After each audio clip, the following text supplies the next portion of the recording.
Hello, I'm Eagle, Eagle Gardens 1 on Instagram, and this is Talking Shit with Eagle, episode 392. Hopefully, you've had a great day, got an amazing guest for you. You know him from around our chats for sure. I'm sure you guys have had many conversations with him, Mr. Stoney Rockafeller. How you doing? You want to tell us how you're doing and where we can find you, sir? I'm doing real good, actually, and you can find me on Instagram. I am on Cannabuzz, but I have not been on there in a while, actually a real long while. So, but mostly you can find me on Instagram at Stoney Rockafeller. I've tried Cannabis a few times. I love media. I love the community. But that one, well, when I first initially tried it, it was on my Samsung. I think it was like a S8 or a Galaxy 8, something like that, before they made the monster jump up to the 20s. uh, and it just froze up every time I tried to use it. And then the last time they like upgraded and it was pretty good, but I just can't fall into the swing of it for some reason. Yeah, it's like everything else that starts out. Even like remember Instagram first started and I tried it. I think I had it probably on my phone for 2 years before I actually got into it. So it's when I got in Cannabis, there was really nobody on there. It's me and like, I don't know, a couple hundred people. And I was like, okay, well, see what happens. So, but it sounds like it's blowing up a little bit. So I'll check it out. What did you bring to smoke on tonight, Mr. Stoney? Tonight I've actually got a little bit left in the bottom of my jar here. I got this one is the Triangle Kush crossed with Skywalker OG. And this one here is Slippery Susan, little exotic genetics. So actually got me on the Dude's Grow show. I got my first Dank Nug feature. Nice. Well, the first one just sounds super potent, and the second one just sounds fun. Yeah, it's they're both. I'll tell you what, the Triangle Kush stuff's gonna knock me out, so that's gonna be a little bit later. Slippery Susan keeps me going, and actually, I really love that one. I've been smoking on that one for 2 months. I mean, I don't know about you, I get bored pretty quick, but this one, I don't know. I'm liking it. It's still going, so I'm gonna be growing more of that soon. Not to I keep having fun with that name, but with a name like Slippery Susan, You can't even say I think it should keep you going. It just kind of it's in the name. There's just Yeah, he's got some unique names for those strains, man. I don't know if you ever take a look at some of his lineups, but yeah. Pretty good stuff. So you make me not want to talking about the Twisted. I've been smoking the Twisted here for the last few days. It's a Twisted TK from Deep Southern Genetics, and it's Wow. a TK times a Twisted Manja, which I'm not really sure. That's one of his, strains that he crosses most of the stuff with, and man, that shit is pretty strong. I smoked a lot of it last night on air. I smoked it all day yesterday and then on air, and I kind of got like cloudy during the wormhole last night. So yeah, I think I'm going to follow your advice. I think I'm going to set the Twisted TK aside for a little bit later, and I think I'm going to dive in with a little bit of this Primal Punch I've got laying around here. So yeah, I've been hearing a lot about that Primal Punch, man. That sounds like some good stuff.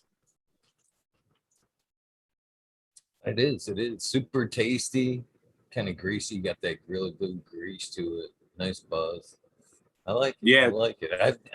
My favorite is the 2. I like the version 2 better than the version 1.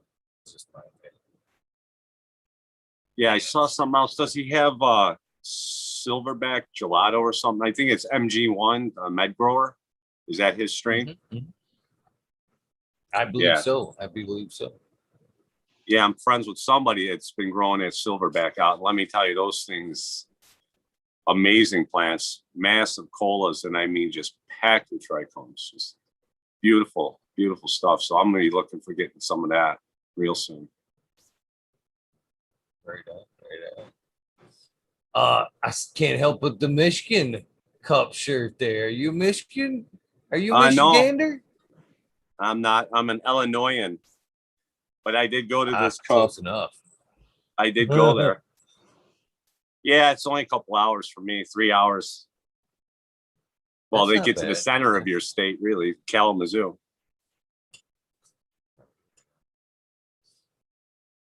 Awesome. Awesome. So I guess we shouldn't just cut to the chase. Let's get it rolling, Stoney. Let's get it All rolling. right. When was your first encounter with the plant? Mind sharing? Sure. My first encounter is probably different than a lot of people's. Um, most people's first encounter is they go to a party or a friend or an older whatever. You smoke and that's your first encounter with it. My first encounter was with a plant, actually. I had an older cousin. She's about 10 years older than me. I was probably about 7 or 8. She's like, hey, want to come see something cool? Sure, why not? Went in her room and she had this plant. I know it was a sativa, and it was the 70s, so I know sativas were the hot thing back then. But yeah, she had this plant just sitting there vegging out on her windowsill. And for some reason, man, I was just I liked it. Thought it was cool. I'm like, you're growing that? Like you could grow that? Like you could grow things? So I went home, planted some watermelon seeds. The old man freaked out because they were growing everywhere, but that was the beginning for me with that. That was the first time. And then, it was quite a bit later. I was probably about 12, actually, when I first smoked. So I went over to a buddy's house, and his older brother happened to be there in the backyard with some friends smoking hash under glass. And yeah, so I just blew right by smoking flower right to hash first time. So yeah, it was a not a good experience, I guess, the first time getting real high off of hash, and it set me back a year from wanting to try anything else. But then we fell into it later, a year later, probably started smoking. Right on, right on. Was it just super strong? What's that? The hash? Well, yeah, I mean, Yeah, it's the yeah. first time you smoke anything. If I even gave you some brickweed, you'd probably get high off of it first time, because you've never had it. And I was 12, so yeah, I remember I was sitting there for a while. I was stuck, man. I was glued to the corner, just kind of didn't know what was going on. Yeah, I've heard it both ways, to be honest with you. Some people say they do, and they got tore up, and some people say that first time. Uh, uh, Really? yeah, yeah. I can't help but wonder if there's like it isn't there isn't a barrier there that needs to be wore down or broken with that initial uh time with cannabis there. So I can't help but wonder, and this is like right off the cuff as we talk about this, but I mean, were you kind of brought up around cannabis other than, I've heard, No, your first time were you ever smoked around?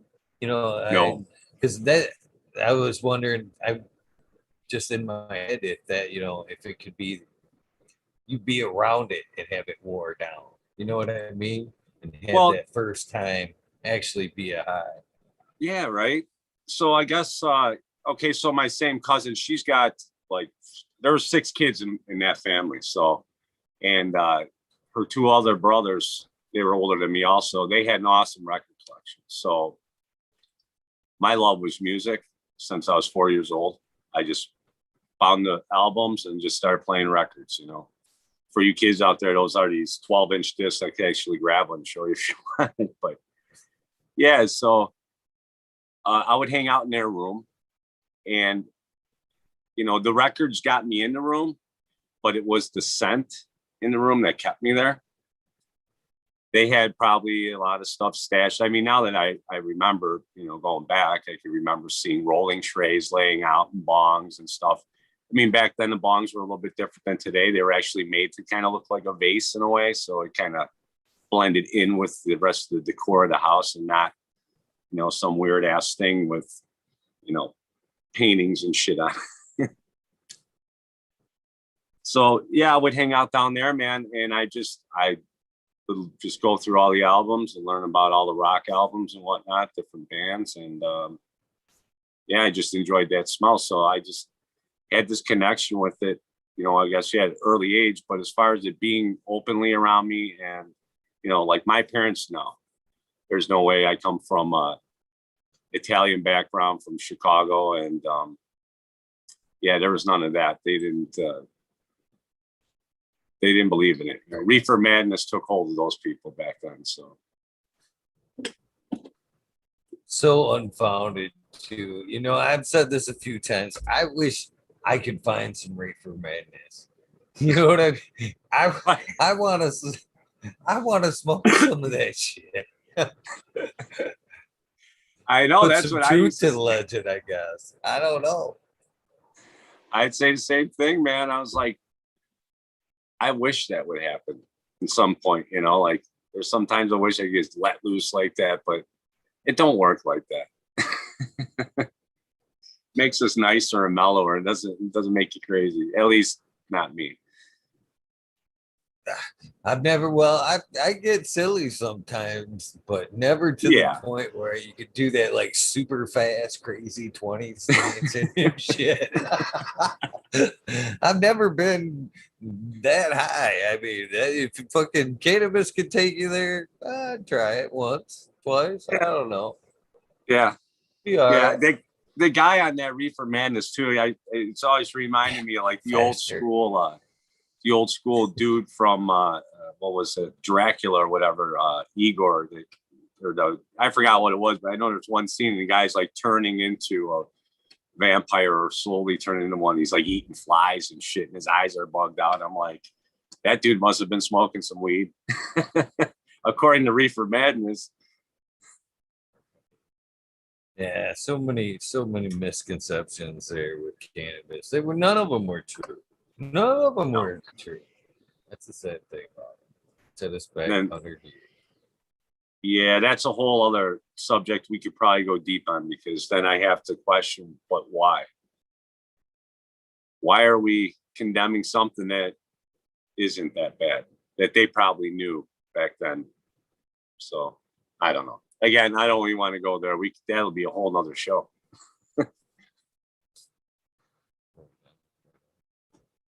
So yeah, I can't imagine smoking hash the first time. That'd be a good one though. I can't a whole year. It must have been some good hash. Well, it's 12, man. That knocked me out. I was just a little leery, and it's not like that stuff was readily available either. Yeah. My neighborhood was a kind of an ethnic neighborhood. We moved out of the city. Basically, all these people moved out to the city, to this one small working class neighborhood, out in the suburbs, and which really was about 10 or 15 minutes from the edges of the city, right? But there wasn't a whole, anybody that did it, they kept that shit down. Nobody wanted to be flashing around. There wasn't like a loose hippie scene or anything like that in my neighborhood. It was Chicago, fucking go to work, make money, buy a house, make family. It's kind of caveman mentality type shit back in the day. The old American dream, right?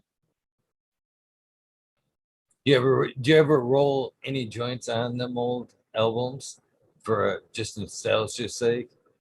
There was somebody on the other day talking about separating seeds on the album covers. Yes, and that just brought back that yes, but it had to be the double live. It had to be the double live album. It opened up, so then you can get it all in the middle. You could pick it up and just get rid of the seeds.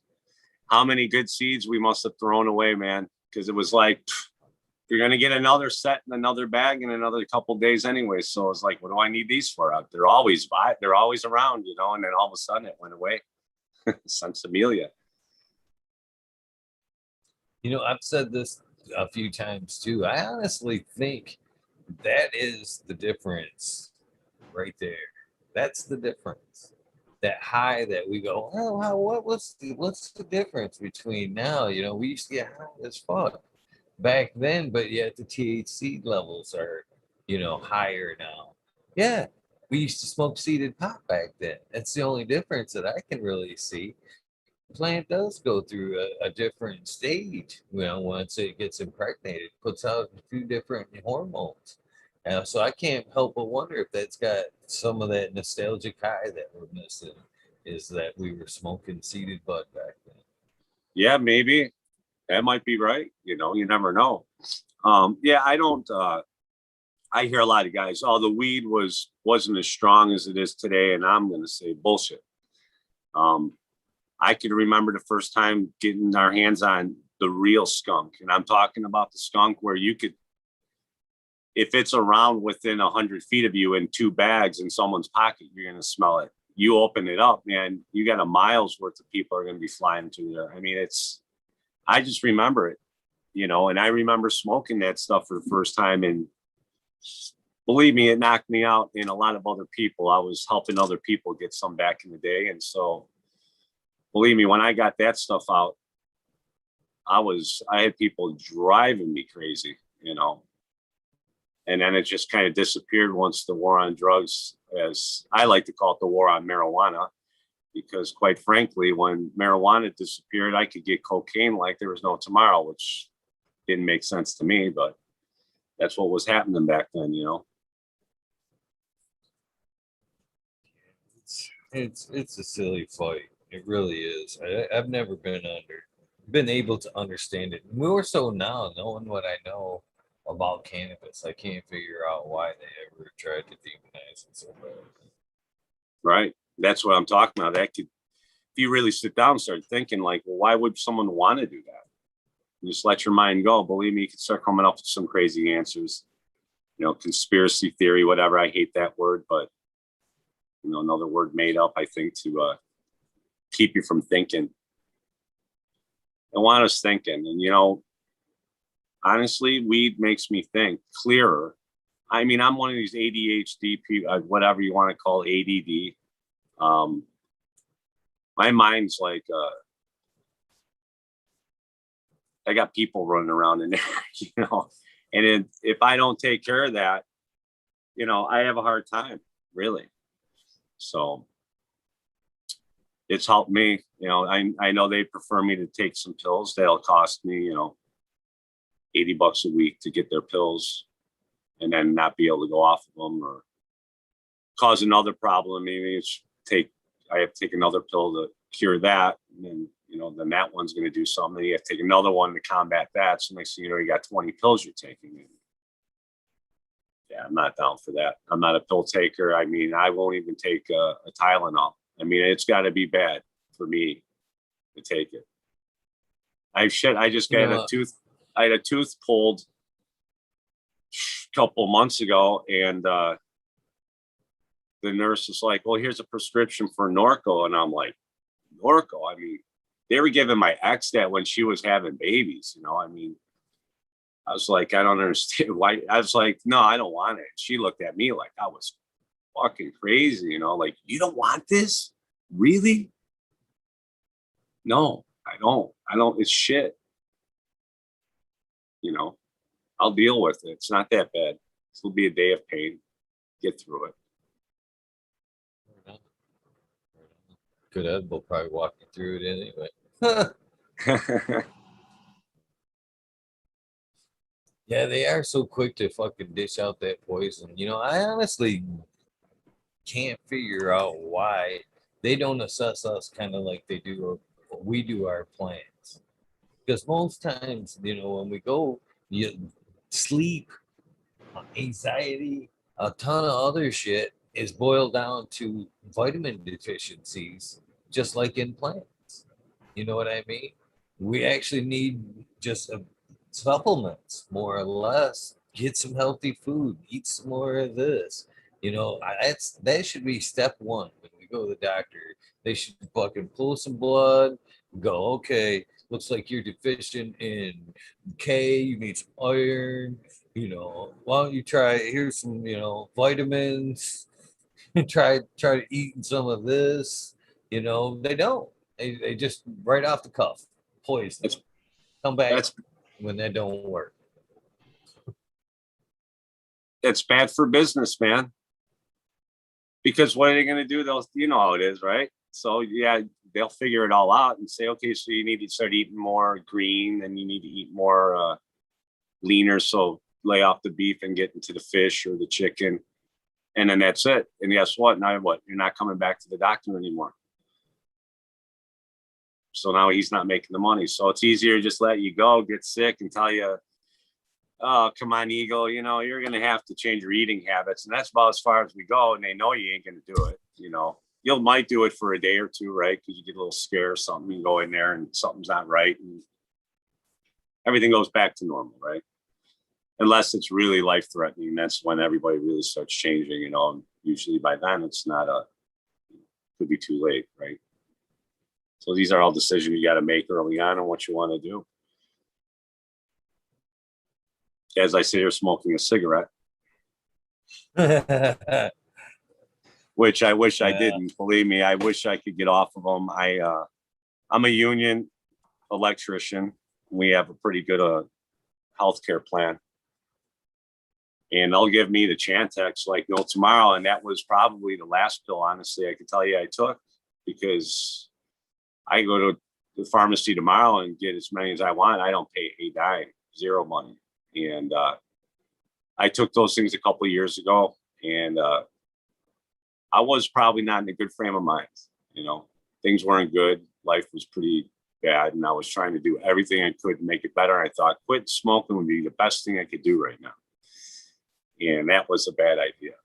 And those pills, again, my fault for not reading all the stuff, but apparently if you're not having a good time mentally in your life and you're taking these pills, they could have a really bad effect on you and amplify your problems tenfold and start making you do or think pretty fucked up. And yeah, bad for me, because I was really thinking some crazy shit. And I was like, wow, man, what the fuck, you know?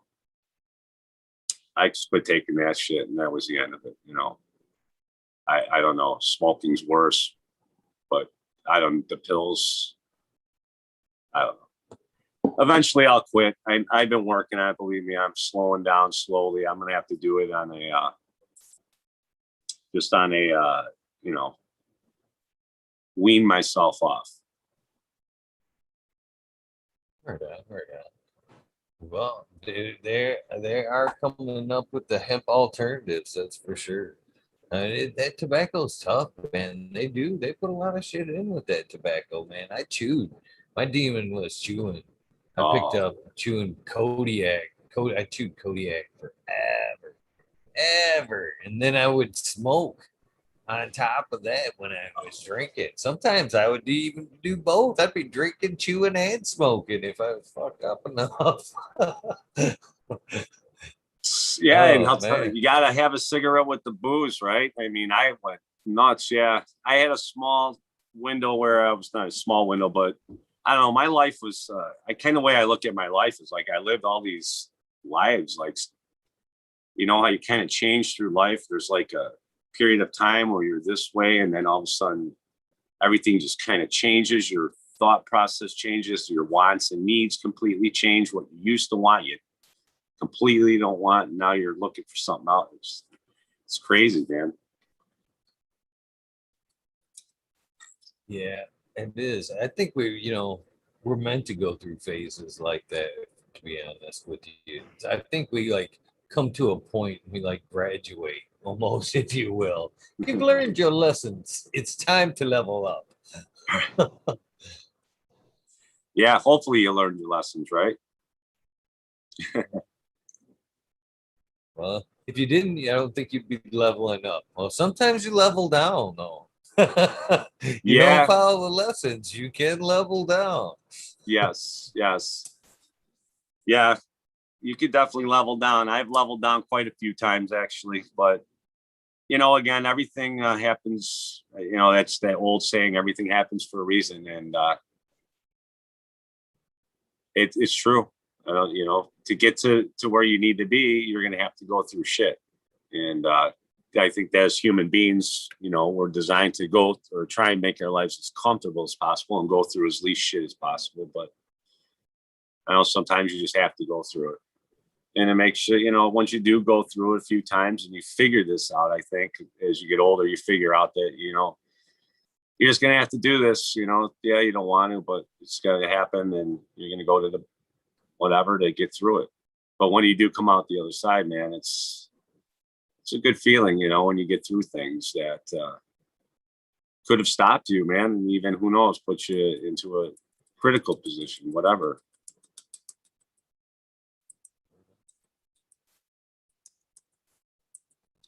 So, what besides the skunk?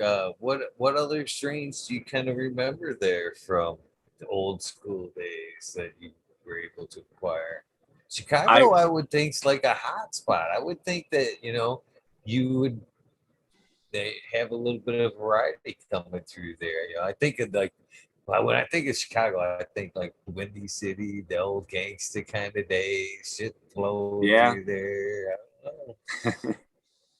Yeah, and I kind of grew up in that. Well, my father actually, he was born and raised with that, the whole mafia thing, so to speak. And yeah, I mean, look, I see some of these movies, and these guys were around the neighborhood. I mean, they were just like your neighbor walking down the street, and these guys are also in the newspapers and they're on TV later on in life, and you see them, and it's very odd, right? But yeah, it was something back then. I guess I could talk about some of it now. My father passed away. He unfortunately got COVID back in October last year, and then passed away in November. So it's been Sorry to hear that, bro. yeah, thank you. And yeah, so he wasn't one to talk about that stuff. And I look, we're Italian, and that's what they did. They all moved into an area of the city, and you had your Italian areas, and you had Polish areas, and Irish and German and whatnot, right? And it was just like, it's a little town or an area. We have areas that of Chicago. So there's like Bucktown, Uptown, there's kind of like neighborhoods, and usually these neighborhoods were very concentrated ethnically. So my neighborhood they were Italian, 90%, and then, mixture of a few other nationalities in there. But so, yeah, my area breeded the gangsters of, 50s, 60s, and 70s, and probably 80s. And now it's not like it used to be. I think they're mostly doctors and lawyers, and mostly lawyers. All the kids got to school, and they put them right to college. You're not going to come in and be a guy. You're gonna be the lawyer. Right on, right on. For some reason, it seems to make sense, to be honest with you, that lawyers would be next.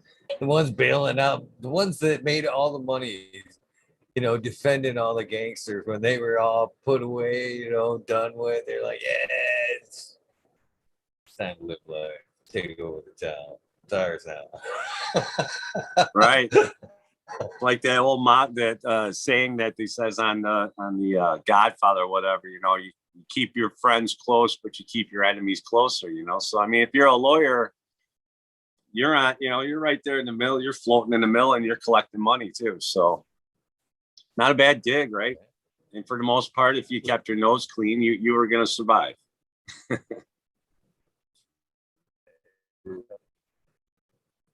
Okay.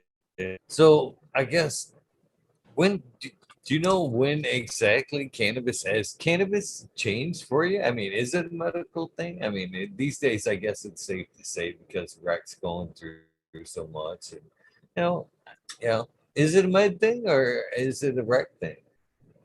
All right. So, yeah. Thinking about it, now, so in the beginning, obviously it was a Rec thing, getting high.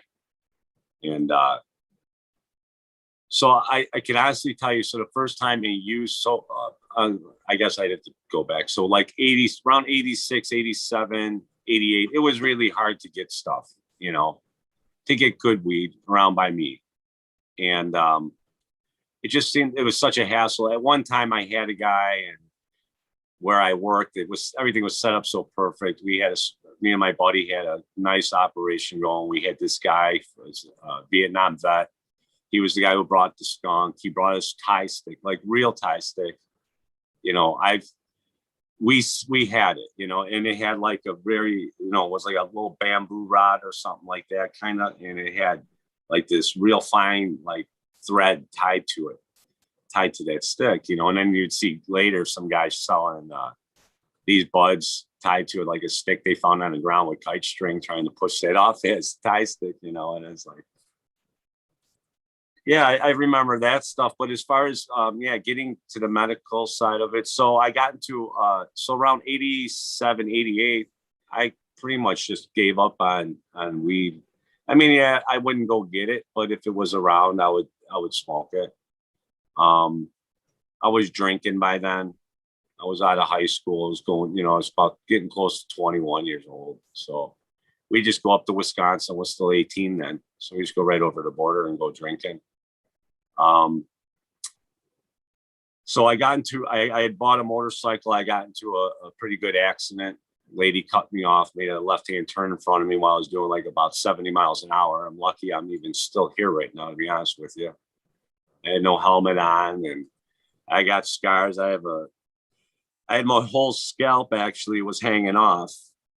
And, so I went into the hospital, you know, you get a brain freeze from the Slurpees or whatever, from eating ice cream too fast, you know, kind of gives you that brain freeze. Well, I could tell you honestly that there's no worse brain freeze than having someone lift your scalp up and spray cold water onto your actual skull. I've been through some pain that hurt worse than the motorcycle accident. It was excruciating, man. So yeah, so I was all fucked up. You know, I had broken my collarbone in actually 2 spots here. So this shoulder is significantly shorter than my other side. And the problem is I had to sleep on my back. I couldn't sleep on my sides because of the way it was broken. And I couldn't do that. So I was like, after about a week of that shit, sleeping for an hour here and a half hour there and 20 minutes and then an hour, you know, you can't do that every day, all day, you know, for long periods of time. So my brother's friend, I knew he was a smoker. So I called him up, said, hey man, you got to bring me some weed because I know I could sleep good on that shit. So that would have been probably my first time I used it as like a medicinal thing, you know, help me go to sleep. And it did actually, you know, took my mind off the pain, honestly, to be, you know, it wasn't back then. It still wasn't looked at as a medicinal thing. I mean, I think people were trying to get that out back then, but it was being suppressed, you know. I actually, partway through that, I'm trying to, you know, say hello and chat and listen. And I went to say hello to Barbara and chat, and I was listening to you type, and I went at OMG.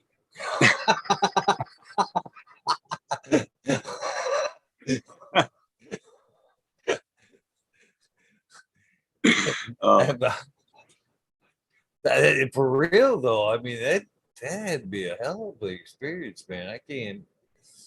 Oh, it's scary, man. That is scary. I even to this day, I wanted to bike when I was younger, but I knew me back then. Alcohol, bad news, bad news. It was just a recipe for disaster. And even nowadays, I kind of think about buying a bike, but I still know a lot of people that's died on bikes, man. And now hearing stories like that, man, you know, you can be sober as hell and have somebody turn in front of you on a bike. And, oof, things change quickly. I avoided hitting her too. I don't know how I got around her, man. But by that time, the bike just shot me off like a rocket. And actually, one guy came out and actually helped me out. Everybody else was standing there staring at me. And this one lady was standing there telling people not to touch me because I might have AIDS. And I mean, literally was saying that. And I was saying some choice things back to her at that point. I mean, I couldn't see. There was so much blood coming out of my face. I couldn't even see. It was just bad. I mean, it's a head wound. Head wounds, you know, you could get a tiny little nick, man, and that thing's going to bleed and look like you got a big old cut. It's really nothing, but people are weird like that, I guess, you know. Yeah, it's I couldn't think like that. When I've been around accidents, my first instinct is to help, dive in. You know, it ain't nothing like that. Oh, they watch out, they might have something. That's a risk. That's a risk. We'll worry about that later. Right. You know. I mean, actually, the guy who helped me out turned out to be my sister's best friend's father-in-law.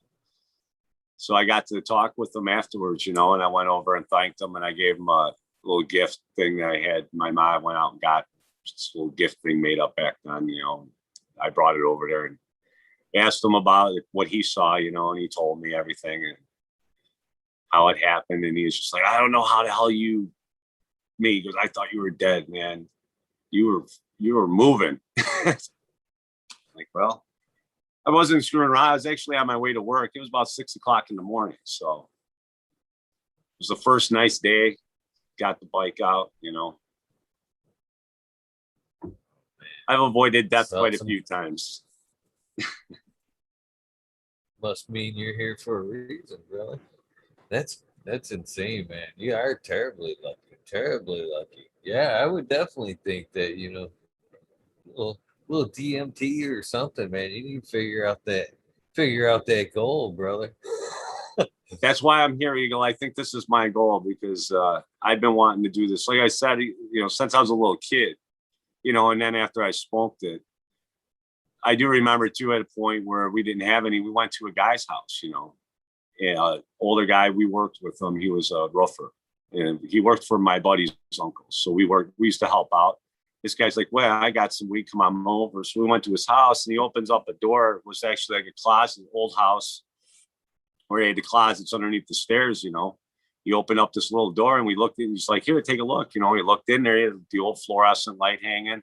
This is probably like 83, 84. You know, he had the fluorescent light hanging and like three little plants in there growing. And I was like, you could grow in this inside like this? It's like, oh yeah, man. It's great. You know, I had some little buds on there, you know, and then it was, okay, well, you got some weed for us? Yeah. And he's like, reaches in and snaps off a bud. And he's like, here, I just got to put it in the oven and dry it for you. So we learned right away that was a bad fucking idea because that was a nice headache, you know, for a few hours after smoking that tasty chlorophyll bud. Yeah, so, you know, he didn't really know what he was doing, but we knew right away that was definitely not the right way. I bet, man. Oh man, maybe it's just knowing what we know now. But as soon as you said it, I was like, oh no. Right. Oh man, it seems like they're terrible. Terrible. I mean, dude, how old are you, Eagle? I'm just curious. I just turned 53 on Sunday. I'm thinking you got to be close to my age, right? Yes, sir. I'm not far behind. I just turned 49 this last year. Yeah, see? So you remember that stuff back in the day. You're old enough to remember those days. It was different back then, you know? Like you know, like I hear these kids, you know, coming up with this shit. I heard somebody say, "Oh, we made this gravity bong and this and that." I'm like, dude, we took the 2 liter pop or bottle, cut it bottom off of it, screwed the cap back on, drilled a hole, put the bowl piece in there. You know, you'd submerge that first. You submerge it, and then put the bowl piece on, light it, and then pull the thing up, and it would suck all the smoke in there. And you take the bowl piece off, the cap off, you put it on your mouth and push down back in the water, and would just shove that shit right down your throat, you know, right into your lungs. And you want to talk about getting blasted, man? It's nothing like that. I mean, I put that up against some good flour in that situation. I put that up against some dabs. Yes, I have MacGyvered so many pipes. So many pipes. I can't even imagine. Like PCV steamrollers. Like looking back at that nowadays, I mean, probably some bad shit, but it was done. It was done. Okay. Smoked out of everything and anything we get our hands on. Thick pens, you know, with some tinfoil on it. pull the ink cartridge out and the cap off. And here's your one hitter, man. Ghetto one hitters. That's how we rolled back then. We had no money. Those were some good times. So those were good times, man. They were good, but the other bad thing too is that the younger generation doesn't realize is, especially through the mid 80s there where everything was just, if you had a joint and got caught, man, that was a fucking problem. You were going to go get in a lot of trouble just for a joint, and you had a bag on you, an ounce, 2 ounces on you, you're in real trouble. And then we amp that up a few more ounces. And now we're looking at probably getting tossed, getting into a federal situation. It was bad. I mean, you were going to jail, that was it. It was, still, I actually got thrown out of the house when I was, 16 and a half. Hey, shit. I've been on my own ever since, bro. Ever since. But it was actually for rolling a joint that wasn't even mine. It wasn't even mine. It was my little brother's. And it was his. To be honest with you. Yeah, he had snagged it from him and brought it to me and was like, "Will you roll this for me?" And I got busted rolling it. It was, And you took the hit. Yeah, cannabis has been crazy for me, man. It's been there, got me in trouble, but it's been there since early on, man. No regrets, though. No regrets. Yeah.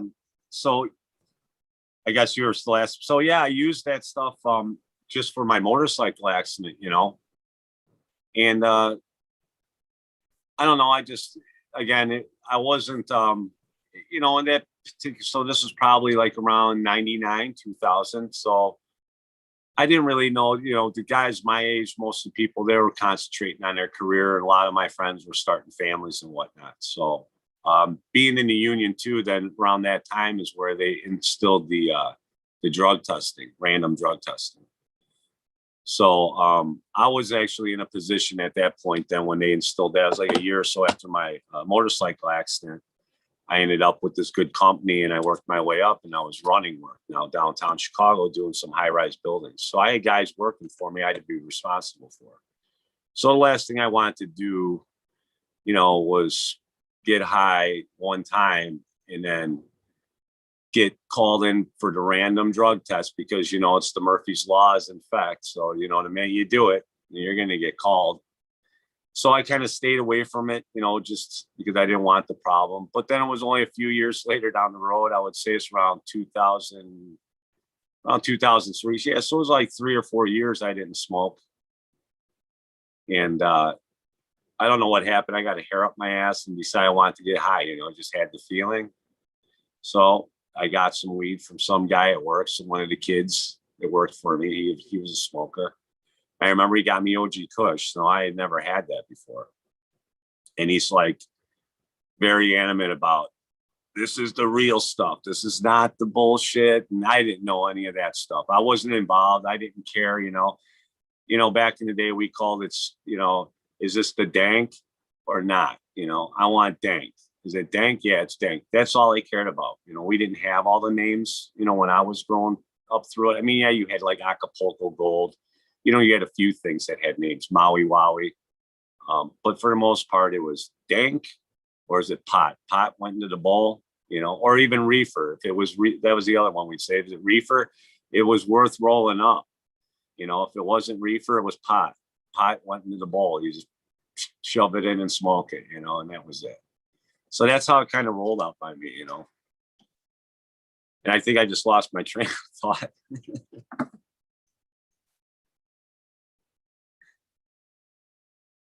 Oh, you're on mute. Talking how it became medical for us there. Oh, yeah. Yeah, so no, I just started smoking a little bit and yeah, I got the hair up my ass. I went and got some, smoked it, and sure as shit, I got the call. and had to go in for the drug test. I was actually able to beat it. I called up a BA that I knew and I asked him, like, man, I lied. I was at a party, high school reunion, and guys had it, and I did it one time, and I'm afraid I'm gonna get caught. And he said, "Oh, you go get this tea and drink." So I had to drink like 3 gallons of tea the night before, and let me tell you what, that fucking sucks, man. I advise probably not to do that because it's probably not good for you. And I know you could die from water even. So I don't know when we're gonna ban water, but or at least put the label on it. Warning, too much of this will kill you. But yeah, so I was I had to do that. I got through that, and then I shied away from it again for a while.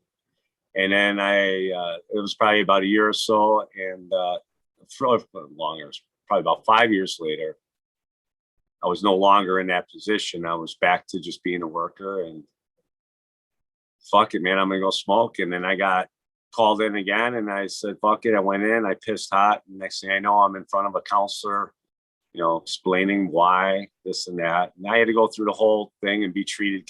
I mean, they treat me poorly, but you still got kind of looked at like, you got a problem. If you're smoking marijuana, there's a problem. We got to figure out what that problem is. And I'm just like, how are you going to do that? Give me pills? So it was kind of demonized. And then I had to kind of, being in the union and stuff and going back and forth. And then after that, I got my medical card and I said, screw it, because I just wanted to do it. I just enjoyed it. It relaxed me. I felt it was better than drinking. I mean, I can't get relaxation out of drinking 1 or 2 drinks, and then you start going 4 or 5. I'm the kind of dude that, if we're going to do 4 or 5, then why aren't we going to do 10 or 12? I mean, what the hell? We're already doing it. And then it's, well, why not do 24, man? It's 2 a.m. Shit, I could do it I could sleep 3 hours. I'm good. And I don't know. But then the whole medicinal thing completely, where I used it honestly as a complete medicinal thing, was probably back in 2010, 2012. My ex and I started having some problems. We lost our first child back in 2009. She passed on at birth.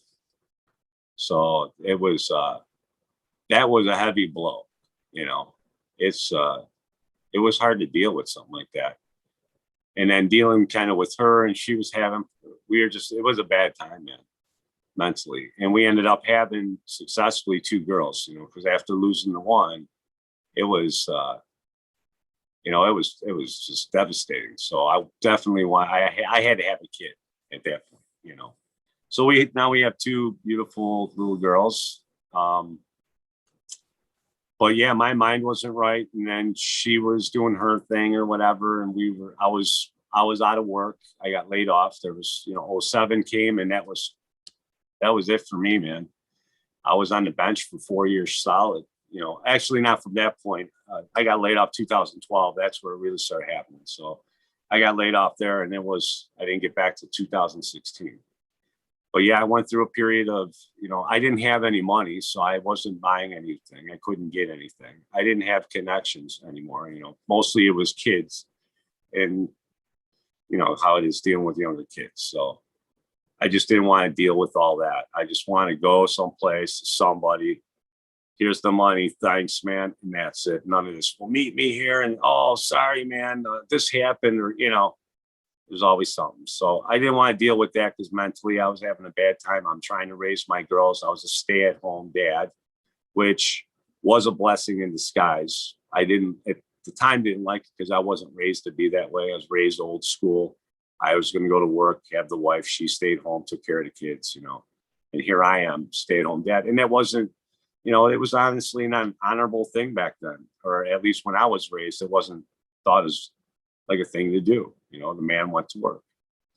So now here I'm in this position, beating myself to death. And then, it was just, I'm like, I need to get something. I need to get some stuff. And I just started growing some of my own. And hooked up with a few people that were doing some stuff, and I was able to get stuff, and then start figuring out, learning a little bit about different strains then, because there's computers. So now I've got access to the information I didn't have when we were younger, how to learn how to grow and how to actually use this as medicine, because that information was out there at that time. So yeah, I used it for anxiety. I didn't even know. I thought I was actually having a heart attack. I went into the hospital. I felt like I had an elephant laying on my chest and my heart was trying to get out of there, And I didn't know what was going on because I wasn't excited over it. I was just sitting in the garage, just tinkering around, and just all of a sudden started having a panic attack. Yeah, good times, man.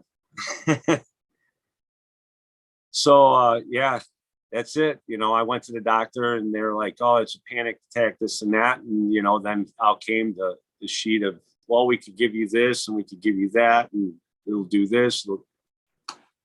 No, man, I think I'll do it myself with this stuff called cannabis, and I'll do it my way. And I've been doing it that way ever since. That's awesome, brother. That's awesome. You've cheated the pharmaceutical people a few times. Hats off to you, my friend. Hats off to you. I mean, seriously. I don't like it. Never did. Even as a kid, man.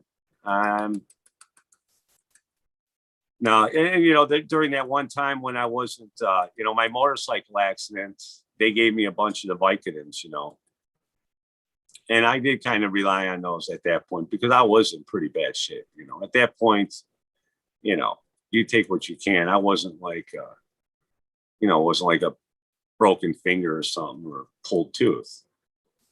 But so I liked the Vicodins a little bit, and then when I had gotten some wisdom teeth pulled, they gave me the Vicodins again. And I was eating those things kind of like, oh, these are kind of nice because I was pretty high strung. I mean, I had 40 guys working for me at the time. I was doing a 70-story high profile, high rise downtown Chicago worth millions of dollars, so I had a lot of stress on me. And I was a pretty excitable guy, to say the least. And the Vicodins kind of helped take that out. And I had a guy that was working for me. It was a ex-Army guy. He actually got hit, rear-ended by a drunk driver, and was the Army suit. It was a civilian. He was actually in the Army when it happened, driving a government vehicle, and this drunk driver rear-ended him. And this guy ended up getting, he could get Vicodins, and I'm talking like the huge pill bottles, like 300 pills in them. And he brought one of those to work one day and handed it to me. Here, man, if you want Vicodins, I got a whole bunch of them, So I was like, oh, okay, well, I'll just keep them here. And I take a couple. And the next thing I know, I caught myself popping 2 here and there. And then my stomach started causing me problems. And then I was like, what am I doing? One of them moments where it's just, this is stupid. I feel like shit and I'm taking this stuff. Why am I taking this? I don't need it. And again, it's just bad news, Terrible. I watched a lot of people fucking fall aside for pharmaceutical drugs, and that's one of my biggest fire in the cannabis fight is people off the pharmaceutical meds. So when I hear people like yourself that for the most part, he chose the wise path. Like I said, man, we're not Superman. And at some point, we do need pain medication, and that's where the battle lies, though. I mean, that shit can be so strong. It's not necessarily coach you or tell you how coming down is going to be. You know what I mean? And that's where the hook is. I think they know and almost hide that shit, knowing that you're gonna be coming back. Just like you said earlier, you gotta come back. They need you to come back. So, with that being said, they don't, really tell you, hey, chances are, when you stop this medication, you could be physically healed. Your injury could be over, but your body's gonna ache like hell with these opiates coming out of your system. You're gonna be sick from that. And I think a lot of people, when they're coming off of that, that area where, hey, am I okay? Should I be doing this? That, oh, oh, oh, I'm not ready. I'm not ready. I'm not ready. And then they cower back and stay into the medicine. They don't realize, hell, I'm physically good. I'm hurting from the fucking shit leaving my system. That's where the hook is for most people. They can't cipher the two. They misconstrued the pain for the pain, the wrong pain, and they just keep going and keep going. The next thing they know, man, they're locked in that fucking cycle. And that's another thing too, is you see it in athletes. They just Oh, the medication, they follow it, then it don't stop working. It stops working for them. So they had, up their own doses. They start doubling up on that shit, and then it gets really bad at that point, And oh my god, I've lost my mother. My mother oh, died I'm at sorry. 47 for Oh, photosite. Yeah, she's gone a while. My last coming up on thinking that today, somebody told me it was Sunday was Mother's Day, and I was like, oh, I hadn't celebrated it in forever. you know, yeah, it's wow. 21 years now. And I actually had to pull the plug on her. That had to be one of the hardest things I Oh, ever do. She was, it was sad, brother. It was totally sad. yeah. I used my girls to try to, coach to sobriety, try to get away from it. And then she would fall back after she seen the girls. And then she was, I didn't see her for a while. And I got a call that she'd been in the hospital or was in the hospital, practically brain dead, on life support. He had let her sit in, aside. Her boy let her sit aside, puking, toxins, her liver had shut down. Fucking 5 days. 5 days before he took her to the hospital. So by the time we went to the hospital, she was on life support a day and a half before they said, yeah, she needs a liver. Toxins are plugged. Her kidneys are all fucked up now. If she snaps out of this, she'd be lucky to do anything on her own. So it was by far the hardest thing I had to do. And Wow. and I watched friends go down that road. And to this day, man, I struggle taking the vitamins. Aspirin is used sparingly. I just I'm very serious when I say that, man. Cannabis, I am here for the fight, man.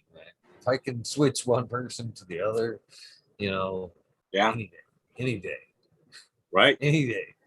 That's yeah, honestly, when I've had friends tell me, come to me with that, hey, cannabis at that point it's free. It's fucking free. Here, Yeah. man, try some RSO. I got all kinds of shit, man. You don't need that shit.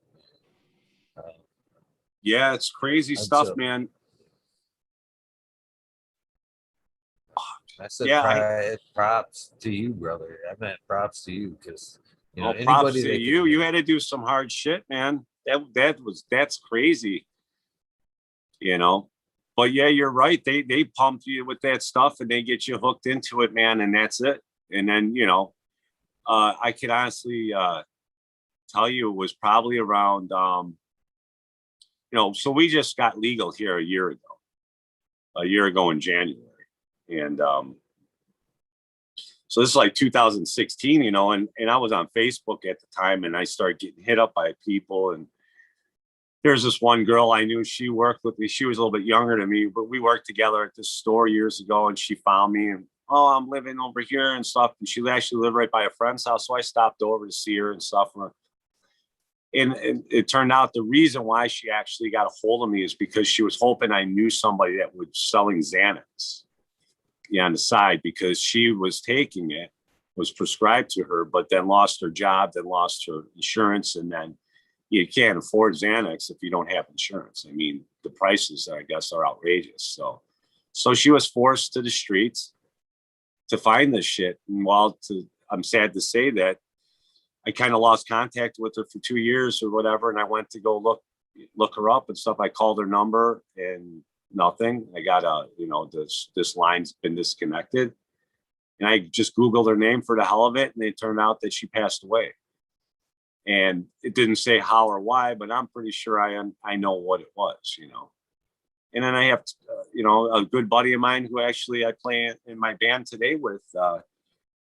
His wife, when he got married to his wife, they went to some island somewhere, and they were on one of these little mopeds cruising around the island, and something happened, and they got into an accident and got banged up really good. He actually, I don't have to say this correctly or make it nice, but he had his testicles sliced open, and it was fucking bad, man. So yeah, they didn't really have like all kinds of crazy, but what they did have on these islands that they had tons of was Oxycontin. Our government was giving them tons of Oxycontin. That's what you guys use for pain, So they gave them a whole shit ton of Oxycontin. And so you can't get any more Oxycontin. Well, what can we get? And heroin's the next step. And that's what happened, And I'm glad to say that, they're way better and they're doing great and they're beating it. I hate to say that they're fixed or they're clean, and they're clean, but I think once you take that drug and you get hooked into it, your body wants it. That's it. It's over. It's a fight for the rest of your life. It's not like you beat, cigarettes, you can beat them, and I don't think you have to wrestle with, 10 years after quitting. I don't think you still have to really wrestle with wanting a cigarette. Right. But when even I know guys that have been off the junk for, 10, 15 years. And believe me, if you dropped it in front of them, they'd probably snatch it up and do it right then and there. So that's the problem with that shit. That stuff's highly, highly lethal. I mean, it's bad news, period. Anything that makes your body control you, not good. Not good. That's why I don't even like booze, because you lose all control. Your brain ain't thinking right. I got 2 little girls, and I'll tell you right now, the last thing I want my girls doing is drinking, because I know what girls, how they get when they're drinking. I mean, if I was younger and I was looking to do some business and there was a weed bar filled with the hottest chicks and a drinking bar with the hottest chicks, I'd be going to the drinking bar, because my chances of getting lucky are going to be a lot easier over there than they are in the cannabis bar. Just the inhibitions seem to go away with the drinking. So I made probably the worst choices of my life while I was drinking. I've made some life decision or life-changing decisions, and not good ones, because I was drinking. That's a fact. Yeah, alcohol can be a crazy thing, man. I couldn't control myself when I drank. That was one of the reasons. So I knew I had to give that shit up. I gave it up mainly for my girl there, my firstborn. Gave up alcohol with my firstborn. And, that's alcohol firstborn. Second was tobacco. I gave up tobacco for Alexi, and then the third one, I was like, all I've got left is cannabis. We're gonna make this work, goof. Yeah, this is gonna be a hard one. We're probably not gonna be able to get rid of this one. It's a whole lifestyle, really. It really is. I mean, and it could be incorporated correctly, and it's it's got the stigma from the movies. If you're smoking weed, you're just dudes. Oh, hey man, playing video games. And look, not to say that there aren't a ton of people like that. There are, but we're not all like that. And I know plenty of people that are running multi-million-dollar businesses that like to smoke. So, It actually warmed my heart, man, Yeah, my middle daughter, Lexi, Lex. That's the I chat there. Oh, is Uh, that? Yeah, I was wondering if that was your wife or your daughter. I didn't know who that was because I saw you say something. I love I, you. yeah, that's my daughter. That's my daughter there, and I actually she will be 22, 22 already. Uh, here coming up in a few weeks. Congratulations, man. That's awesome. I was why 20. I've been listening to her talk about alcohol the last few days, last few weeks actually, about cannabis versus alcohol and how they. Well, one, she went out drinking. She actually went out with some friends and went drinking first time, and I don't know. I think it was the first time that I know of her actually going out to the bar with friends, and she wasn't impressed. So she come home talking about, fuck this shit. I don't like that. Power to cannabis. And then yesterday we watching something. I can't remember what it was. She was watching something. I should specify. And as it was something. It was like a teenage show. They were drinking or something. And she's like, look at this, how they portray alcohol. They always portraying alcohol as the thing to do for these kids. And then when somebody brings out the joint or something, they're like, like that's the demon there. She Yep. was like, every one of them kids would make a terrible mistake on that alcohol, but if they smoked that joint, I bet you every one of them would be okay. You know what I mean? And not advocating for Yeah. it, not advocating for it. That's they should be doing it. Just if in comparison, you never hear of the horror stories that you know what I mean. Lifetime movies where somebody got hurt or something. It's all they I had an alcohol. It's she was disgusted about the way they portrayed push the alcohol versus um, completely demonized canvas when it comes into the story. Uh, Yeah. I was proud. Yeah. Right. So, like, even all the movies back in the day, like in the 80s, when I was growing up, if you go back and see all those, and I'm not talking like, the hit movies, but it was all those little B movies that, like Fast Times at Ridgemont High, that kind of shit where you had Sean Penn, but nobody knew who he was. Those kind of movies that made these actors become who they are today. But they were always in these like teenage, they were younger, so you're in the movies and it was always the drinking, everything was about getting hammered and doing stupid shit. Yeah, I don't know, man. The drinking thing is just not my thing, man. I did it. I did it. I wasn't an everyday guy. Again, I was running work. I had to be responsible. I was starting work at 5 o'clock in the morning and I was leaving at 5 o'clock at night every day.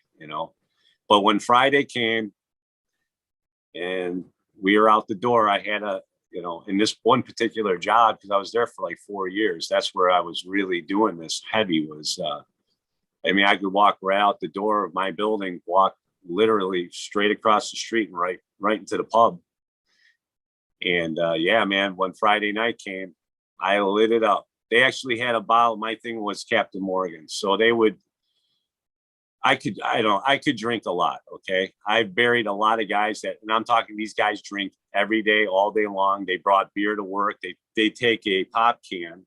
You take a can and they take the top and they would grind off the top and then pop the top off, cut the side, slip the beer can in the pop can and wrap it around. So it looked like they're drinking a Coke all day and they're drinking Budweiser. Right. And then these guys would talk, oh, I could drink you can't drink and this, that. And I'd take them on Friday night and I'd be putting them off into a cab around, midnight or whatever. See you later. I'll be here for another hour. And then after they kick me out of here, I'll be going down the street to the other place. I'll be rolling out of here around 5 a.m., So yeah, we closed the bars. They close around 4, right? So I had the one bar there. I would start at 3 o'clock. And they had a bottle of Captain Morgan, which was mine. Nobody else got served out of that bottle. And usually like about 10:30, 11 o'clock, that bottle was gone. And that's where they're like, okay, you're done. I'd hang out for a little while and then I'd pick up and I'd just go around the corner to the next place. And I'd start in there, you know. And then I wouldn't even remember how I got home.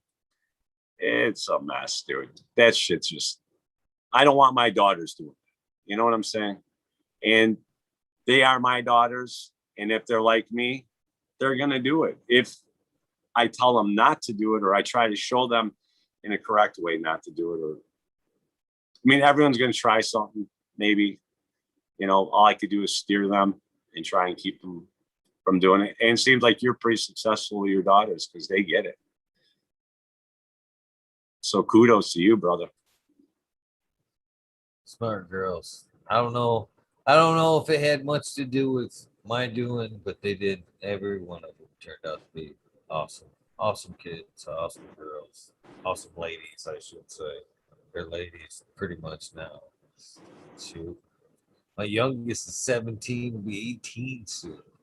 They're all 2 years apart, too. 26, 22, and then Courtney is going to be 18. Yeah, so that's around. Yeah, so I got something similar to that. So like I was telling before, we lost our first daughter, and her birthday is July 8th, 2009. So she's 7, 8, 9. And so our next daughter was born January 8th, 2011. And our third daughter, she was born February 8th, 2013. So they're all on the Nice. 8th. They all had the 8s as their day. birthday. So it's a good day. It's also my day. That's also my day. We share a birthday, me and you. Oh yeah? When's your birthday? Day? Yeah. When's your birthday? Today? Oh, February 8th? February 8th. Yeah. Oh, so yeah, my youngest, Samantha. Okay, yeah. Well, Good guess day. what? You'll have a new fan. You'll have a new fan because once I show her, hey, look, because they know kind of about you. They're all over YouTube. Believe me, that's all they do. And they saw me on the show last week with Mr. Westport, and they were like, but now they're going to want to see this one. And once I tell my youngest one that you're February 8th, that's it. You guys are going to be like kindred spirits to her. A lot of cool people in February. A lot of cool February people, that's for sure. I don't know. There is a lot of February birthdays. I think that the last hurrah of summer maybe had something to do with it. I don't know. I'm thinking so, yeah, because that's my kids are January, February, and I'd say, yeah, probably summertime was about when that happened, right? Good party. And alcohol. And alcohol. It is a primer, isn't it? Can't deny it. Well, most definitely. Most definitely. I'm going to take a hit here, Eagle, if you don't mind. Oh, please do. Please do. I've been smoking this whole time. I've been smoking stupid cigarettes. And you see, that's my problem too, is that I'm not a joint person, you know. I just never was. I never really got into it. There's some about the papers or the way it just kind of screws with my throat. So I don't know why it's any different smoking from a bowl versus a joint, but for me, it kind of is.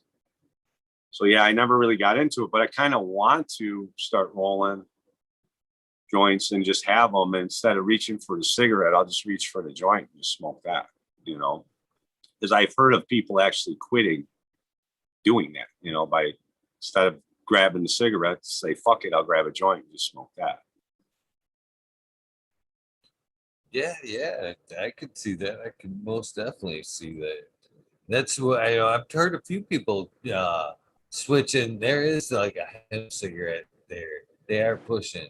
Well, not pushing, but they're coming out with.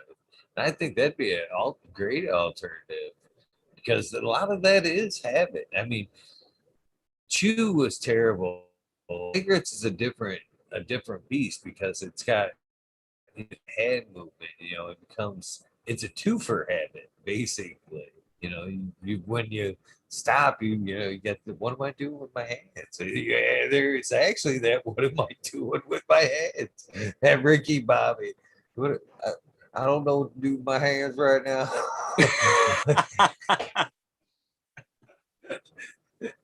That's true though. It is. It's the whole. It's a process of things, you know, and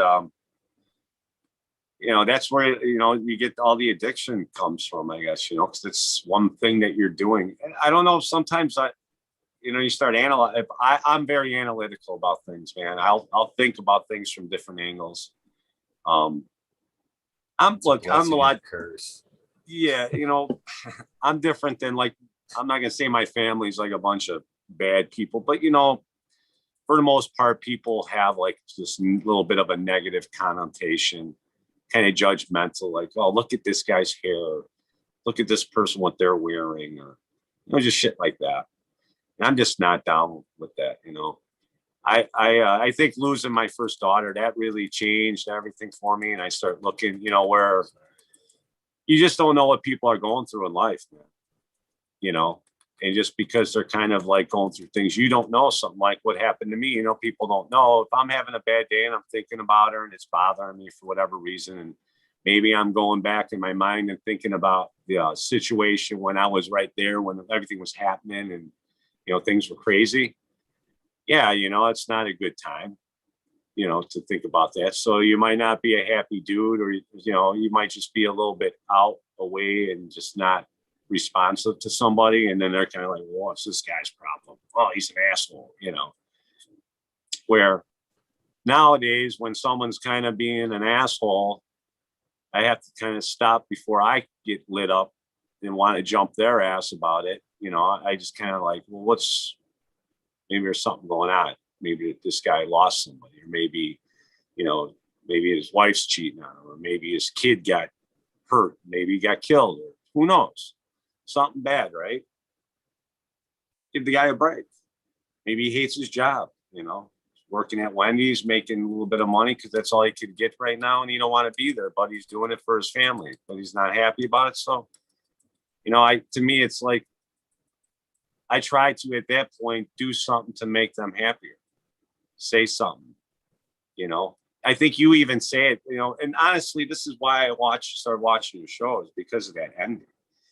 When you say, you know, do something nice for somebody. I'm like, this fucking guy gets it, you know. If everybody does that, this place is a way, this whole world is going to be way better, you know. And maybe we won't need to smoke as much weed. Yeah, and it's that a lot of times like the guy you just spoke of, you know what I mean? The hard having that hard day, fucking you don't know why, fucking people get into that rut where they don't see a way out sometimes, Yeah. or they just don't even see the light. They sometimes need, you know, a helping hand, or you know, and again, sometimes it's just a simple compliment, you know, a hand grabbing some lumber that can snap somebody, change their attitude out of, you know, somebody does really give a shit. You know what I mean? A lot of times that can stagger somebody in that state of mind. You know, just that random act out of nowhere. Somebody that I didn't even fucking know just fucking helped me out in a way I didn't even see coming. And it fucking will humble a lot of people, and you know, it sets a lot of it helps. It helps. I've It been helps all the there. way around. I've seen it firsthand. I've been on that side of things, so I know it does. You know what I Yeah. mean? That's why I try to turn it around, brother. You know, and you're right. You know, if everybody did that, it would be a great place. And we're in a especially now. Gosh, we're especially now. We need it more than ever. Yeah, yeah. You're telling me, man. Believe me. I mean, look, the last couple of years, for me, I have, you could be negative. It's really comes down to you as a person. I think there comes a point in every time, and this is funny that we're talking about this situation, but like Red Pill. I've been watching the last couple of nights, and he seems like he's really got some shit going on, and he seems like he's got some stuff that he's battling with, And I kind of get where he's at. He's a younger dude, and I know the way he's talking as if he's like older than me, like I'm older now. And it's like, and I get it, man, because dude, I went through my midlife crisis when I was 25. That's when life was over for me. I was like, I'm 25. I'm not married yet, and I haven't gotten my dream job, and I'm not making, $100,000 a year. Holy shit, my life is over. And let me tell you that thinking right there, thinking like that, all the weed in the world's not going to make it better, man. I mean, you'll get by, but you're going to just skate by. You really have to stop one day and look yourself in the mirror and say, who am I really? And then you have to deal with it, with whatever it is, And for me, honestly, the human ego is the fucking killer. Our egos, you say one little thing, if I said something, like, oh, what's that? What do you mean? What's wrong with this? And people are ready to, and that's the ego. Fuck the ego, man. That's what I say. Be humble. We're not this. This is a vehicle, man, for what's in here. We didn't get to pick this, I'm sure if we had choices, I would be looking more like Brad Pitt or something. I wouldn't be sitting here looking like this. You know what I'm saying? But I noticed too that when you start actually just coming from here and not worrying about the bullshit and looking at people and seeing what's in there, and you start dealing on that level, things are way better, man. And I think it's a vibe thing. And if you're doing that and you're raising someone else's vibration, that helps raise yours. It's like just keeps going, right? Things just keep, it's like a ladder. It's just elevate everybody, get the vibrations up, tell somebody that's having a bad day, don't worry about it, try and help out. I've given away things, and I'm not someone who's rich or could afford anything. I'm giving away stuff. I've got actually few things that I got. I'm lucky to have some friends who are growers. They're actually out in Michigan, and they have extra shit, and they give it to me, and I might use it, and I hand it off to someone else I don't know. I've mailed out a whole bunch of stuff. Matter of fact, I have a bubble hash machine that I used twice. I'm just not going to use it really anymore. I love bubble hash. I just don't have, for me, I don't have the time to do it. So that thing's going to just sit.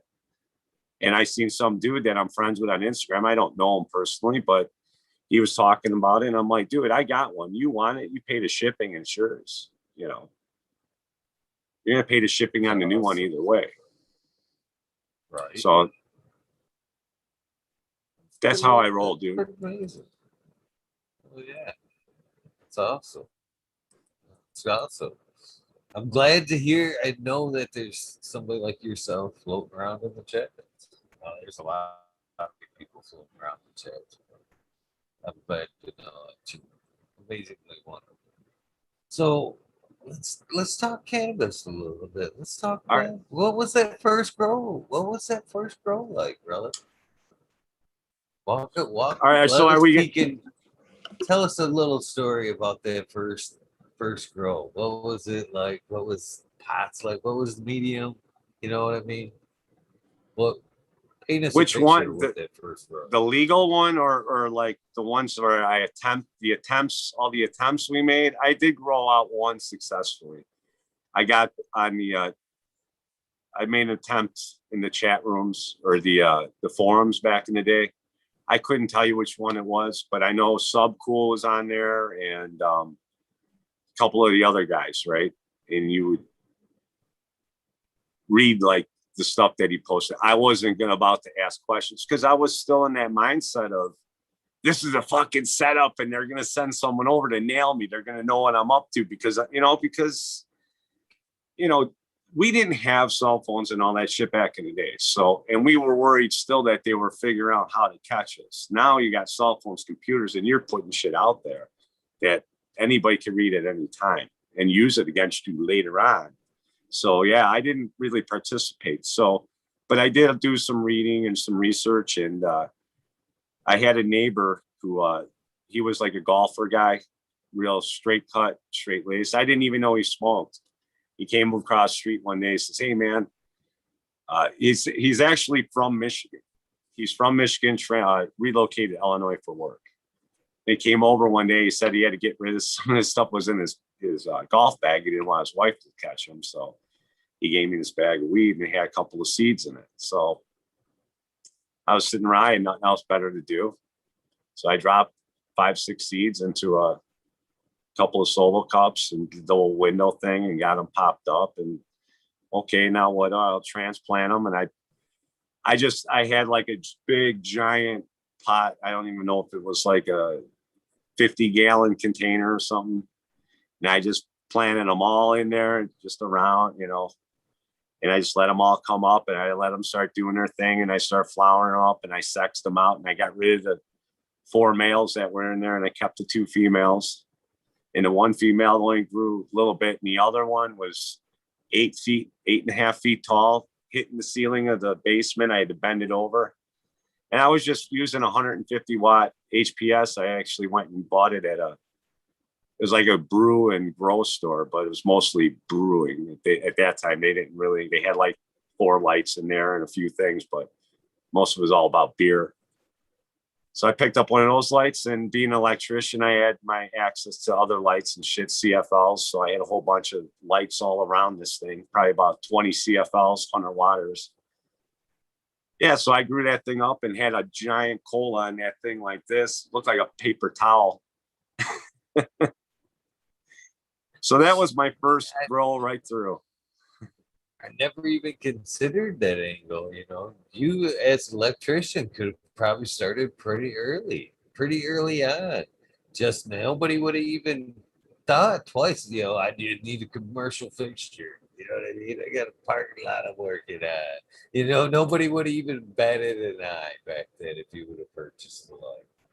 Right. Well, we use all those metal halides for our big projects, right? That's what we light up our floors with, So you go by one of these buildings that are going up and you see those lights glaring, man. For those are, some of them are 2,000 watt or 4,000 watt. I mean, these are big ones.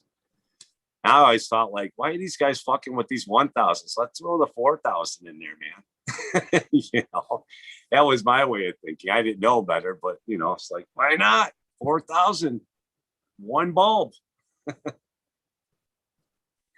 Be a hell of a fixture. That'd be a hell of a fixture. Oh, it's a big one. It's big.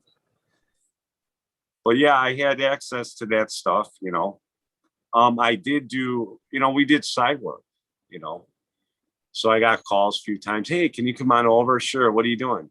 I need to put a couple of 220 amp outlets upstairs in this bedroom. For what? Dude, we don't do that. I mean, your kitchen, maybe that's it, maybe your laundry room for your dryer, but what are you talking about here, And then obviously they tell you what they're doing. So yeah, I've done a lot of that kind of work, and that's where I learned, the setups, and that's where I learned hydro. And that's where I was really like, I used to look for land, I just go drive. I still do to this day, but I mean, you can catch me actually on Sunday mornings. I go for rides. I go live on Instagram and take you for a ride with me while we go look for land. Because one day I want to do a nursery type situation with like a big greenhouse, almost like a conservatory type situation where you come in, I could have tropical plants in there growing. You come in, hang out, maybe like a little pond or something. And then outside have plants, shrubs, bushes, fruits, vegetables, and cannabis. I want to be in the country. I want to be away from the city. I've been in the city my whole life. I'm done with it, man. I love it out here. I'm kind of in the country now, and it's yeah. So yeah, my first grow here was a year ago. Legal grow, full fledged tent, lights.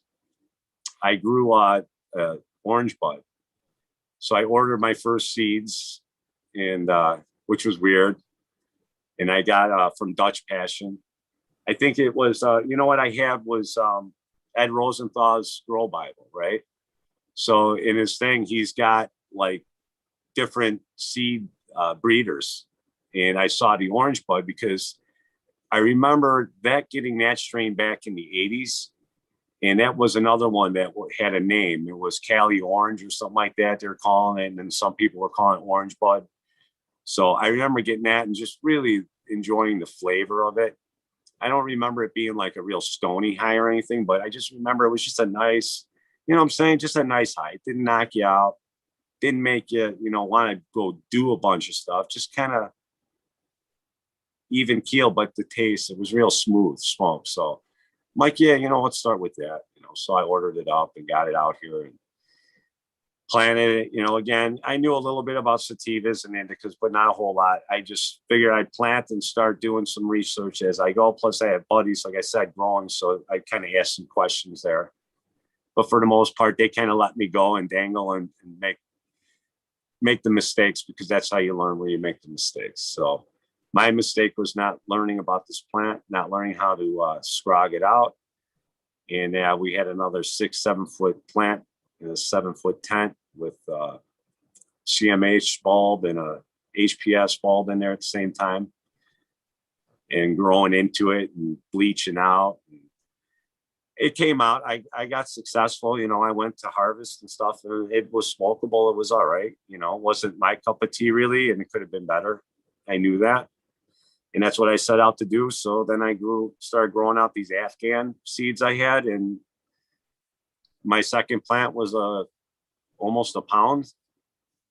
Not that I was trying for that. I was just wanting to make a nice, successful grow. Yeah. And you can look it on my IG. I think I have it. It's way back there. But yeah, there's some nice big juicy colas. And it was good smoke. You know, it was a little stonier than the orange bud. And I was like, okay, well, there is something to this genetics thing, you know? So that's where I started searching out, you know, and I found you know, I was like sub cool. So I started looking him up, and I remember getting Jilly Bean, and then it's Miss Jill. And I was like, oh, she's still around doing this stuff. So, and then I found her, and she's making the stuff again. So I was buying that, but, you know, just researching different breeders, exotic genetics, you know, that his stuff seems to be good. I mean, he's commanding a higher price and he's getting it. Irie Genetics, you know, all these guys. Actually, there's a guy that I would like to give a shout out to, is Old School Chronic. I don't know if you've heard of him.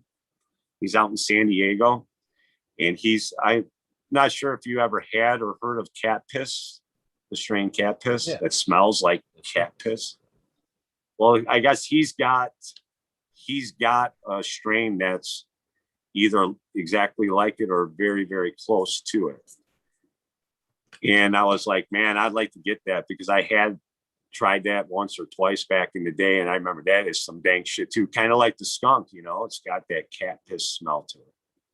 So I was on IG. Actually, Sunday was my birthday, and I was doing my drive, and I jumped on live, and I was just hanging out, and this dude jumped on. And I know he had just started releasing the seeds back in April, but I didn't have the money. They were $250 a pack, you know, so they weren't cheap. And so now I have some money, and I'm like, he popped on my live, and I was like, asked him, hey man, do you still have any of that cat piss left? Because I know it was flying out the door, and I got some extra cash now, and I like to grab a pack. And he's like, dude, I got you, man. I'm sending them to you. It's your birthday. Happy birthday. I'm like, I don't even know this guy, you know? And I was like, you know, he just popped onto my live probably by accident. And, you know, so it's kind of shit like that where I'm giving stuff away, and then, you know, and then I'm getting stuff from other people. And to me, that's kind of how this community seems to work out in certain circles, where people are trading stuff back and forth and taking care of each other, you know, and I love that. You know, I'm all for that. And that's all I've ever wanted. Yeah, it definitely is a good golden age for cannabis the last few years. I was talking about that the other night when Captain 420 was on. Wasn't always like that. Wasn't always like that. You kind of touched on that base when you were talking about let grow in there. But he didn't want you to succeed back then. Especially the guy that if you were getting you got the clothes from. He didn't want you to think it was that easy. He wanted you to come back just like the doctors. Yeah. But it's the last few years, it's like I don't know what happened with myself and a lot of other people that decided, this is stupid. We need to start sharing genetics, information, all that shit. You know, Yeah. it was like a level up, leveling up, brother. Like I talked about earlier. It wasn't just in cannabis. I realized that in life, working it, I'd worked my whole fucking life. I'm skilled trades, skilled trades. That makes you money. You don't, you want to be the guy up. You know what I mean? You didn't share necessarily. You had apprentices. You had that one lucky fucker that followed you around. You talk shit to. You know what I mean? You didn't Right. necessarily dish out secrets, and in that it fell in with cannabis too. You didn't share. And at one point, I had that realization, like, you dumbass, you share, your life gets easier, their life gets better, they level up. You know what I mean? And it's open source. It should be open source. We should be able to leapfrog off each other's ideas and not have hard feelings about, oh, you leapfrog off my idea. No, it should be congratulations, man. I missed that. You know what I mean? Right. Oh, good Yeah. on you for catching where I fucking something I missed and took it to the next level. Well, And I learned it with my kids, cannabis, and I hated myself there for a few months, man. I was like, man, I've really fucked up. I have really fucked up in life. And again, it was just one of them things. What do you do? What do you do? You fucking right. realize what you did and run with it. Start making up for lost time. Well, it's funny that you're saying that, so like in the trades, right? So especially in my trade, back in the day, yeah, the guys they're not sharing shit with you. Matter of fact, guys will tell you the opposite and let you fuck up real bad, and they're not going to share that information with you. Now, my I take a different thinking approach to things, so I have to analyze that thinking and like, okay, yeah, so I got this kid and I've got 20 years of experience and this kid's got none. And what am I going to do is teach him, and then what? So again, now I have to look at it as like, well, why wouldn't you want to teach him? Are you afraid now because he might be better than you? Are you already thinking that less of yourself, that you're afraid to teach this kid because this kid's going to outshine you? Again, the fucking ego's in play, you know? So now I look at it as this way.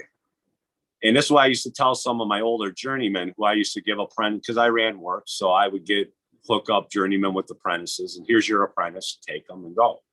Well, these guys that didn't want, I get these apprentices coming to me like, this guy doesn't want to teach me shit. I'm not learning anything. And so I would grab that guy and say, like, why aren't you teaching them anything?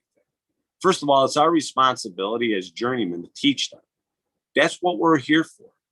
Okay. Fuck that. I'm not teaching that guy. I go, hey, dum dum. Let's think of it like this. You teach that kid how to do this shit and how to do it right. And guess who's doing all the work and who's doing the easy stuff? You let him do the work. You go get this, take the walk and go get the broom, or you take the walk and go get some wire, or you take the walk instead of him. And you go have your cigarette or whatever, instead of being into the trenches sitting there working because this dummy doesn't know how to. And you're going to keep teaching them how to not know how to do things. And you're going to have to keep doing things that you don't. So why not make your life easier? It's a trade-off. The kid's learning. He's learning the skill and trade. You're passing along and giving yourself a break to go maybe do something else. And that's how I actually kind of moved up the ladder, I think, and got from, being an apprentice to a journeyman right into running work. to becoming like the boss, you know, for a time being. So teach them, man. Stupid. Don't, you're shooting yourself in the foot, and you're making the whole world a shittier place. I mean, dude, it's crazy. I walked blind down that road for a long time, man. We all Long did. time. I wish I would have learned much sooner. So much sooner. Everything happens for a You reason. know, You know? I know, you know what where where it cost me the most was honestly with where it counted the most. I look back and with my girls, I could have taught them so much more. You know what I mean? Cars, how to be more self-sufficient in a lot of ways. Instead, I just kind of, go do that. Dad's got this. Mowing lawn. I'm scared to get hurt. I need to learn. You know what I mean? Yep. And that's where when it hit home at the hardest, and then the lesson was most hardly learned when I realized that's what I did wrong at home. It wasn't just at work; it was at home.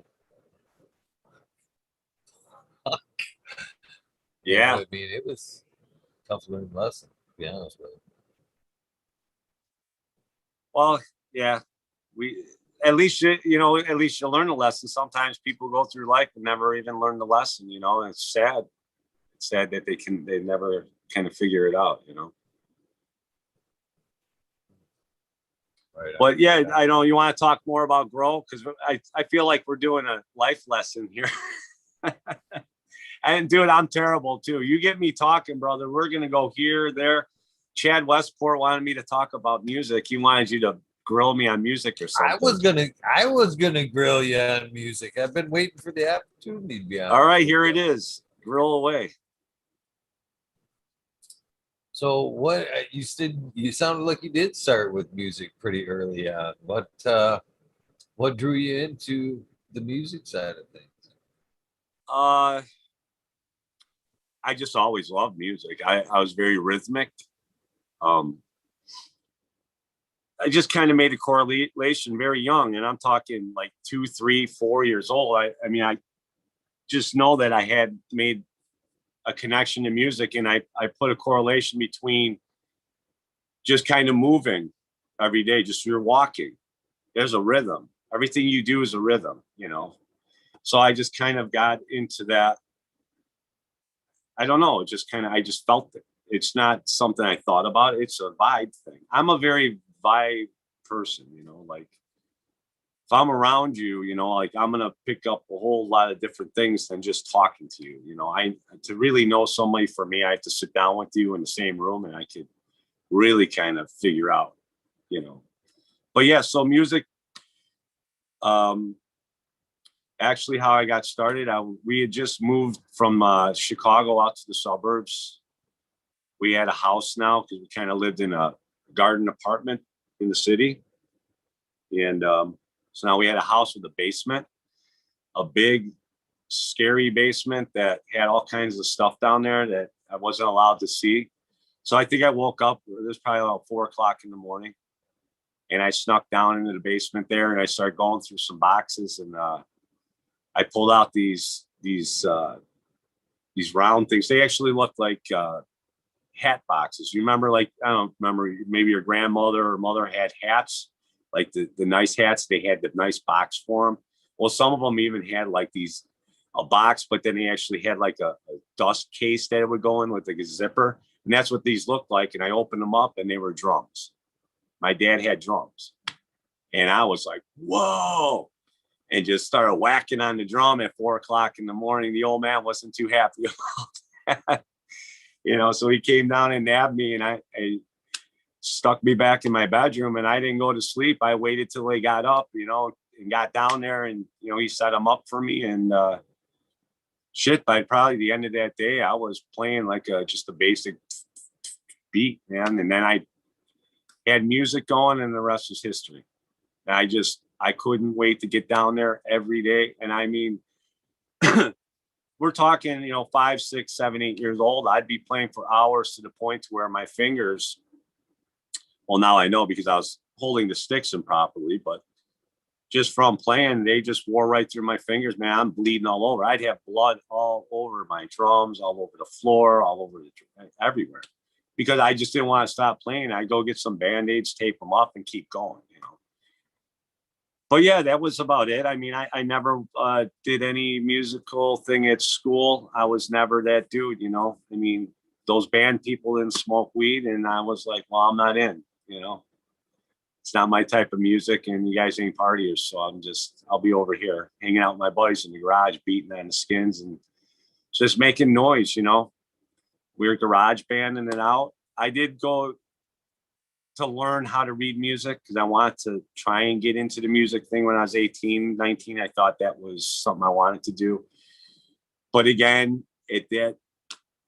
back in that day, you weren't encouraged to do stuff like that. That was a job that you need to get lucky, or you need to know somebody, and you're never going to do it.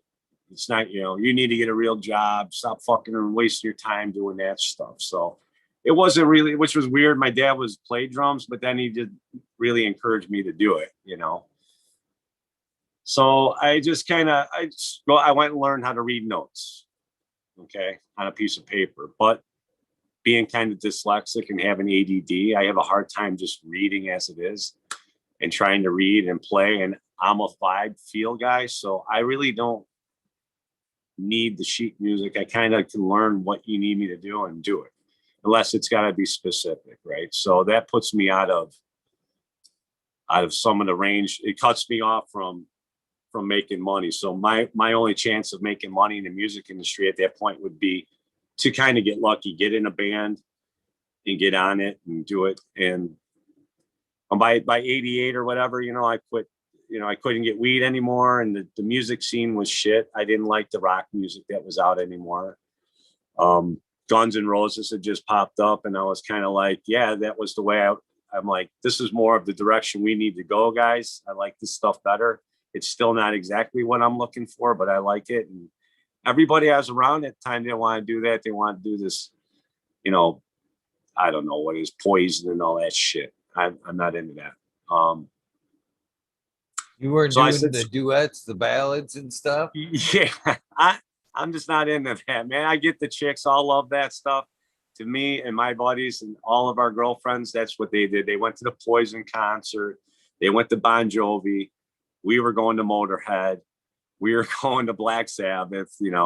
That was our stuff. Them damn rock ballads almost took rock and roll out. Dude, it was bad. I mean, hey, listen, I can tell you, this is how much I did not like that music. My uncle, I shouldn't say uncle, he's a friend of the family, but yeah, we call him uncle. He was the manager of the Rainbow Bar and Grill on Sunset Strip from 73 all the way up until I think 2015 or 16. He finally retired, right? He knew all those guys. I mean, we're talking from the 70s, man. He was hanging out with, Mick Jagger and, Jimmy Page, Keith Moon. And he was hanging with all these guys and the stories he's got, and then when I got a little bit older and I knew what was going on and shit like that, all those guys, Poison and Motley Crue, and all those guys lived at the Rainbow. The minute it opened, those guys were all there. Lemmy from Motorhead lived there. Actually, my uncle's in the Lemmy tribute video or whatever. They made a documentary about him, and they've interviewed my uncle. He's actually in there, talking about Lemmy, because Lemmy and him hung out, and Lemmy would sit at the end of the bar playing this computer game. That was his seat. And actually, I think today they actually have like a plaque there and everything. And this is Lemmy's spot. And nobody sits there. And they put his Jack and Coke every night. They give him his glass or whatever. So, but anyways, to get to the story, the point was, I never went out to California. I could have gone out there. I could have been rubbing elbows and hanging out with Vince Neil and all the boys and shit like that. But I just didn't like that music. So I didn't even go. I had a free pass to get into that world and didn't do it because I didn't want to play that music. So that's how much I didn't want to do it. So yeah, the 80s, late 80s sucked, man, because I quit playing drums. I quit smoking weed and went the straight and narrow, drinking beer and, you know, going to work, trying to, you know, I was actually engaged at the time. So I was going to get married and get the house and the white picket fence and live happily ever after, which I don't think I would have been happy with that, excuse me, that life. So yeah, I didn't, I gave up the music thing. And then it was only a few short years later, I hear Nirvana and like, you know, and then all those bands started coming out. And I'm just like, that's when I just really freaked out and I got pissed and I just stopped listening to rock music completely. I turned it all off and I actually started listening to jazz and all kinds of shit like that for years. I really didn't dig it. I mean, I would hear the rock music when you're in the construction world. Back nowadays, you can't have radios in the jobs, but back then, you know, you had, you know, you did it. So big boom. Someone had the boom box going with, you know, it was I always still some got rock. the fucking boombox. I still carry the fucking DeWalt job site fucking 18, one of the like mid-range ones, not Yeah. like the newer little fucker, the one that like rocks like 3 yards away, the bass boost on it. I still drag mine around. Oh yeah. Well, yeah, we're not allowed down there anymore on the union jobs. It's, you know, oh, you can't have that. So now everyone's got the earbuds in, which is fucking worse because I could hear you went over the radio.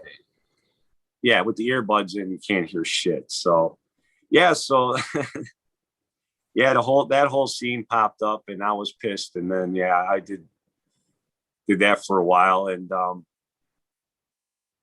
fast forward, you know, losing my first daughter. Well, actually, my life was just started going bad. You know, like I said, I was running work. I was like a top dog out downtown.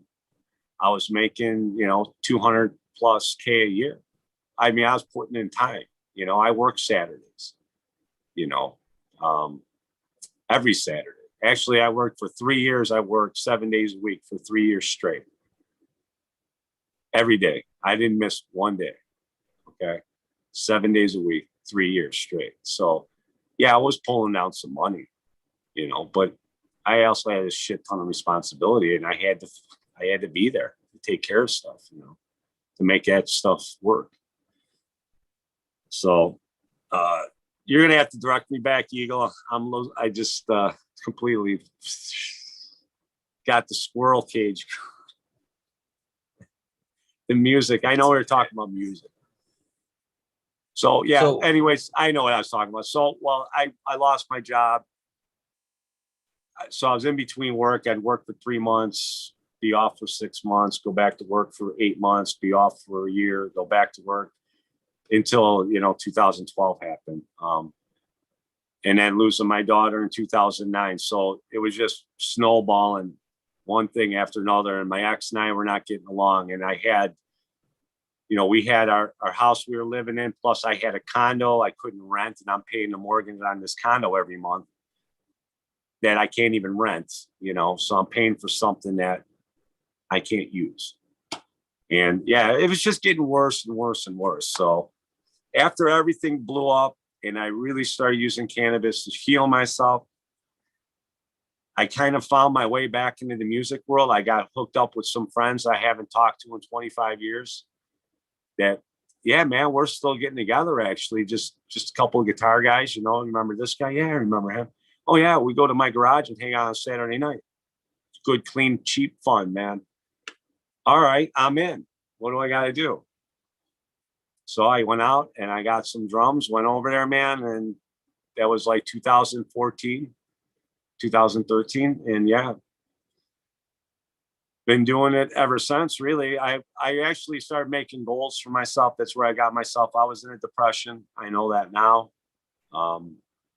Little by little, I just decided make a decision. You know, at one point, you're either going to live where you're living right now and the way you are and probably die very soon, or get the fuck out, man, and start making the best of it.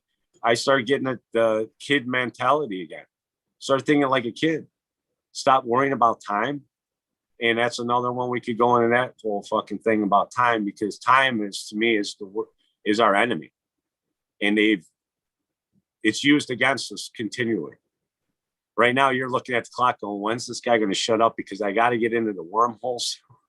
But you know what I'm talking about, right? So everything's time. Like, I got to go do this, and I got to be here, and this is happening. So everything's time, and you get rushed. But you take time out of the equation when I didn't have to be anywhere, when I had nothing going on, and I could just go there at my leisure. It was like being a kid, you're just hanging out thinking like, what am I going to do today? Well, I'll go over to my buddy John's house.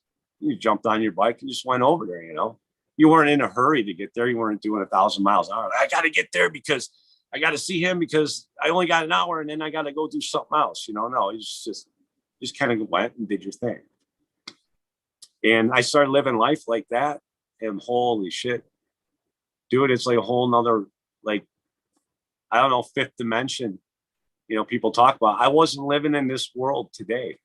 I look at everybody else and everyone's, running around and they're doing shit. And I'm just sitting back, man. It's like, dude, you guys are killing yourself. This is not what life's about. Life's not about running around and go getting that thing and getting a new car and getting a new iPhone 27, whatever, with 17 lenses on it. I mean, I don't know.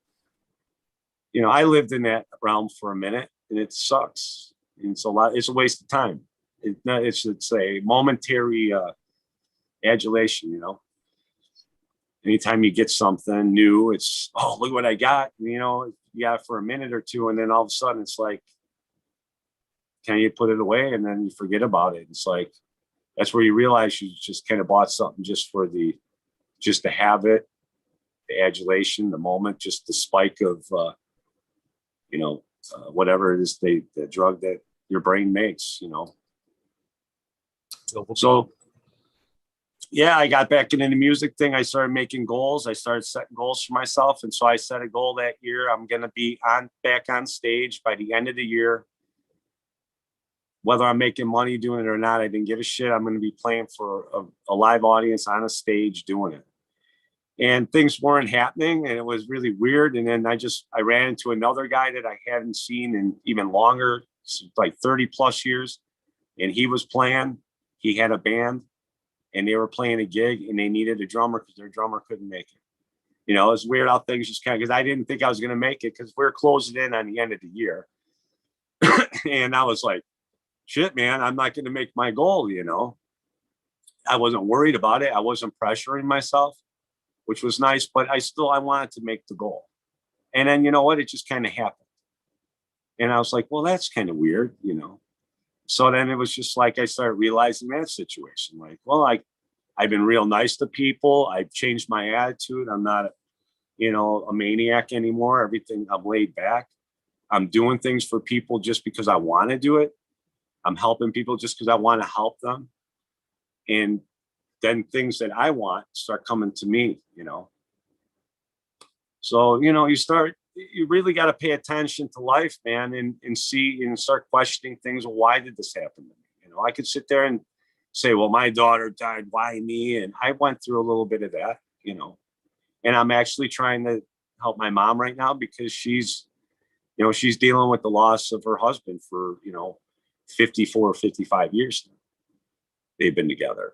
Actually longer because, they didn't get married right away. So they were together for like 2-3 years before they got married. So she's kind of going through that whole thing where she's not happy, and she's trying to live with the loss and the grief and stuff like that. So trying to help her through all that. But yeah, I mean, I could find 1,000 things to be pissed off about, and I have 1,000 reasons to be a miserable person. I have the right to actually, I guess, the right to walk around with a chip on my shoulder, but it's never going to do me no good. And I'm definitely going to help anybody else by carrying that shit around. So do a 180 on it, help people out. Like you said, just do something nice for somebody. Hold the door open. I have an old lady next door that she's got a walker and stuff like that. The mailbox is out by the street. So you know what? I'm home now. I'm off of work. I've been laid off for a couple months. I go up. My dad, he's not here anymore, but he used to go get her mail for her every day, give it to her, shovel her snow. Even though she's got a guy that comes and she pays to do it, I still take care of stuff like that for her. I take her garbage cans out every week, bring the cans back in. Just, and then she's wanting to give me things, like, do you want that lazy boy I have sitting in my garage? I'm like, nah, that's all right. I don't need a lazy boy. I'm not sitting around long enough to use it. It's awesome. It does bring in a good feeling though, knowing that you're helping others. It's very infectious. Very infectious. I enjoy it. I do too, my friend. So, are you playing still today? I mean, Yeah. Are you wailing away on them drums? Are you playing live? Oh yeah, we go live on Instagram all the time. I actually just turn it on. Guys, sometimes they don't really know about. At least they didn't know about the few first times we did. They had no idea, because he's got where my drums are. It's his drum set, but his drums are set up just like it's an old basement, and it's like a music studio / hole in the wall basement. But he's got partial thing. I just stick drop ceiling. I just wedge my phone up there. I get a straight down shot over the drum kit. So, and it actually surprisingly, through a phone and with how fucking loud it is in that little basement, it records fairly well. It sounds pretty good. So yeah, you could catch me on usually on Wednesdays, but tomorrow, yeah, we'll be going live tomorrow. I just, do it for like an hour or whatever. I just let the thing roll. And so we're just doing practice. It's nothing serious right now. We're just, we just got back together after not seeing each other for about 4 or 5 years or 3 years now. About 3 years we haven't played. So I haven't really played, life has been, I got back to work. So going back to work, where I'm living, I have to travel. It's about 98 miles one way. So I'm out in Rockford, and I have to travel to downtown, basically right on the lakefront. I was doing the third largest building in the city right now. It's a 101-story condo building that I was on. So yeah, I'm spending an hour and a half on the way to work. And on the way home, I get to do about 2.5, 3 hours, And so yeah, I didn't have a whole lot of time then to do it. So, but since I've been home again and I'm sitting around, yeah, we got together. A lot of guys were off because of COVID and stuff, and here we are back in the basement, and we're starting to do it again. We're actually my guys were wanting to talk to people that are doing these shows. It's like, hey man, we could do like a live opening thing for these shows or something, let's do a song. I'm like, so yeah, I'm throwing it out there. Anybody you don't have to pay us shit. We'll come on, do one song for you, and see you later. All right, we'll get with you later. Contact my people. We'll get back to you. Right here. Right here. All right, Anytime. we'll talk after the show. We'll be around tomorrow, man, for sure. I don't know if you got a show tomorrow going on or not, but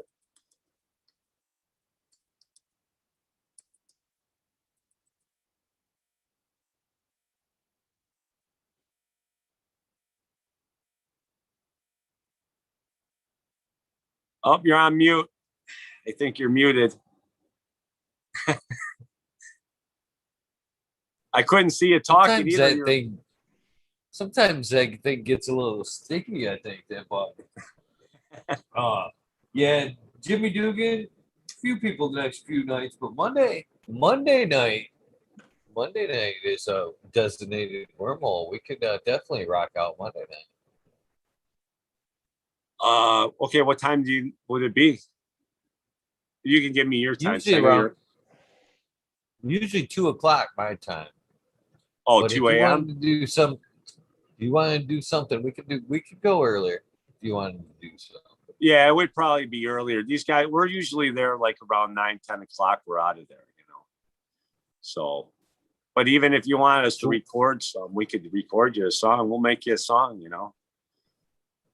We could do a rip off. They were asking me. D for 2, anything. anything. We could use a dab song. I've been begging my daughter's boyfriend is in a heavy metal fucking rock band. I've been begging him for a heavy metal T for Two dab song that I could play. He refuses to fucking give me a version of it. That'd be amazing. For one, Okay, I'd take it. we're gonna make you the dab song then.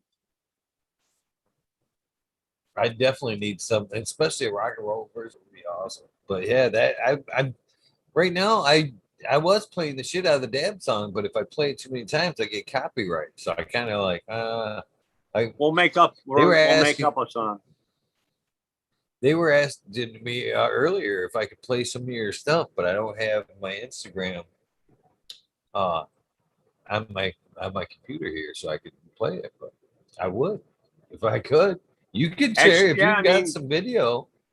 My I could Instagram use is. screen share Do I have the? if you want. I don't know You how to can. do all that. I can. Yeah. Okay. What do I got to do? On your Zoom there, click share. Let me see. Tap your screen, and then Yeah. it might say more. Share. More. Yeah. More. Click share. So I have Click chat, more. meeting settings, raising hand.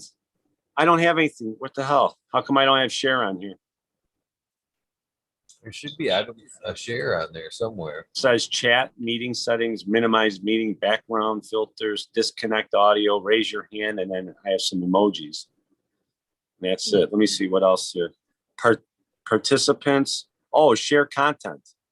Duh. There you go. Click on that, and then you just click on whatever you want to share, and it pops it up for everybody. Oh, to see. yeah, no. So I if don't you have had, so if you had big see.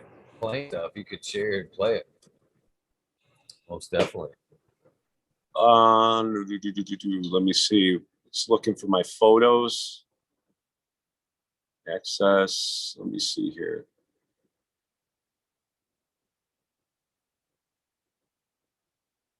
The thing is I just got this phone, and I don't have it. Do I have anything on it? I don't think I have any recordings on here. No. Oh, wait. Okay, here we go.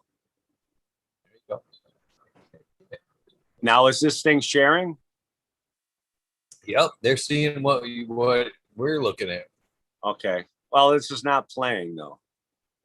So this was a Instagram live thing. All right, I'll stop sharing that. Yeah, so I don't have anything, unfortunately, right now. But if you want, you could listen to stuff. We do have old stuff from the 90s or 80s on Apple Music. So if you look up Really? Charlie's, it's called Charlie's Pipe Dream. Unfortunately, I wasn't in that band, but most of all my friends are in that band. And we still actually play some of those songs today. So it's called Charlie's Pipe Dreams, the name of the band. They have one album on there. I think it's called Bike Right Around the Lake. It's like a little Lego figure. That's pretty good music, man. I don't know how these guys never made it big. Well, other than just not having the right connections, you know. So you want to give a shout out to some of the guys you're playing with now? It wouldn't matter. They really don't watch any of this stuff. They're not growers. They just like me bringing over the stuff and giving it to them.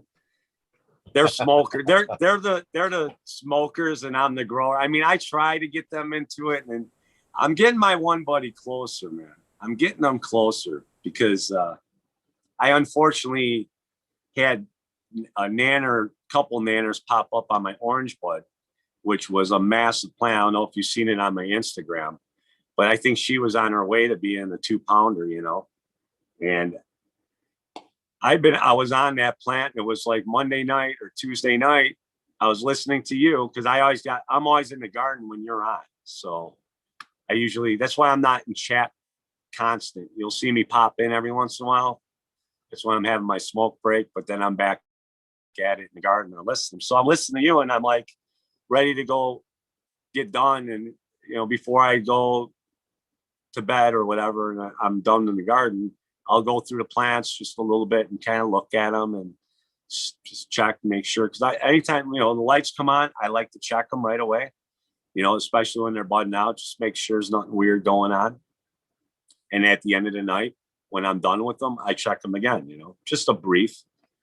So I was looking at that orange bud the other night, and man, I could have swore this one little thing looked like a nanner, but it was really light colored. So it just kind of looked like a pistil that was two pistils that were like stuck inside the calyx when it was blowing up, you know, and just hadn't popped out yet.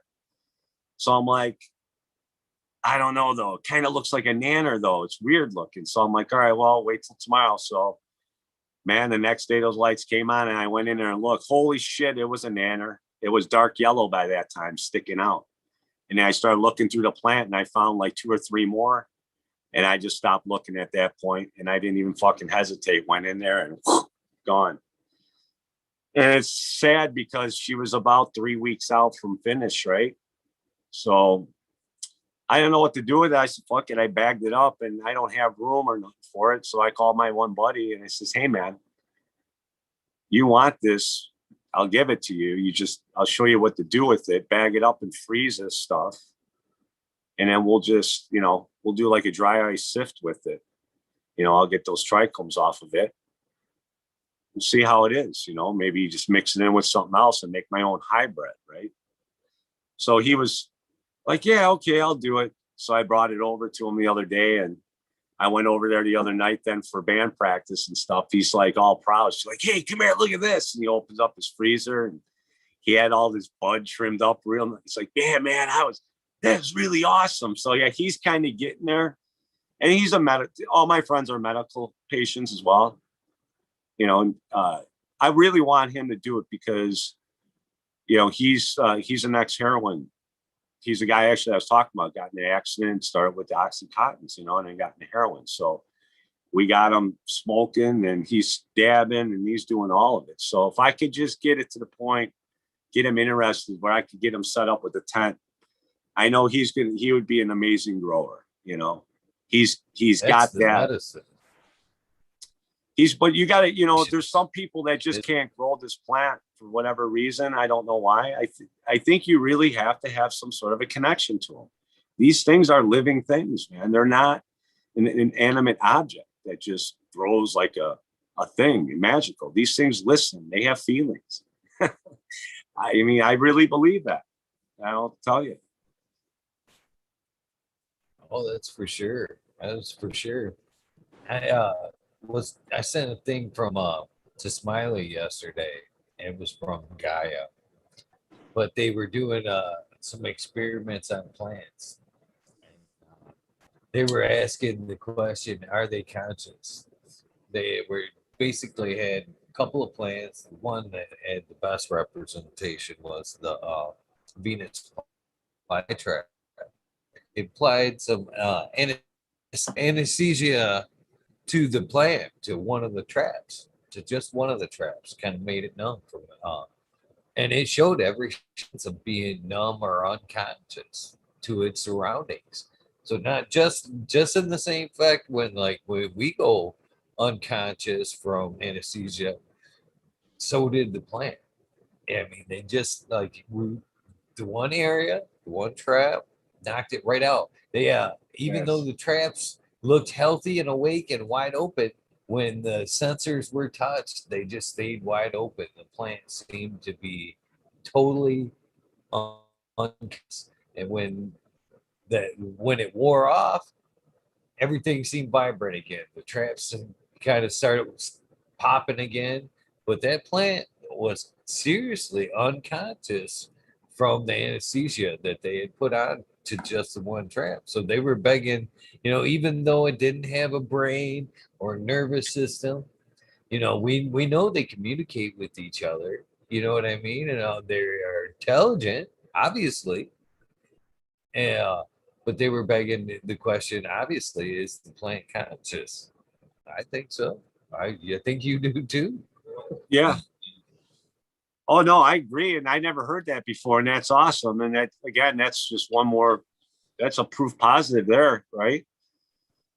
I mean, I don't know about you or anybody else, but I find myself, going out into nature. Like I took my girls out. We have this place called Starved Rock out by us, and it's kind of cool for us. It's they got like caves and all this, rock formations from river flowing through there at one point, and all these cool trails. It's very hilly, for us. It's pretty flat here. I mean, you're in Michigan, you guys are pretty flat too, right? So it's a cool place. But so I took my girls there, and it's just that was the first time in a while that we actually spent quite a few hours out in nature. And it's like, you just feel better no matter what. When by the time you walk in there pretty, down. By the time you're walking out though, you're feeling a little bit lifted, and it's just from these plants. I think it's just from being in those surroundings with these living things, and there's animals too, and there's vibrations given off by everything, positive and negative. But I think there's more positive, if these plants are growing, they're healthy and happy. Obviously, it's going to be more of a positive surrounding. And, you look around and you see there's tons of green, right? So you got a lot of positive happening and you're around that and you feel better. There's something to it. And I believe even like the terpenes, because for whatever reason, I noticed up in Wisconsin, right? I spent a lot of time up there in the pine groves, and that pine terpenes. There's something to that piney terpene that just you're in it and you're smelling it constantly all day, hunting or whatever you're doing out there. And yeah, it's got a relaxing effect to it, So again, I get the whole THC thing, but I think there's a huge factor with everything being involved, and not just sucking THC out of the plant and using that to get just high. Or I don't think breaking the plant up or just drawing a certain particular thing out, unless it's for a exact specific reason. But for an overall thing, I think you really just need to smoke flower, and get the complete medicinal effect. But yeah, I think, like you said, the plants are alive, man. They're talking. I think it should be a whole medicine too. As far as that, I was listening to this thing earlier today or yesterday, about the Yeah, endocannabinoid system. They blend anymore, and they were talking about how we use how the endocannabinoid system, the secondary endocannabinoid system, uses fats and lipids, as carriers and whatnot. I'm thinking, well, why in the fuck are we taking them out of our extracts? You know what I mean? If it's part of the system, why the fuck are we taking them out? right. That's uh what is it called there? The crumble. That's what crumble is. It's all the fats and lipids. That's one of my favorite extracts, and it's pretty much it was a waste like kind of thing.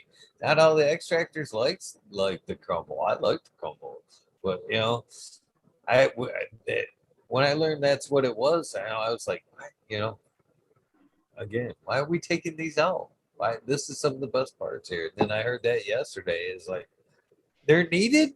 You fucking telling me they're needed? We're taking them out. It just seems retarded at that point. I mean, I Yeah, no, I get it. I'll be honest with you. My favorite out of all of it is got to be scissor hash.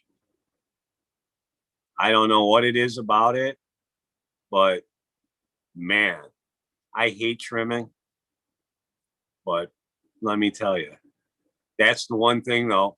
I know what I'm getting when I get into the trim. So it's like, I don't want to do this, but man, I want some of that scissor hash. So I go at it, and I'm rolling up my little balls, and then I start smoking that during while I'm doing it. Man, it just really hits me hard. It's weird because like edibles,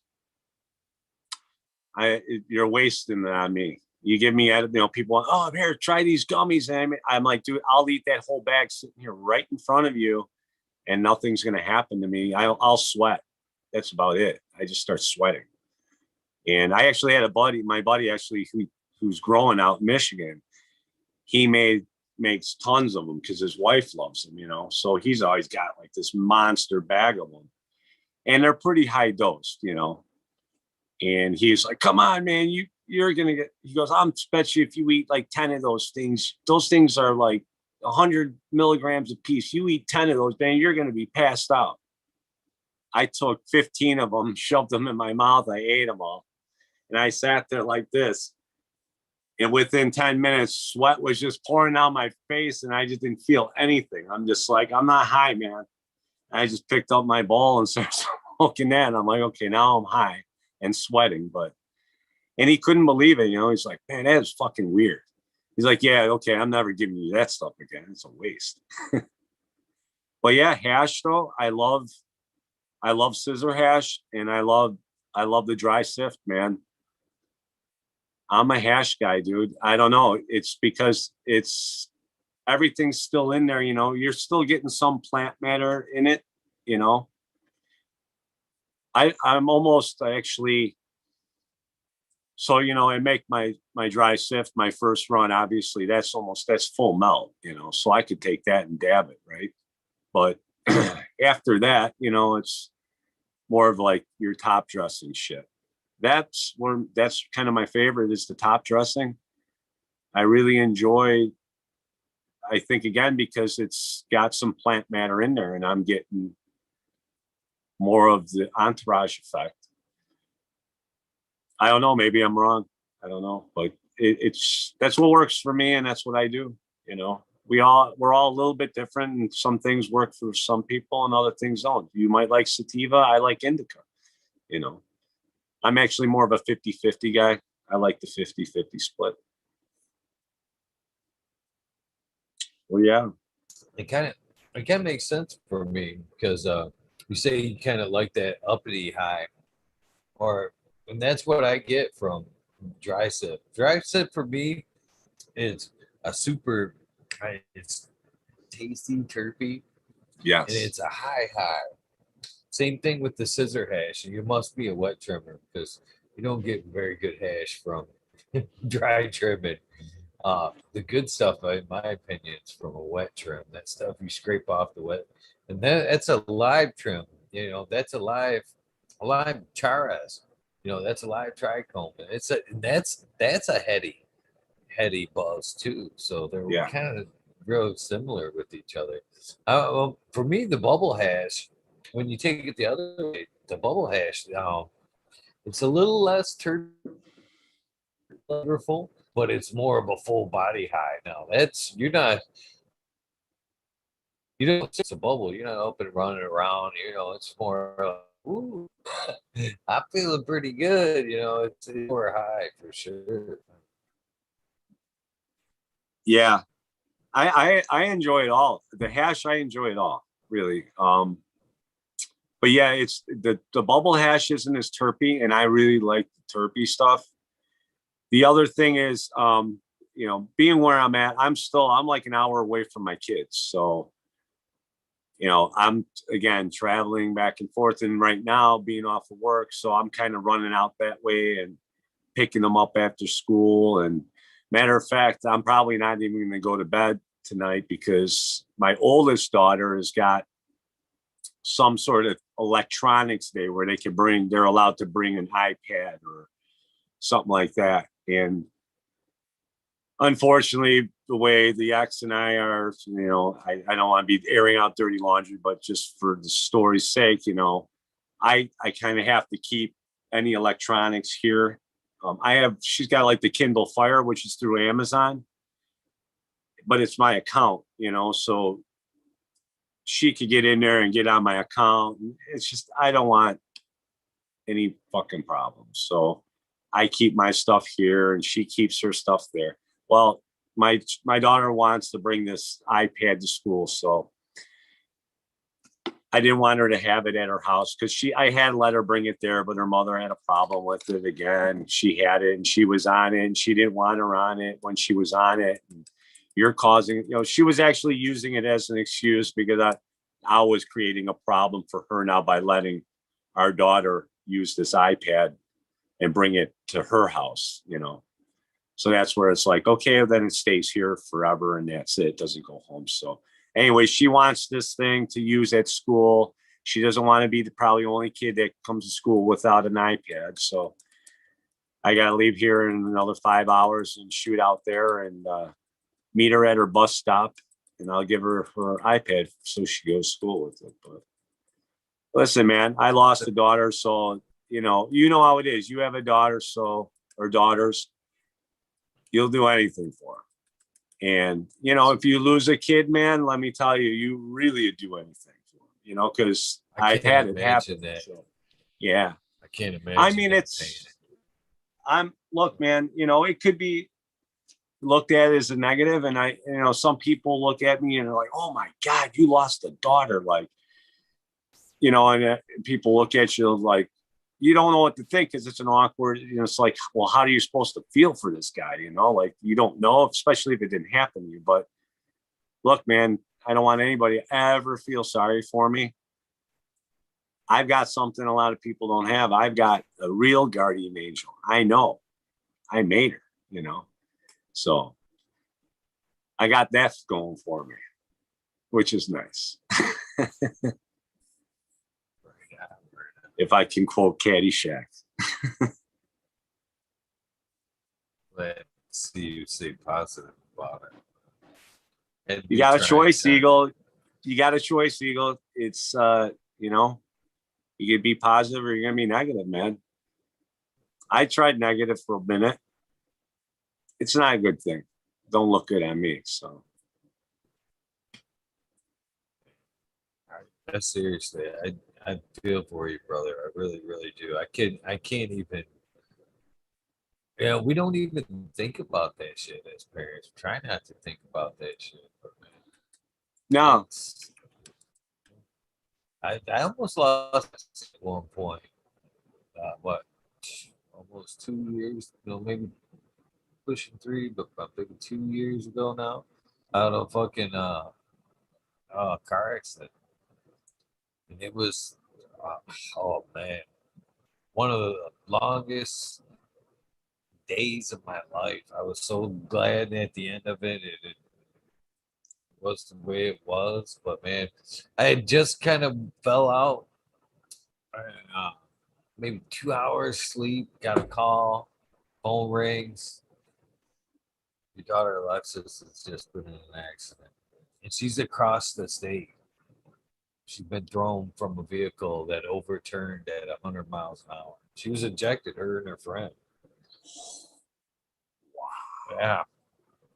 And so we get up and man, it was like disbelief. They wouldn't tell us anything. The lady actually had found her phone, and it was the lady that pulled over, and she was with her at the time. And it was we didn't know what to expect. And we had to drive.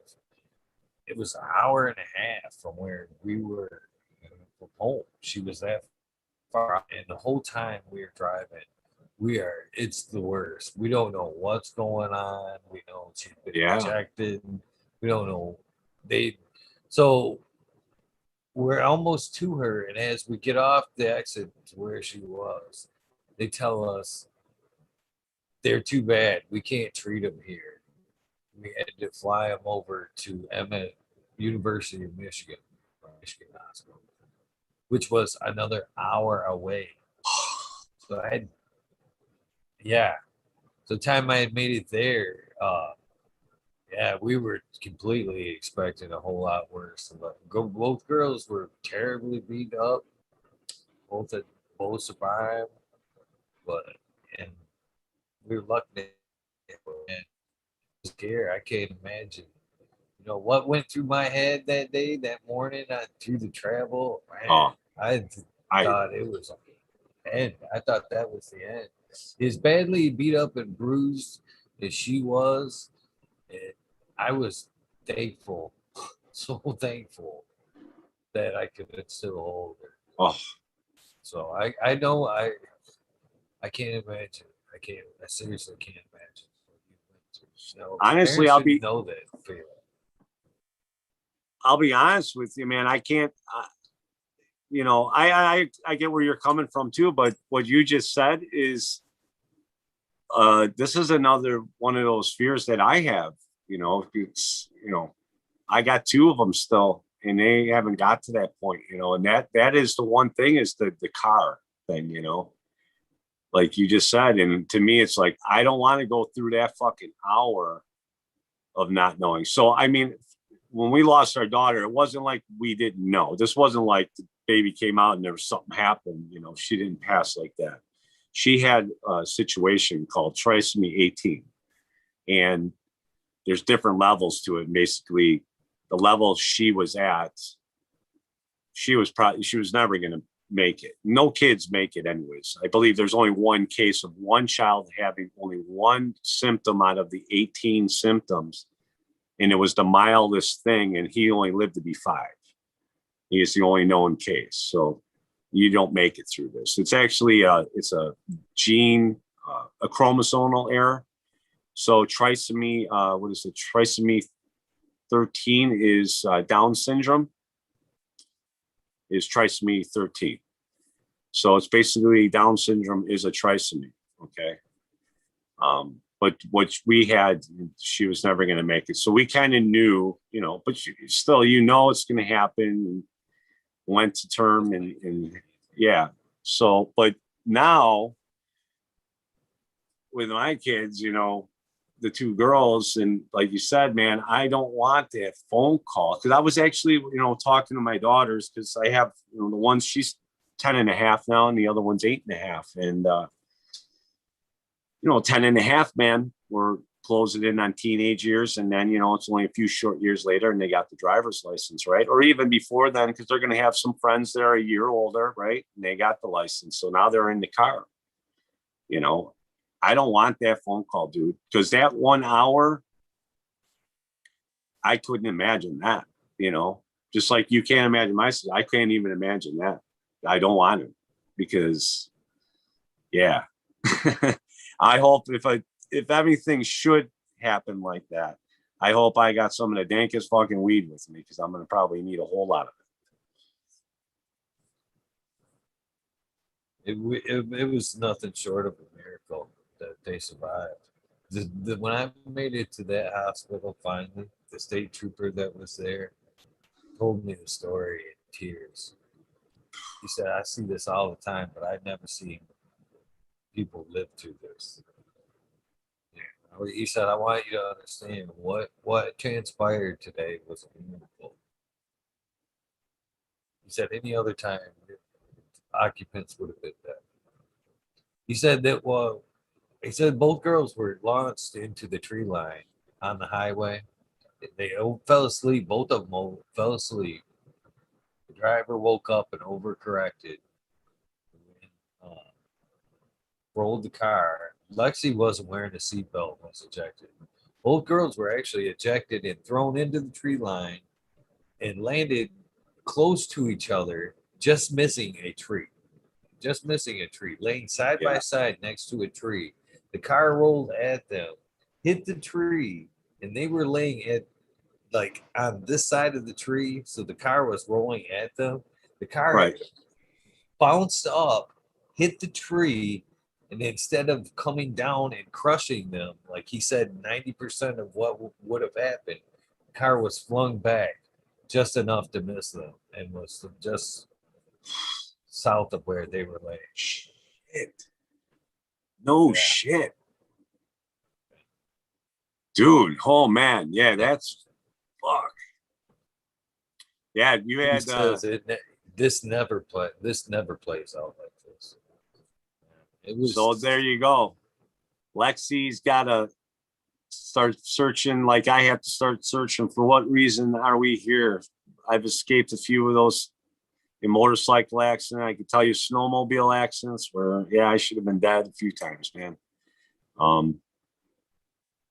Fuck, I got knocked off the scaffold. I was 18 years old. I was working for bricklayers, and we had these scaffolds that would jack up. And they were like these big towers, and they'd have all the planks going across.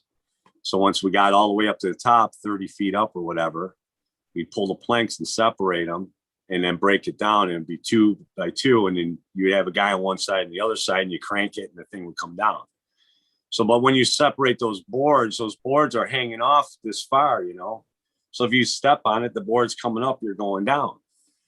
So I was on my hands and knees, and I just separated them. I just pushed the other plank off the other one so we could drop the thing down. And when I did that, the guy came around with the forklift and hit the entire structure, which made it sway like that.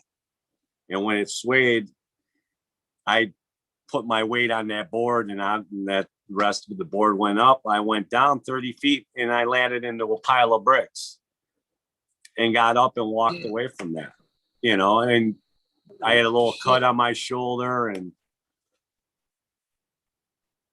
that's some luck. Right.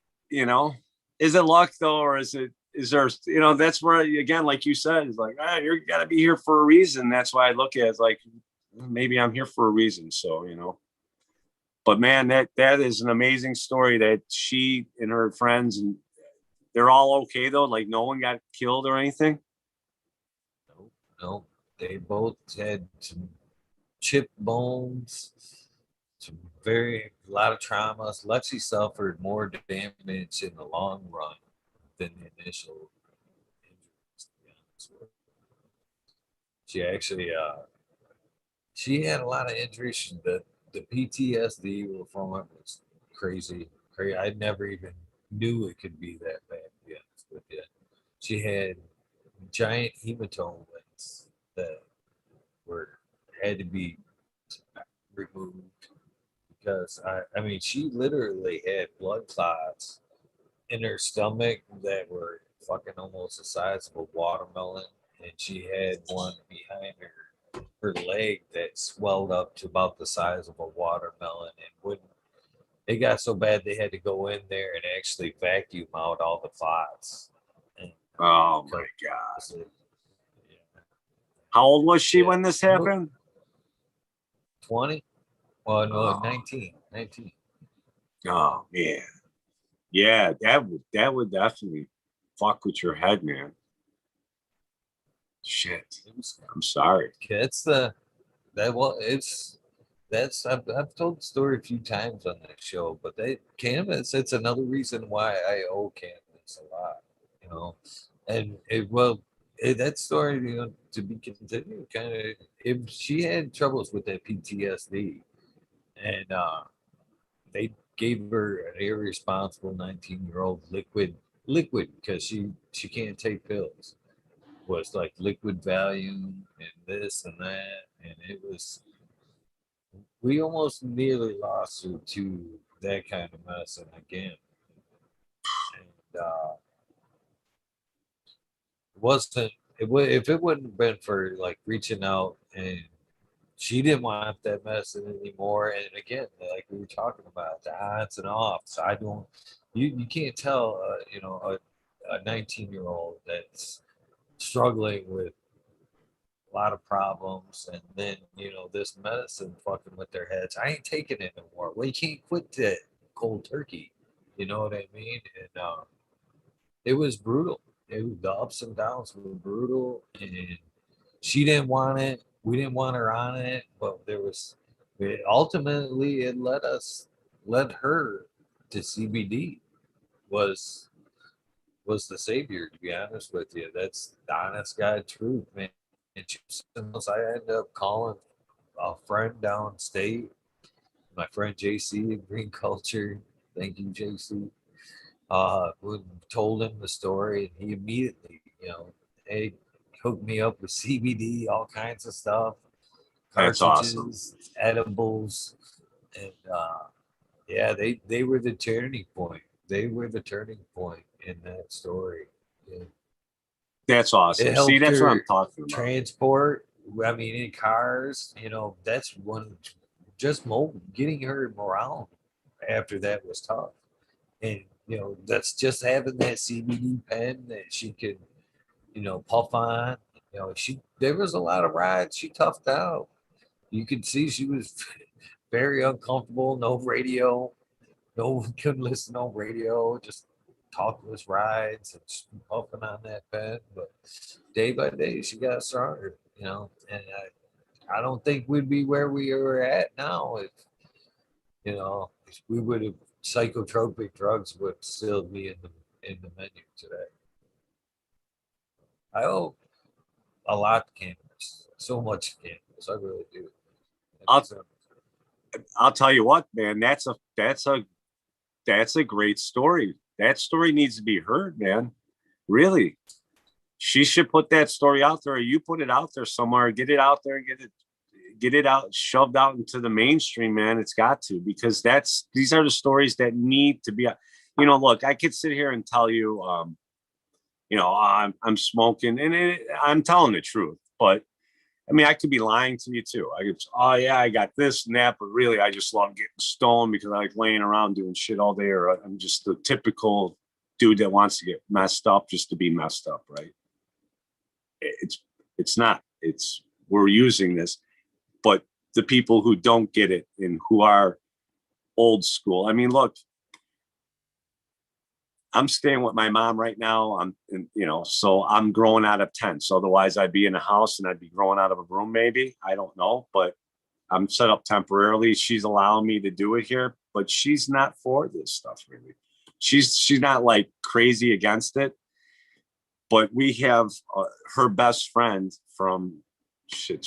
I'm not gonna tell her how old. She's older than me, obviously. So, but her best friend's daughter, she's an OR nurse, registered nurse, against cigarettes. She didn't believe in marijuana, all the CBD and stuff like that. She's a nurse at a hospital with using medicines, and she got diagnosed with cancer last year. So her husband came over and saw what I was doing, and I showed him kind of what I was doing.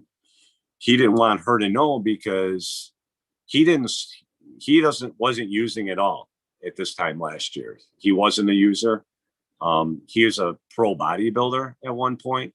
So he's all about eating healthy, no smoking, anything. You're putting anything in your lungs is bad, right? So he came over because he wanted to learn how to do this, because he was thinking that maybe getting her to do it, because he heard about so many people having success using, right? And he knows also with the bills that they're getting, that they're not going to be able to sustain buying, because the cannabis isn't going to be, through your insurance. You're going to pay for that out of your pocket, right? So, and the prices here, I don't know what they are in Michigan, but if you're just a rec user for an eighth, you're talking almost $100. You're just shy by a few dollars, So, and it's, stuff's dry. It's crap. But so yeah, he came over, he learned how to do it. And now they're growing, and she started using, and her mom she feels better. She has to do the chemo. She has to do some of these things because, of how bad it is. And she's young. She's only 38, I think. Little kids. She's got a 8-year-old. Her youngest is 8. So, yeah, she's using it. It's helping. And so my mom is I'm trying to get her there, believe me, because right now I know she could use it, man. Because what she's going through, I hear her at night walking around upstairs. I mean, I'm in the garden through the night now since I'm not working. I'm like on the night shift, I'm waking up at noon. I'm going to work at 4 p.m. in there, or I'm always got something to do, And I hear her. Hey, Ma, I hear you up there. You could be tending to the plants. Get in the garden, water them or something. Hey, please help me out here. Hey, Eagle, I had her trimming, bro. I actually had her trimming because when my dad was in the hospital, it was a rough time, and I I had just harvested 3 plants because, you know, we only got 5 things going. So I was doing 3 and 2. And so I had 3 plants to harvest. I'm like, man, this sucks. I need help, you know? And I'm like, nah, you ain't doing nothing. I go, come on, help me. Just let me show you how to do this. I go, because my mom worked at a nursery. She's always had plants. I got my green thumb from her. She could grow anything with just water. I don't know how she could just water things and it just stays green. It's like she's got the nutrients in her and it just goes into the water. I don't know, but it's weird like that. And so I'm like, you could do this. I mean, she's cloned her own flowers, you know, back in the day. She's like, we just used aloe. That's all, you know, just you cut it, you put it in the aloe, you put it in here, and then it grows. Put it right in the dirt, you know. So yeah, I got her trimming, man. Actually got a picture of her from the back doing it. I said, we gotta get a picture of this guy. Because I was telling her, I said, well, when dad comes out, I gotta show him this because he's gonna freak out that you're doing this. Because he wasn't for it either, but they saw that it was saving me money, a lot of money, which I needed because I got child support payments. And believe me, in Illinois, yeah, they like to nail you to the wall. I don't mind doing it. I love my kids, you know. That's what I have to do. It's what I have to do. But yeah, so he saw that. Look, he's happier. He's saving money. To me, saving money is making money. So give us the 25, 30 bucks a month or whatever it costs to run your equipment and we're all good. Keep the smell down. You know, so I got big jugs of Ona. I've got air filter. Matter of fact, I got to get a scrubber, a big can, I think, and just scrub that air because I got some dang shit going on now. This isn't the bag seed stuff. This isn't the cheaper, you know, like, you know, those seed banks where there are no breeders, but they have every strain available, you know, that kind of shit. It's not quite the dankest of stuff. It doesn't stink as bad. But now I'm growing that. Dude, that slippery Susan, my mom was dying. She was like, you got to do something about this. The lady at the store smelled me. And she thinks that I did marijuana because she asked me if I was a medical user. I'm like, my mom smells like the dank, man. So yeah, I ran out and got some Ona, man. I'm spreading this shit all around the house and I'm running around like a priest in the thing, you know, fucking swinging the incense around and yeah, so odor control is a problem. Making friends already. That's what I would have said. Cannabis making you friends already. Well, I got the one neighbor, like I said, she's 80 something. I don't think she would know or even cares. And my other neighbor, he's a young dude and he's a partaker, not constant. He likes his booze more so, but he does puff every once in a while. So we talk. I go over there whenever I get a harvest and I hook them up and everybody's happy, you know. So that's how we roll. That's awesome, man. I do think everybody should grow. I mean, everybody should grow. I think I said it earlier too. I really think that's the benefit of growing right there. I mean, there's education in growing. You know, I think it honestly, as it remediates shit out of the soil, I believe it remediates the shitty shit out of us. As you grow it, I believe it cleans it, you know, so levels up. You level up a little bit as you grow that plant. You know, you really do. You know, there's certain cycles, but just when you start, I mean, from the time you start, your enthusiasm, talking with other people about it nowadays, couldn't back then, but you know, talking to other people about it like we are now, man, I can feel the oxytocin flowing through me, the love for the plant just now, you know, popping, just talking about it. So, you got that good feeling of clearing your anxiety every day when you go into the garden, and then there's that, especially if you're in a bad way or, sick or just in a bad way, just that can do of, I did this, at the end of I created my own medicine. And that statement right there is very powerful. That can do. I mean, it does. That's a level up again. That's another level up. But what else can I do? I'm capable of this. I got to grow going. What else can I do? And it just tends to steamroll after that. And I really believe the medical aspect is greater with cultivating than the plant, or at least equal to Oh consumption. yeah, To be honest with you, I uh, agree. very I therapeutical all the way around. It's a miracle plant. It really, Right. And I'll be honest with you, just growing it yourself, now you know what's in it because I was about 5 or 6 years ago. Um, I wasn't growing, so we had a guy that we were getting our stuff through, and it was always pretty good. But at this time, this was when I was in the band situation, right? So we are all getting the same stuff.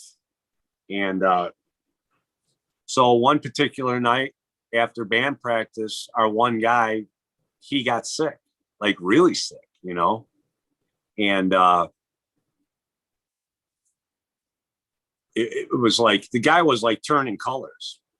And unfortunately, he was a user. So we thought, well, did he use something now? We don't know what he did. Don't want to be judgmental, but, it happens, right? So that was it. That was the end of it. So then the following week later, another band practice, I got sick to the point to where I was on his bathroom floor, doubled up, like cold sweat. I didn't know what, I thought I was dying. I didn't know what it was. I ended up sitting there for a couple hours and finally got enough strength to get home, like to get in my car and get home, and still felt shitty like the next day. And then the next day, this girl that I was dating, she got really sick. And then it was 2 days later, another guy got sick. And then I'm like, look, man, we're all smoking that. There's got to be something in it. Something happened. It's either mold or who knows what. But there's something in there. Something happened. And it's a bad situation. And at that point, that's when I was really like, man, I got to do something. I'm not going to die because someone else didn't do something the correct way or decided that, well, that's okay, or cut some mold out or whatever. And that's enough. That's good enough. And I mean, I see the mold, fuck it. The whole plant's gone, dude. I'm not washing it. I don't even give a shit. I don't want anything to do with spores. All right. Working in the trades, knowing what I know about mold, bad news, man. I don't fuck with that stuff. That stuff, man, is like fucking with a loaded 45, with no trigger guard. So yeah, I'm not I'm all for everyone's got it. And the worst thing that happens to you is you got to start growing vegetables, man, because you can only do so much with the plant. I know beginners, when you start out, man, you want to get in there and start stretching. I see these guys where they got the little plant and they're nailing the whole thing down and flattening it all out and doing all this crazy shit. And that's cool. I mean, there's nothing wrong with it. Dude, experiment, man. That's the spice of life. You may like doing it that way. It's just, some people like to tinker, man. I know guys that buy a brand new car and the first thing they're doing is taking the fucking engine apart. Like, what are you doing? Oh, I gotta fix something here. It's like, oh man, but that's how it is. And that's cool. I'm not judging anything. It's not my way, but my way ain't everybody's way. Your way is different. And dude, I like vanilla, you like chocolate. And you happy? That's what counts to me. If you're happy, I'm happy. We're all gonna be happy. So yeah, do it up. But yeah, this plant though, right? I love it. Sorry. I go off on my tangent sometimes. oh no, you're exactly right, man. The plant, the culture, I'm all in. I'm all in. I I made that statement years ago, and haven't looked back. To be honest with you. I want to get in. I definitely would like to get involved in this somehow. If I can make a living doing this, like I said, my ultimate goal is to get some sort of piece of property, a couple of acres where I can have some sort of a little nursery and sell it. I've always liked the nurseries. Like I said, my mom was a green thumb. My mom worked at a nursery out here for 4 or 5 years. When the economy kind of went to dumps, my dad, he has his own business and stuff like that, but he's getting older and the economy took a turn and business slowed down too. And, you know, it wasn't humping like it was and they needed a little extra stuff. So my mom wanted to get out of the house too. She was sick of sitting around. And I think because my dad was somewhat retired and he was always there, you know, they were kind of at each other all the time then. So they weren't used to being around each other, you know, 24/7. So she's like, I'm going to get a job at a nursery. So that was like about 10 years ago or whatever. She worked there for about 5 or 6 years. So I would go out there all the time just to hang out in the nursery. I still do that today. I'll just pull over. If I see a cool nursery or something, I'll just pull over and just go in there, man, and go hang out with the plants for a minute, you know, not necessarily to buy anything, but just to be in that environment where you got all these brand new baby plants all growing. And it's like being in a baby nursery. You know, you ever go into, you know, into the brand new baby ward where all the brand new babies are and everybody's just, dude, that vibe up there in that room is fucking amazing, right? You know, it's just full of life and happiness and joy. And so it's the whole vibe thing. I may tread through there these days to maybe visit a friend's baby or something like that, but no, that shit's contagious. That baby shit rub right off on you, dude. Yeah. No, you'll have way too many you hang out up in there, man. No, yeah, but I mean, I hang out there and I'll go to the nurseries, man. I was hanging out by my mom. Oh, I'm actually serious about that shit, man. You pass that shit around just like a cold. Think about it. When somebody you know gets pregnant, how long is it before you're like, oh, they're pregnant too? Oh, it's over there? Wow, it popped over there. It's actually sketchy.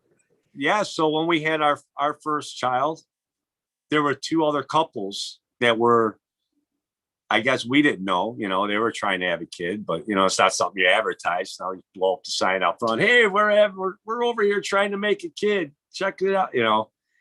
But yeah, we had ours, and we come to find out that these other 2 couples, you know, we start talking, and then they start saying, yeah, well, we've been trying and we've been unsuccessful, and they're on these medications to try and get them pregnant and all this stuff and doing all these tests and crazy shit. But as soon as we had ours and they were telling us about it, it was like 6-8 months later, this one was pregnant. 3-4 months later, the other one's pregnant, you know. So now everyone was having kids all at the same time, you know. So yeah, it is contagious like that, man. Once one pops up, they all of a sudden start popping up everywhere. Yeah. Maybe we get the home grows going like that. That'd be awesome. It needs to happen. We need everybody to fucking actually stick some seeds in the dirt. I think before rec goes across the board too. Because I think the more gardens we get going at that point, it's going to be harder to take away. They can't put the cat back in the bag these days. But the first thing that's going to happen when rec goes is they're going to try to take away the grow. And unless, you know, just like it went across the numbers, it's going to take numbers of growers to be like, hey, we supply our own shit. We keep putting up with it. You know what I mean? And that takes everybody growing. You know, again, it's a rewarding experience. Why not? Are they trying to do that to you guys out in Michigan? Because I seen over there, because I follow some guy who's over here in Clio where they hold the cup. And I saw that they're trying. What's that? Buddy, right? Clio cultivation is who you're talking about?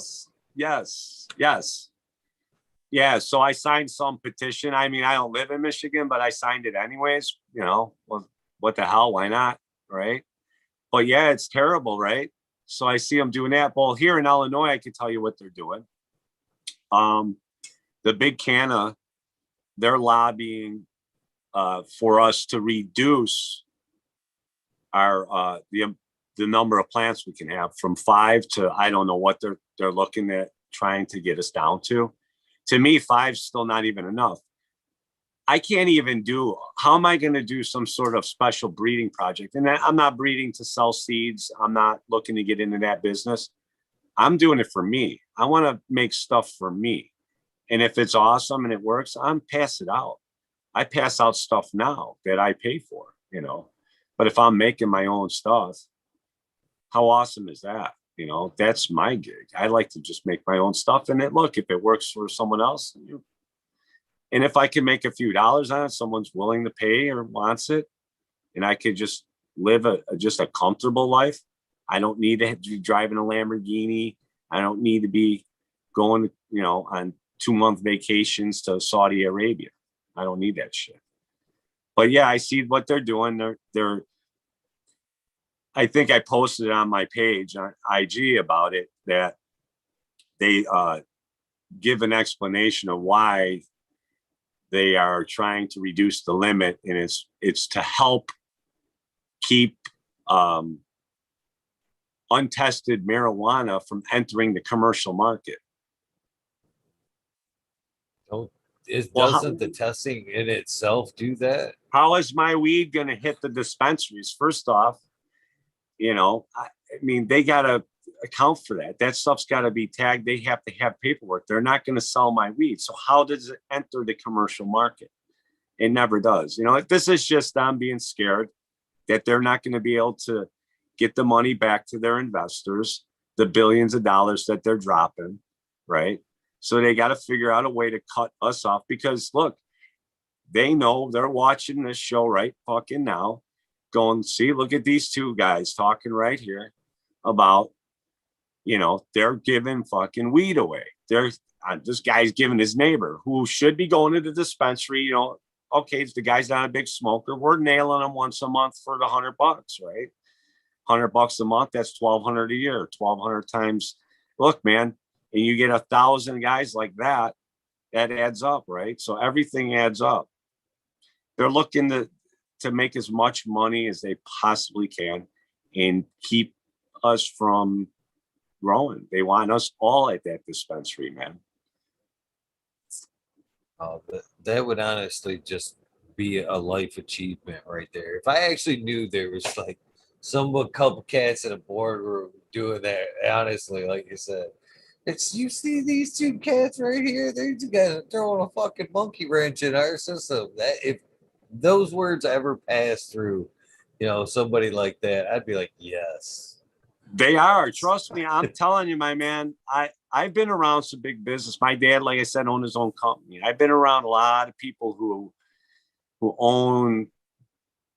I mean, if I was to start rattling off these companies, you would know exactly who I'm talking about. And I know for a fact you're using some of their products today. And I know the owners of these companies. I'm not talking the presidents. I'm not talking CEOs. I'm talking about the guy who owns the companies.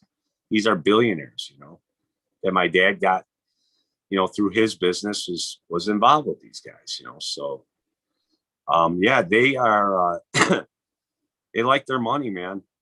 And if they're involved, they're going to do whatever they can to make sure that they get their money, and they don't want you. And so what, they watch everything. Everything matters. That's how they got to where they are, you know, and everything's getting tighter and tighter. You know, you can't make the money the way you used to. Everything's becoming specialized. I don't know if you know it, if you look around and pay attention, but you know, before you have a mechanic and he did everything. You had a bad muffler or whatever, you went to the mechanic. You need an oil change, you went to the mechanic. Today, you need an oil change, you go to the oil change place. You need a muffler, you go to the muffler place. Now they got tires and brake place. So now you go to this place with tires and brakes where your mechanic did that. So now everything is getting specialized. They're breaking everything down to create more jobs because obviously our population is rising. So now you have to create more. You got more things need to be fixed. Now we specialize, we break it up because not everybody could be a mechanic. This way we could train someone who can't do all these things, who isn't totally mechanically inclined. We could teach them how to do one specific thing, change oil. It's just this movement and that. After repetition, no matter how fumbly you are with your hands, eventually over repetition, you're going to get good at it and be able to do it. So that's all we need you to do is that one thing. Boom. And now we got a job for more people. So is it a bad thing or a good thing? I don't know. You know, right now, I guess it's a good thing because we need to create jobs for people, right? We got more people, you need more jobs. But I think we could also do it this Must way. be an Illinois thing. Because everywhere I go here in Michigan, seriously, there's stores waiting to be opened here. They fucking can't find people to work. Oh, no. Everywhere I go, I can't find people to work. Can't find people to work. I mean, there's definitely jobs out there for people who Oh, want I'm to not work saying right now. Yeah, no, I'm not saying now. But then again, if you look at a lot of those jobs, because we have lots of jobs, but the jobs I'm seeing that are around are like the waitressing and bartending jobs, restaurant jobs, all those places. I see they all have, help wanted signs out there, but a lot of those people don't want those jobs now because they're afraid, like, they're like looking at like, well, at one time, look, I mean, I know waiters downtown Chicago that these guys are bringing down, $2 to $3 grand a week in tips, man, working at some of these high-end steakhouses, right? Well, let me tell you, you're working that job and got COVID-19 came along and wiped you out. Those restaurants today are still, some of them aren't open, So now you went from making let's say $2 grand a week, right? Now you're making zero. And, the way our unemployment is that they were having a hard time even getting unemployment because, they're claiming you're almost like your own entity. You're your own business. And they weren't just giving, they didn't want to give them that money, the unemployment money. So yeah, it's hard. So those people now are, I have a friend who did that and now he's in the trades, because he's like, screw it, man. I'm not going to do this job anymore. If COVID comes again, I'm going to sit home I can't sit home for years at a time.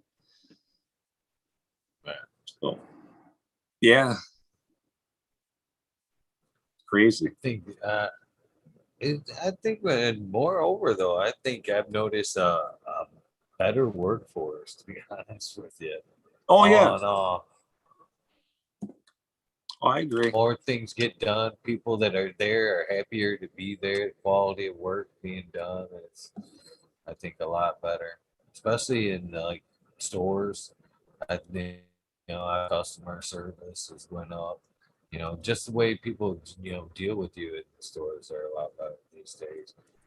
Yeah, a year and a half ago, there'd be too many people. One standing at the end of every end cap, snotty, you know, it had to be there. Oh, I'm overworked. Now the people are like, can I help you? Yeah, it's right over there. Some compassion in the job these days. Little empathy.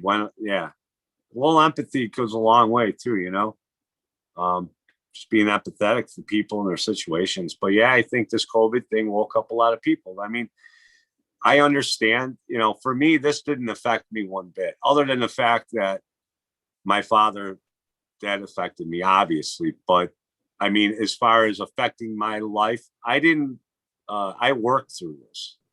Like they didn't shut my job down. I think maybe one day it was shut down, but actually, no, it wasn't shut down for COVID. That was the riots or whatever they had down there. So yeah, my life wasn't really affected in a way, I think, because, I went through all that, not working, not working. And then I was off for 4 years straight. So that I got through all that and I learned how to make moves and, hustle. I learned how to hustle. Okay. plain and simple. Good old hustling. And I guess by going through all that, with this happening now, I've been hustling ever since. So I learned how to do it. These people, this is the first time it's happened to them. So I'm totally empathetic with these people, you know, getting hammered, you know, by this COVID thing and not working. And, you know, look, like they said, I don't know what the percentage is, it's fairly high that we're stretched economic or financially in our households. You know, a lot of us are living on credit, right? Overextended. You got enough in the bank. Maybe you're living, you know, paycheck to paycheck. If you're living paycheck to paycheck, and let's say you're making, you know, 80, 90 grand a year, and you get knocked out of work for even 2, 3, 4, 5 months, you're decimated at that point. You know, you're in chapter 13, whatever, and you're possibly going to lose everything. And then what, you know?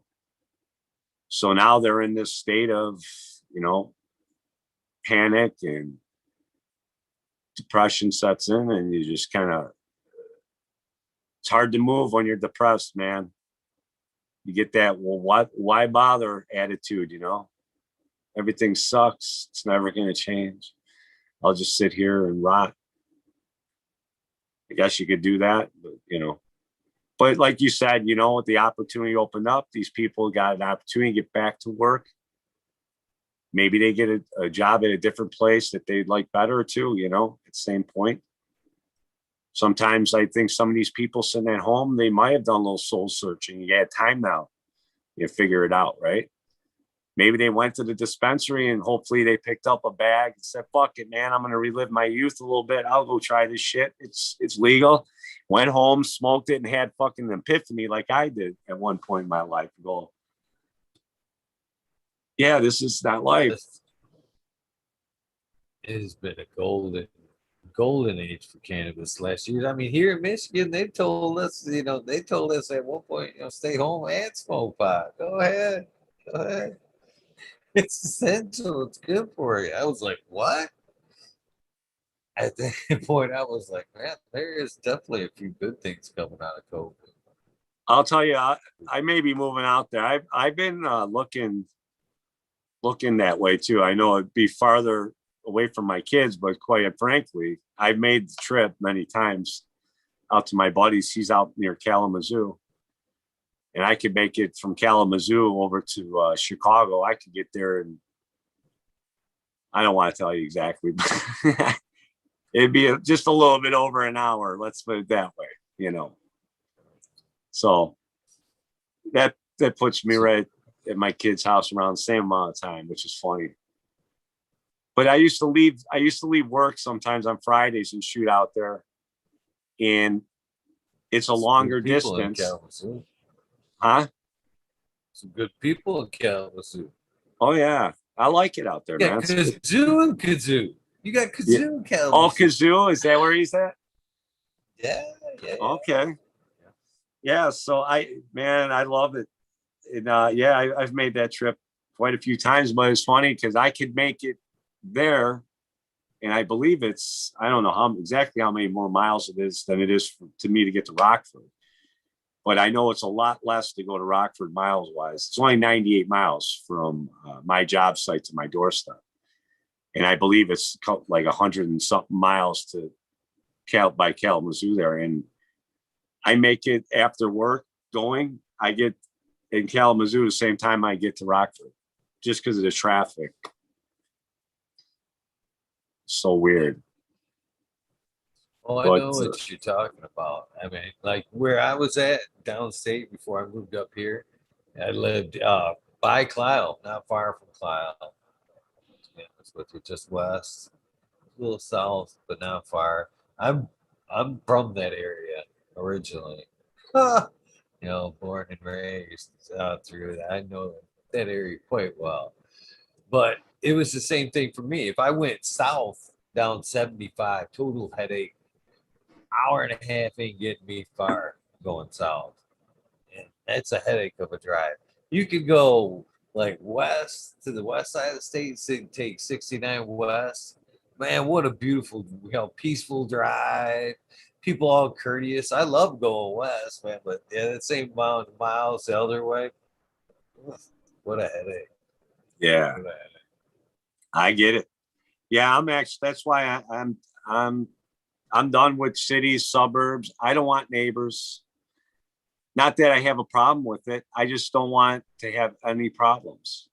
I'm just want to eliminate all problems, plus to actually do what I want to do with my life at the end here, because I'm looking at it as I'm in fourth quarter. I kind of look at life as I read something one day. This guy's like, well, how many here? Let's put life in perspective. How many more summers do you think you have left? And you start counting. I'm 53, and it's like, if I live to be 70 something, it's like, oh man, that's not a lot of summers. It's like we're whittling down here 10, 20 summers. I don't know, 20 years. I'm 73. Let's say I go 30 years. So I got 30 summers. I mean, it's a lot, but when you're really thinking about it, it's like, well, it's really not a lot, man. Because as you get older, let's, 5 years, Eagle, right? I mean, that's not that long ago. But when you're a kid, 5 years, like, fuck, this 5 years, that's forever, man. Yeah, it's sobering. It's sobering. You ever listen to Jim Rohn? Ever No, curious? no. Jim Rohn, uh, great speaker, great mentor. One of my mentors, to be honest with you. I actually told myself this morning because we were talking last night about Smiley, good old Smiley. I got much respect for Smiley. I like Smiley. Respect He's for awesome. Smiley. I like his garden too. We were talking about news and stuff, and he kind of looked at me when I said I don't watch news. I fucking try to avoid it. He was like, "Well, ignorance is bliss. Ignorance is bliss." And he was kind of being a smart ass about it, but it is what it is. I get it. I get what he's saying. I get what he's saying. But in the same aspect, I was gonna send him little video tidbit from Jim Rohn, who I really again. He says you got to defend how does he say it? Your mental fortress. You've always got to stand guard at the mental fortress.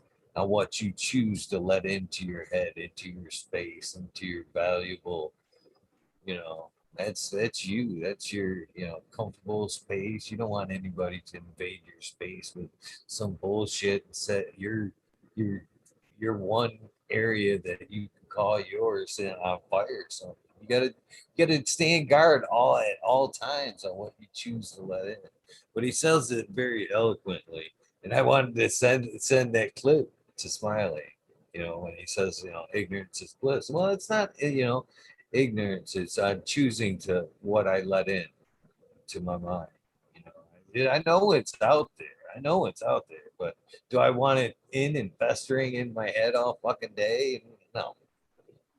Right. So I wanted to send that to him. But Jim Rohn also talks about, just like you're talking about, looking at, the realization of how much time we have left. And if you go, like you're saying, if you go fishing every year, once a year with a buddy, you know what I mean? If you put the realization in that, I'm 49, most people only live to 80. Yeah, that's 30 trips left you have with your buddy, you know? Yeah. That could be every day and you don't look at it like nothing. That's 30 days. But if it's once a year, and that's something different. You look at that number, that's sobering. You start to cherish those 30. You know what I Right. mean? It's all you Make them have count. left. Make Yeah, them count. yeah. That's why I'd love to talk to Red Pill, man, and get this dude straightened out, because I get where he's coming from, man. I totally get it. I was in that space too, many times, especially at his age. I made a lot of stupid decisions based on, just look, I try not to put a lot of faith in people just because I've been failed by people just time and time again. I have a lot of people, oh, I'll do this for you, I'll do that, and I'll take care of you. And let me tell you, man, the whole thing, when I had to move out of my house, I ended up having to give up my condo at one point. I had to file for bankruptcy. That was one more thing added to the whole misery of my getting into the depression thing. But yeah, it's just I just lost my train of thought. Shit. Sorry, Eagle. I told you, man, I got a lot of shit going on in my brain, and all of a sudden I look at something, I'm like, squirrel. Where, Well, fair enough. Everyone It in is, chat's got to 3 o'clock be in pissing the morning. themselves. We're smoking a lot of weed. It's fair enough. Fair enough. But life is very precious, It is good to slow down. Smell the coffee. Spend some time with your kids. Yeah, that's another thing, Stoney. When I had that realization of, hoarding knowledge and genetics and shit like that, I look back at my life at all those, like we're talking about right now. I did the same thing, Stoney. I would fucking work 12 hours a day, never thought about it. If I had worked 2 hours on the road, I'd work 2 hours on the road, back and forth each way. It's what had to be done. You want that shit? Bills got to be paid. It's got to be done. But now I look back at that honestly, I wish I would have fucking never did it. I wish I would have kind of hung back, stayed back with the bare minimum, not necessarily the bare minimum, you know, don't cheat yourself. Don't cheat anybody. But you know what? Again, lessons learned. I I not only wasn't there to pass on the knowledge I acquired to my girls, but I gave them shit that they in the end didn't appreciate. I thought I bought, I this, that here, this is what you wanted. But in the end, it builds that whole, you owe me this, and self entitlement, kind of. I'm not saying that's my kids. I have great kids, but in general, you don't appreciate those things. I guarantee they would have appreciated the more time with me, the lessons, them life lessons. This is how you do that, would have been more valuable now. Or, I would, I wish I can't, you looking back now, as we know that those 30, you know what I mean? The 30 times we have left, you can't put, now we look back, we can't, how much was that? How much is that worth that we can't Right. go back and do that? You know what I mean? Was it worth that time and a half, that extra fucking hour? Not in my mind. Not in my Nope. mind. I'd give No. anything to go back and fucking, not change things, but slow down a lot. You know, I don't know. No, Yeah. no, yeah, no, I totally get it. You're right. And I'll tell you something too, man. What else kind of helped me? And again, my situation's way different than most people, is that I was a stay-at-home dad. I raised my kids when they came home from the hospital. She went back to work. She had a job. She's an electrician like me, but because and I'm not going to say she's a bad electrician. She's good.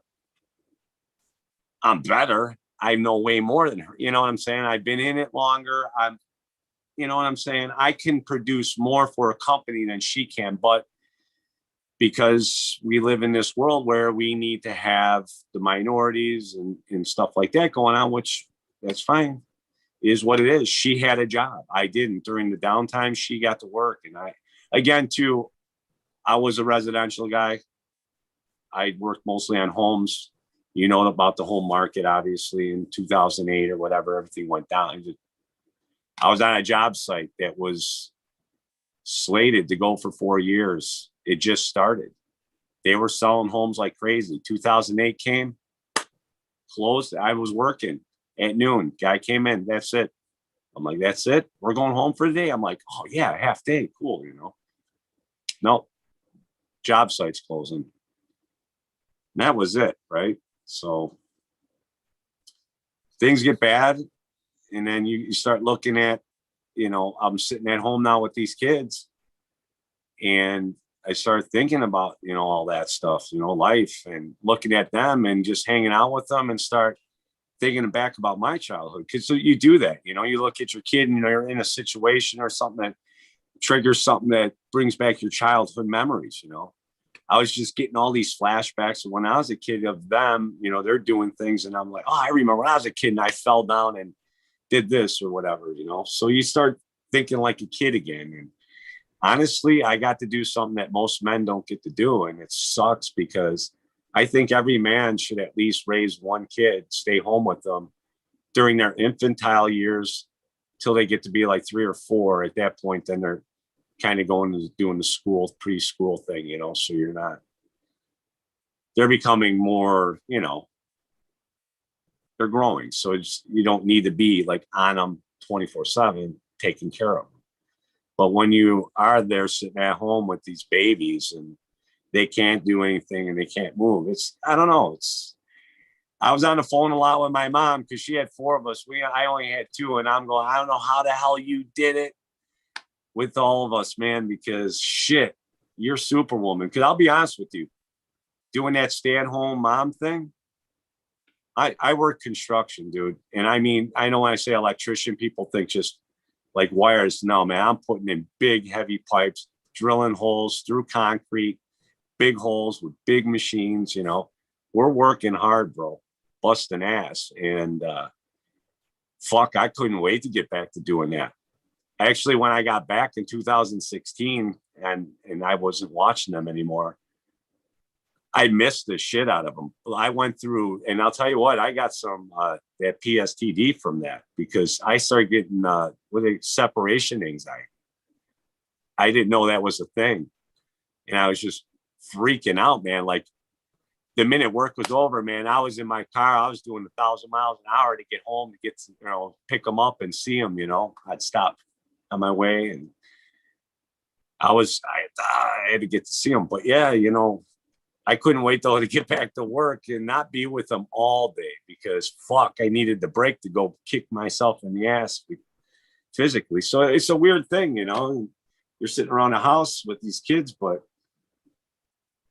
it's a tougher job, I'll say. So kudos to all you women out there who've rocked that job, because I know. And I've always gotten along better with women. Even when I first got into this whole growing thing, I found myself, talking to the women. I don't know what it is. I get more, I don't know, guys could be, dude. You get like if I'm not sitting in a room with you and I'm not picking up your vibe, I don't know. I don't know who you are online. So you could be sweet talking my ear off and giving me some bullshit information because you don't want me to grow some nice dank, right? But women seem to be more willing to give you the stuff. And I just see some of the shit that some of these women are producing. And quite frankly, like Love It in Her Eyes, man. I don't know if you ever see her stuff, but she posts every once in a while on Instagram. And I got, I heard about her through the DGC with Scotty and them. Holy shit, man. All of her stuff looks like you just take it and throw it at a wall and it's going to stick and not come off,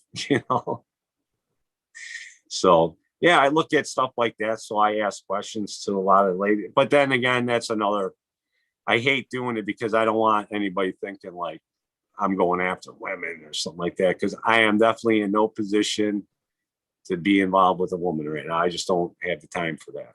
I got my 2 little women right now that I'm taking care of. So I got time to do all that stuff. I did all that stuff while I was younger, I'm not opposed to dating or anything like that, but I'm in no hurry to jump into relationships. I've done the whole girlfriend thing again after I got out of my relationship, and it was more of the same old, so not to have a negative thing against it, but I'm just doing my thing here. I got priorities, and right now cannabis is my priority, and that's where I'm putting my attention, and I'm trying to make it happen. And so apparently it is a little bit, because you're talking to me, and if you're talking to me, I must be doing something right. So Well, you are doing something right. It sounds like as a person and in the garden, my friend. So I'm glad that I got to see the other side of the garden tonight. You know what I mean? It's been a yeah, good conversation, man. I'm stoked. That's to me that's been one of the great. Holy fuck! What oh was that? Did you see that shit? yeah, what happened? This fucking clip come popping off the fucking table and fucking pop me in the fucking eye. Holy shit! I saw you do that. I was like, what's this guy doing? Holy shit! You all Yeah, right? just fucking odd, All right, so now I'm gonna laugh odd. because we like to laugh at other people's injuries. As long as you wait, are you all right? Oh, yeah, I'm all right. Good. It worked. That's how it always is. Well, good. You didn't lose an eye. Jesus Christ. Oh, this would It's not be a funny good show. though. Depending who you So are, you I want it? guess. Some people like Should we talk weed now? Because I know we haven't talked much weed. We've been talking about life and stuff. But I honestly, my life isn't just weed, and everything is, it's just part of my everyday life. It's incorporated into my everyday life. And but yeah, I like to talk growing and shit, especially with you, because I'm looking back there and in your garden every night, and I'm looking at that, and I'm like trying to achieve the same stuff you do.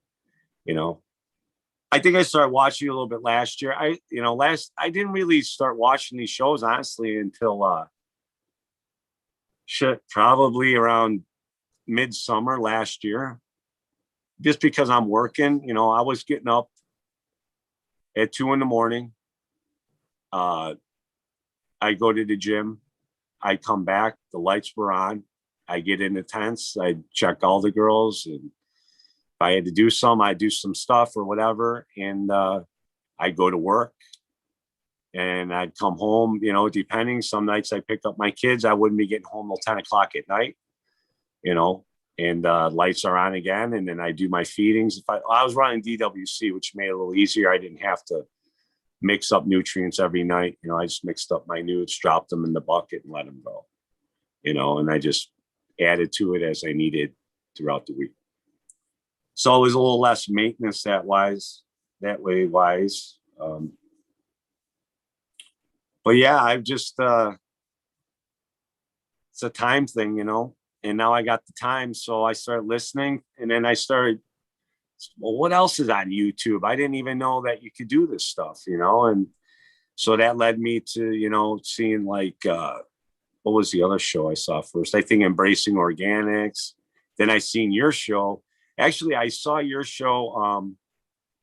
The first time I think I saw it was the Subcool thing, because right at that particular time, I saw some stuff about him pop up on Instagram, about the anniversary of his passing.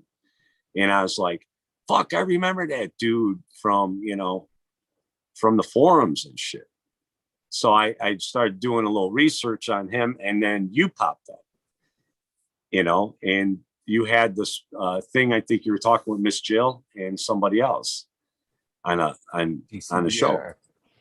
Yeah. So I was like, I watched the show, I'm like, oh, this is cool, because, being a new grower, so I'm watching Embracing Organics. I'm like, I don't understand a fucking word that's going on here. So I kind of just stopped watching that, and so I kind of stuck to the stuff that was more simpler and given to the beginners. I seen like Mr. Grow It and Mr. Canuck Bros and all those guys too.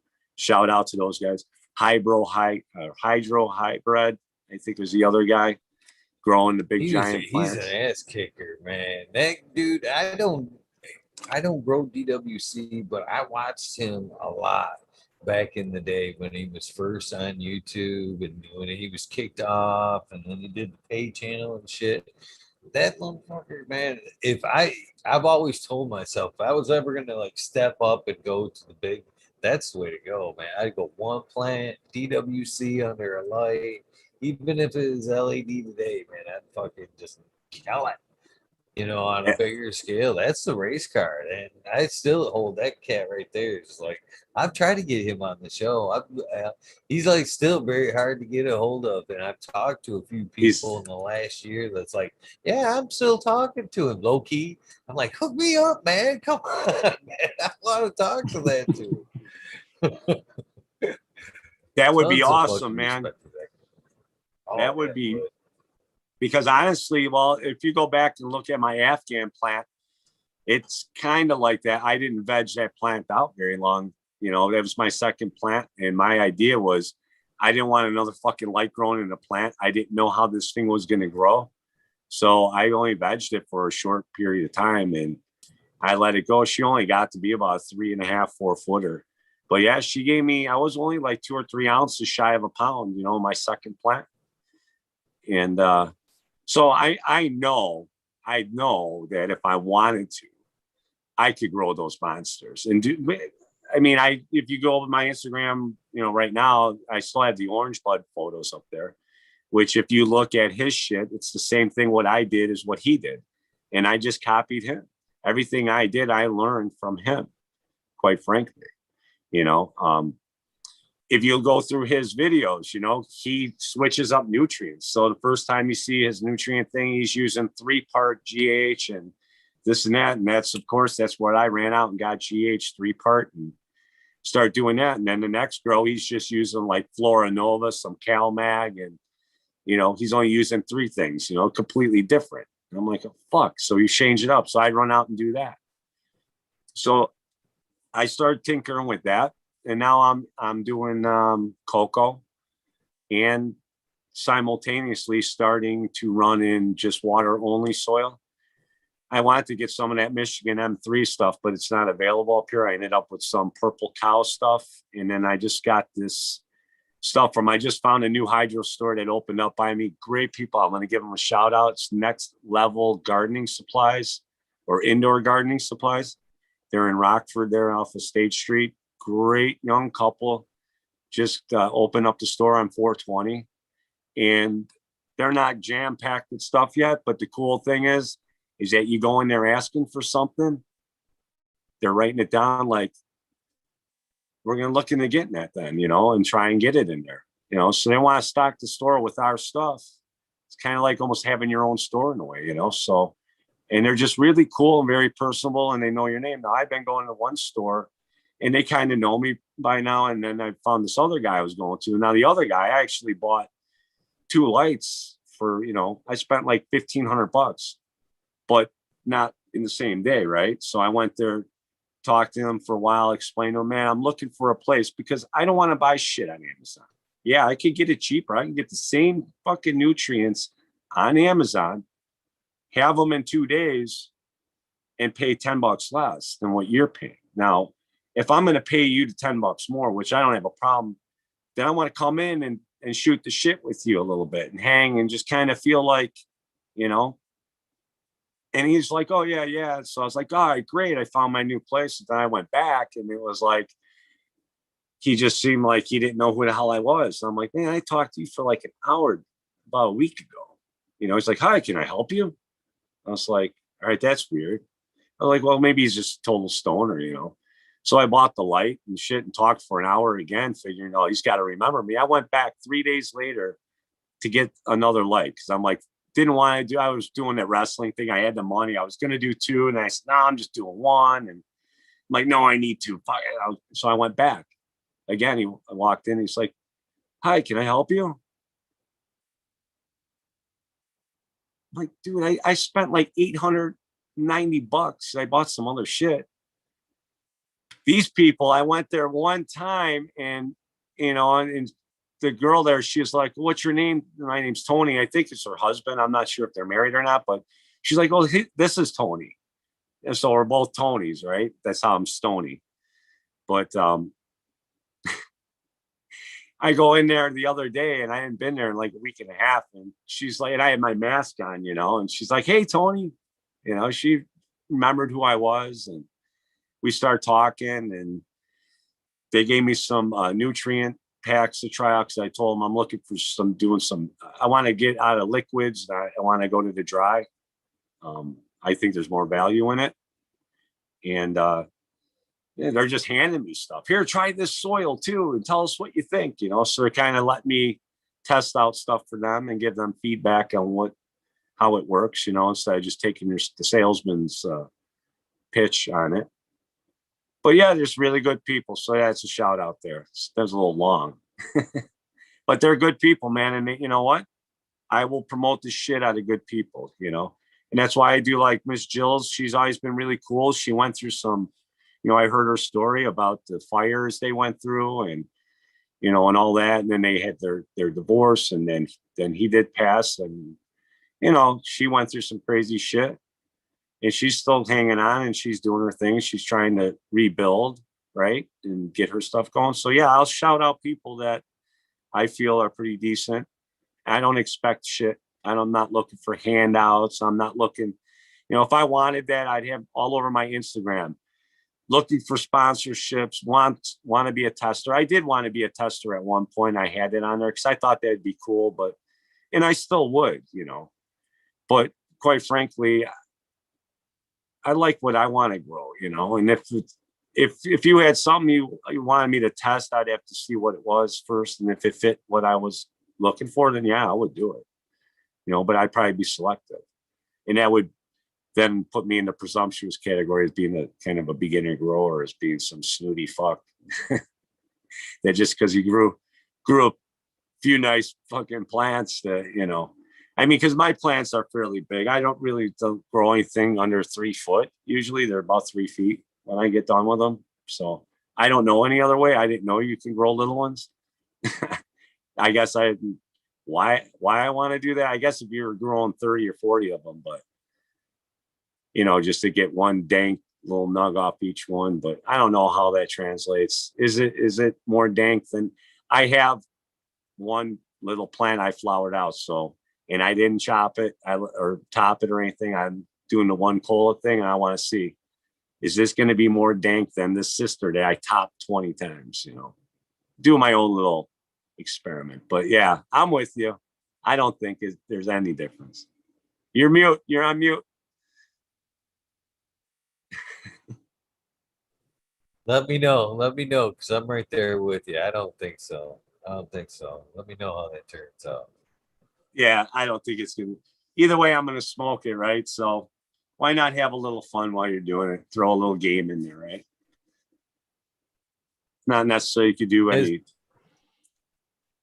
As far as like the tester thing goes, it's careful what you wish for there. I'm sure there's tons of light companies that would be willing to throw you a light.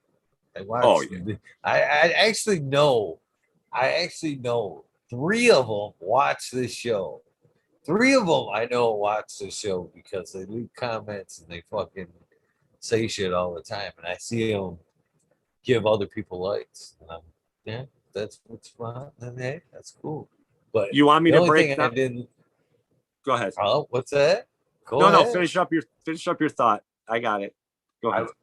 I was gonna say the only bummer about that is, at least for me, is I didn't like the you talk about like not wanting to dictate what's in your garden. Well, I didn't like dictating when I was doing things. I'm tough like that.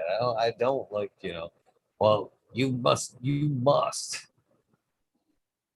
post 3 times a week on every account and this and that. If not, you're getting like emails. You know what I mean? Hey, don't you think we should be posting? It's been a while since you posted on this. I didn't like that. It wasn't worth it for me. Actually, the one sponsor, well, I've worked with a few sponsors, but one of them, it actually got so bad. I was like, how about we just do this? How about you tell me what you want for that fucking light and you leave me alone?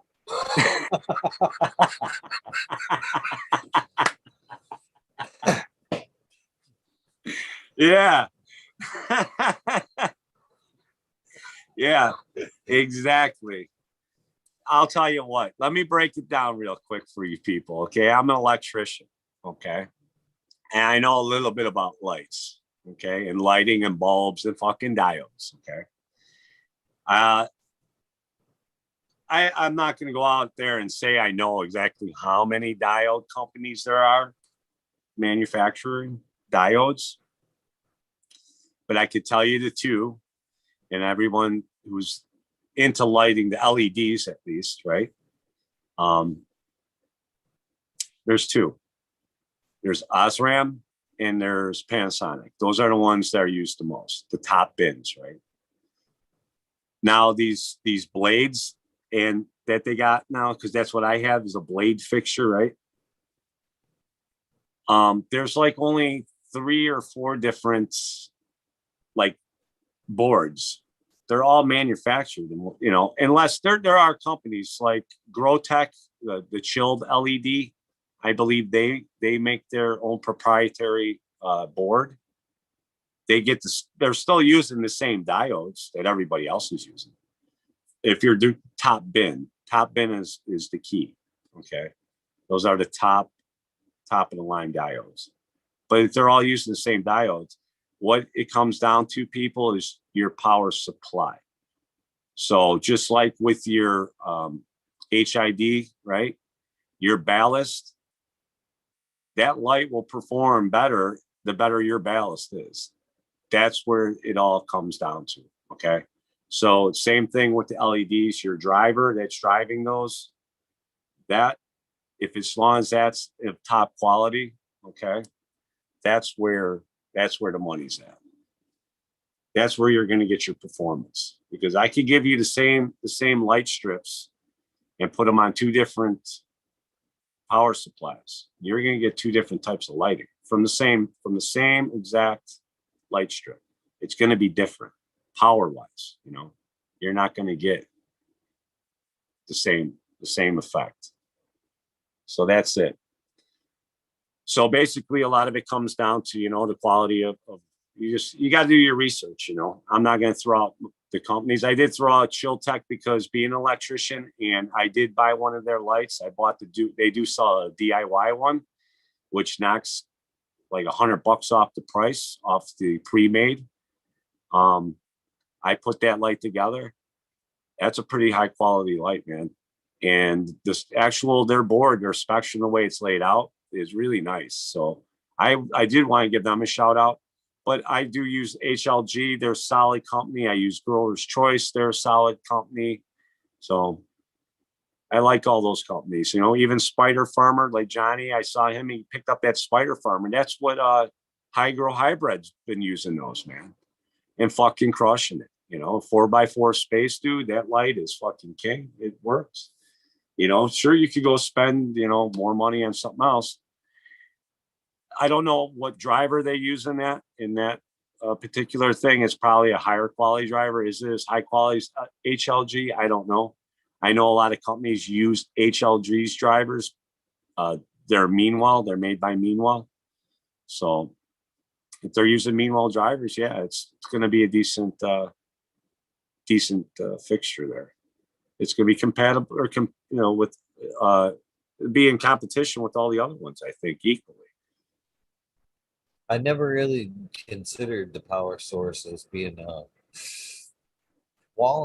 as part of its quality of the light, to be honest with you. I always thought it'd be more of like longevity of the diode, and like a coolness factor, you know, how hot they ran, you know, being able to turn fixture up and down. I never really realized that they had a difference in overall quality coming out of a diode side by side. You know, 2 boards running the same, different drivers, you know, different quality of light. I've never really realized that could be a factor.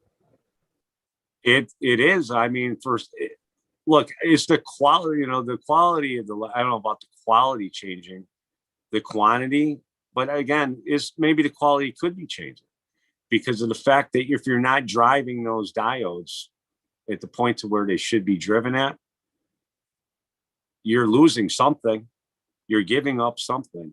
Plus, everything is working. This is working on an AC current, right? So you're the way that the current travels, those lights are doing this. they're doing it so much, we don't see it, but it's pulsing, right? So I know from the LED lighting systems that we hook up on these jobs, you know, they got all these fancy cove lighting and lighting underneath desks and underneath toe kicks, and, you know, kind of giving that effect. That's all LED stuff. And a lot of it's powered from remote rooms. They build special rooms to house these big drivers driving, like in a hotel, for instance.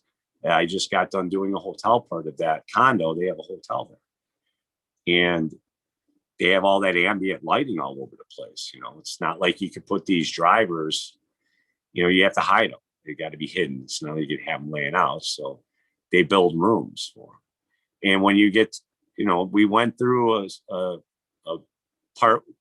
time where the drivers they originally had spec'd for the job that we got, the way they were driving those lights, it was just giving it like, it wasn't strong enough power, and just the lighting was kind of more orange than they're looking for a yellow soft light, not orange, red. And then they got this other driver in there, and it changed the spectrum of that diode. I don't know. Maybe I was smoking a lot of weed that day, and I have no idea. You made me think of another point, though. I mean, how just technology has changed things in the trades as well. Back when I was framing a whole shitload of houses, man, electricians were pulling, 3 wires: electrical wire, phone wire. You need a CAD wire, maybe, cable wire. You know what I mean? Now you got fucking fiber optics. You're running fucking rooms. Fucking. Oh man, like you said, all the fucking LEDs, the weird lighting these days, man. Electricians are busy these days, man. That's for sure, man. Things have gotten high tech. Oh yeah.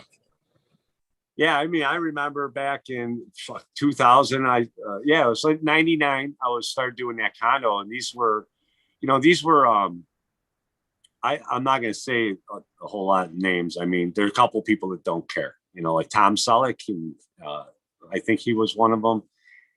He had a place there, so I was meeting a lot of celebrities that were living in this condo and stuff, and just really, really cool people. Man, I lost my train of thought again. Shit. I started thinking about something else on that job, I want to say. What were we talking about, Eagle? Straighten me out, buddy. Get me on track. We're talking about like how houses and shit are crazy wired these days. So yeah, these people had, internet was still fairly new. I mean, 95 was like the boom, right? And people really didn't start getting home computers till like 97, 98, 99. People were pretty much, everyone now had a computer at home. And the speeds of the networks were faster. Everybody had cell phones by then. So things were progressing rapidly at that point. But to be able to sit on your cell phone while you're in Cancun and turn on an app and look at cameras in your house was a very unthinkable thing, right? At that moment. These people had that. I was hooking this shit up for them. Smart homes were there. The first smart home I did that had a computer before I even seen a computer was 1992. We did a smart home. Now, everything's wireless today. We had so much pipe. I mean, you didn't even see the rafters. We pipe everything in our area. We don't do Romex. We don't just pull wire through. We have to pipe it. Then we pull our wire through the pipe, So his entire basement was just, the ceiling of the basement was just fucking pipes, man. Because everything had to be 3/4 inch pipe, not 1/2 inch pipe. And it was just the amount of wire we had to run. It was a 7,000 square foot house. And yeah, it was amazing. But this guy could get on his cell phone on his way home from work, and from his cell phone punch in a code that was programmed in his computer. So when he got home, it would pick up where his car was. The garage door would be open, so he wouldn't have to press the button. He'd pull in, the garage door automatically closed. And as he walked in the house, it would pick up his signal and start turning lights on And we had his jacuzzi tub upstairs in his bathroom hooked up to these solenoid valves that would switch on and fill the fucking tub. So when he got home, he'd just start taking clothes off. And by the time he got up to his room, he could jump right into that hot tub and was already filled and bubbling and waiting for him. And he didn't have to touch a thing. That's what he wanted. He had the money for it, you know. And it was a, I think it was like $1.2 million just for the electrical system, 1992. But he was the first one, man. Man, that's what I'm saying though about today, man. It seems like a lot of that shit for smart houses, man, electrician today, man, I'm sure has, I can't even believe, like, when you're talking to a homeowner, a new homeowner, build, you want this, and we're wiring that, speakers, what are you gonna have this? Ooh. And I can see how that would add up fucking quick on a smart house today, man. Or the possibilities, holy shit, man. Yeah. Yeah. It's, the thing is though too, honestly, is that today with the smart stuff, you really don't even need an electrician. Everything runs off of Wi-Fi. You buy an outlet. You can put the outlet in. It's really not hard. It's just two wires. You turn off the power to that outlet at your panel, everybody. Turn it off, make sure it's dead, take the 2-3 wires off and put them on the other outlet. You buy those smart outlets. You hook them right up, man. You tie it right into your Wi-Fi system, plug whatever you want in there, and you could program that thing to do whatever you want. You know, they make the light bulbs. You know, you just put the light bulb in and it does, you know, it's programmed right through your Wi-Fi, man. You buy the smart switches. Wi-Fi. Wi-Fi. I heard you say you hated the conspiracy thing. I actually like conspiracies. I don't know. No, I hate I can die that you don't like the term. I don't like that term because that term, you know, people don't realize, but that fucking term was made up in 1962 when JFK got killed. That's where it was born, man, because after he got assassinated, man, that's where people start coming up with, you know, possible theories. And those theories turned into someone coined it as conspiracy theory. And let's face it, that word conspiracy theory sounds fucking evil. Instead of just a theory, it became a conspiracy theory. So now when you're spouting out this and that, and someone says it's conspiracy theory, you don't want to be part of that. You know, you don't want to be part of the fucking conspiracy. So you shut your mouth, right? And you don't talk about it. You know, before you go to open your mouth about what you think might have happened, you think twice, right, Eagle? I mean, I bet I know I've done it, where you just don't want the confrontation because, you know, at the end of the day, we all know, whether we know consciously or subconsciously, that those fucking arguments never fucking go anyway. No one ever wins because everything's based on your own personal perspectives and opinions, you know, based on your life. And your life, we are in the cannabis thing. We kind of float around doing the same shit, but our lives are probably way different. They're way similar in a lot of ways, but then in a lot of ways, they're way fucking different. So, yeah, I don't like the term, but yes, I do like the theories that are being thrown around about everything. And I love to investigate it. I don't want to put anything off and say, I may be leaning one way more than the other, but I don't give less attention to the other way that I'm not agreeing with or don't see. I actually will give that more attention than my belief and being just a fucking cheerleader on that side, you know, defending it now as if it's a thing, you know, because that's the other problem. We associate ourselves with a thing and that thing becomes part of us, you know, like a girlfriend or a boyfriend or whatever, right? An animal, a pet, and all of a sudden that becomes ours. And if you are against that, it's a fuck you then, you know, you're against me and your ego again. And here we go. The whole vicious thing comes around, man. And here we are. We're sitting argue. But the bottom line is, let's face it, we all want the same thing.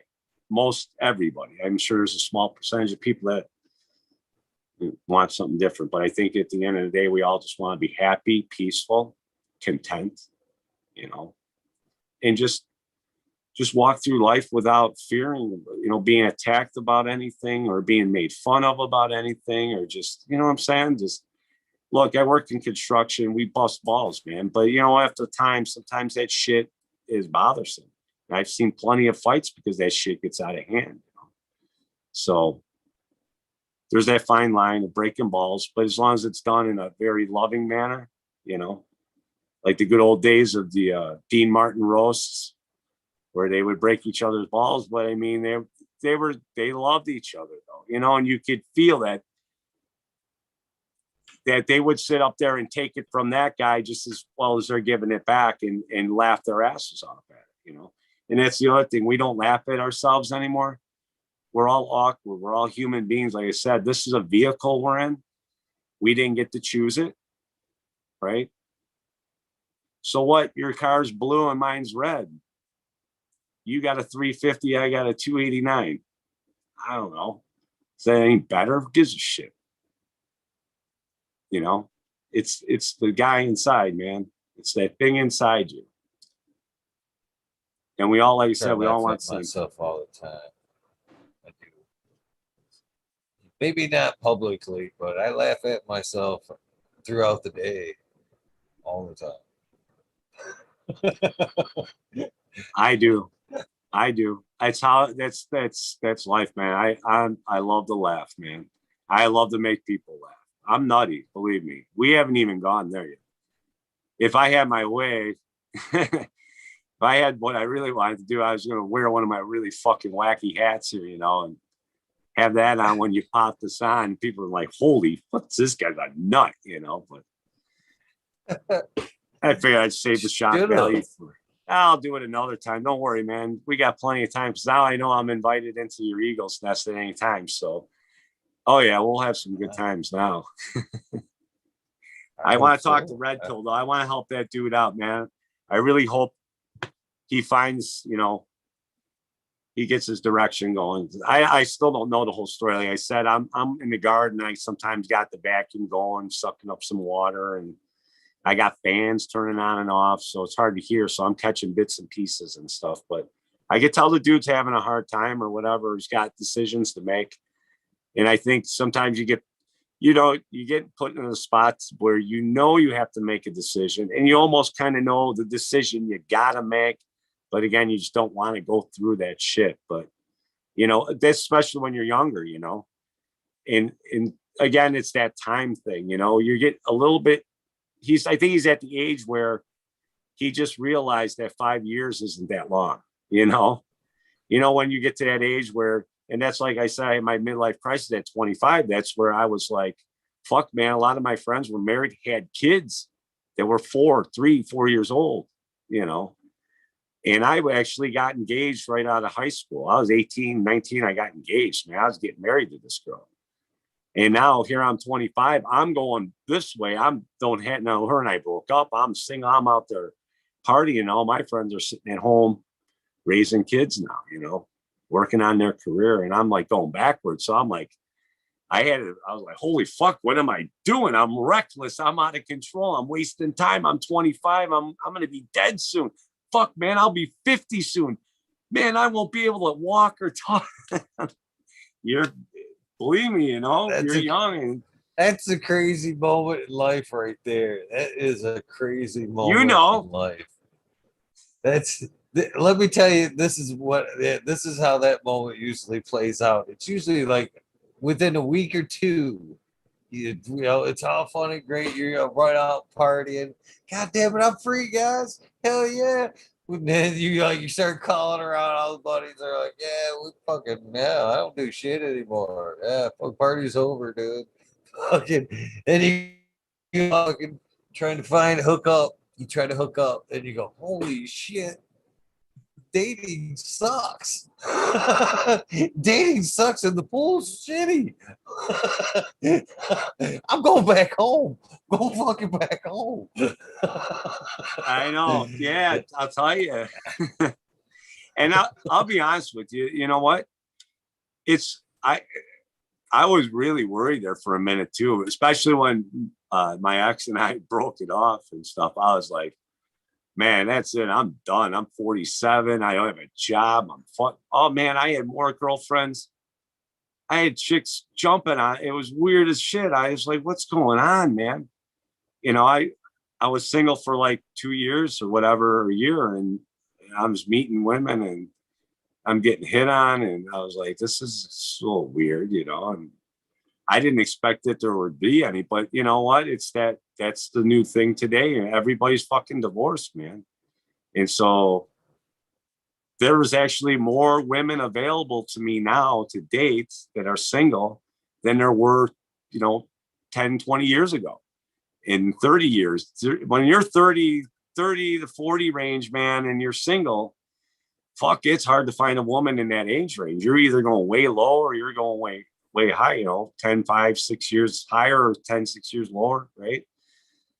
And you're never finding that age range because they're all busy, man. They're doing their thing and you're out there and flopping around. And the ones you do find in your age range, you fucking find out real quick why they ain't got nobody. You know, I dated some really hot ones and like, you know, in the back of my mind, go, I don't understand why she wants to fuck with me. This chick seems like, I hate doing that too. Like no one's above anybody's level, but you know, you set those parameters in your brain. Like, you know, this chick could have like this Hollywood dude, you know, what's she doing with me? And then you find out real quick why she don't have nobody, you know, those are fucking some nutty ass broads there, man. Put you right in a nutty house. You need tons of this shit, believe me, to deal with that. And money. So yeah, it's you know, but I just find it's easier to everyone's people went through shit, you know, got through the other side. And by going through that shit, it forges your character and it creates I think a better person of some, as long as they can process what happened and why it happened and be truthful with it and come to grips and realize that even bad things end up becoming good things in the end. Everything leads you to where you're going to be, right? So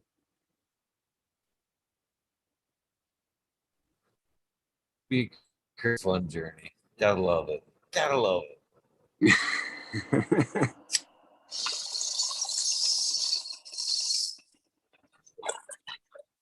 Oh yeah. So what's in the garden currently, Stoney? What's in the garden currently? Well, after I chopped out the orange bud, we got I have a purple Shaw. She's probably got another week to 2 weeks left. I should be harvesting her. I don't know if you're familiar with that. That's Miss Jill Genetics. It's the OG Kush crossed with purple Afghan. So I got that going. Then I have a plant called Gold Leaf, which is from ILGM. That was, you know, that I love growing marijuana site. They basically have Gorilla Glue and Cindy 99 and basically all those strains, but they're definitely not the original. You know, it's probably however he bred them. I mean, the stuff's legit and it's solid. I mean, I have some other stuff, you know, that I've grown out. That actually the Afghan that I got from him is pretty legit, you know. And but yeah, this Gold Leaf is pretty much like the Afghani. It's more sativa like, and she'll get a little taller and the buds aren't as beefy. But I grew it out my last run, and I had a problem with that. I was using auto pots, and I guess I didn't exactly have that one down yet. You know how to use that system. So yeah, I stressed her out, took her out, I hand fed her to harvest.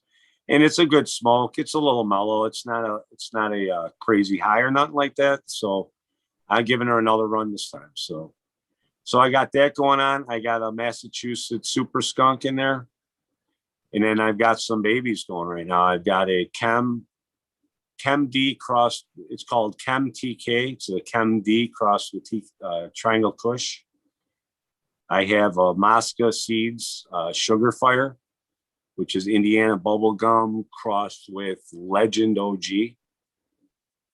What else do I got?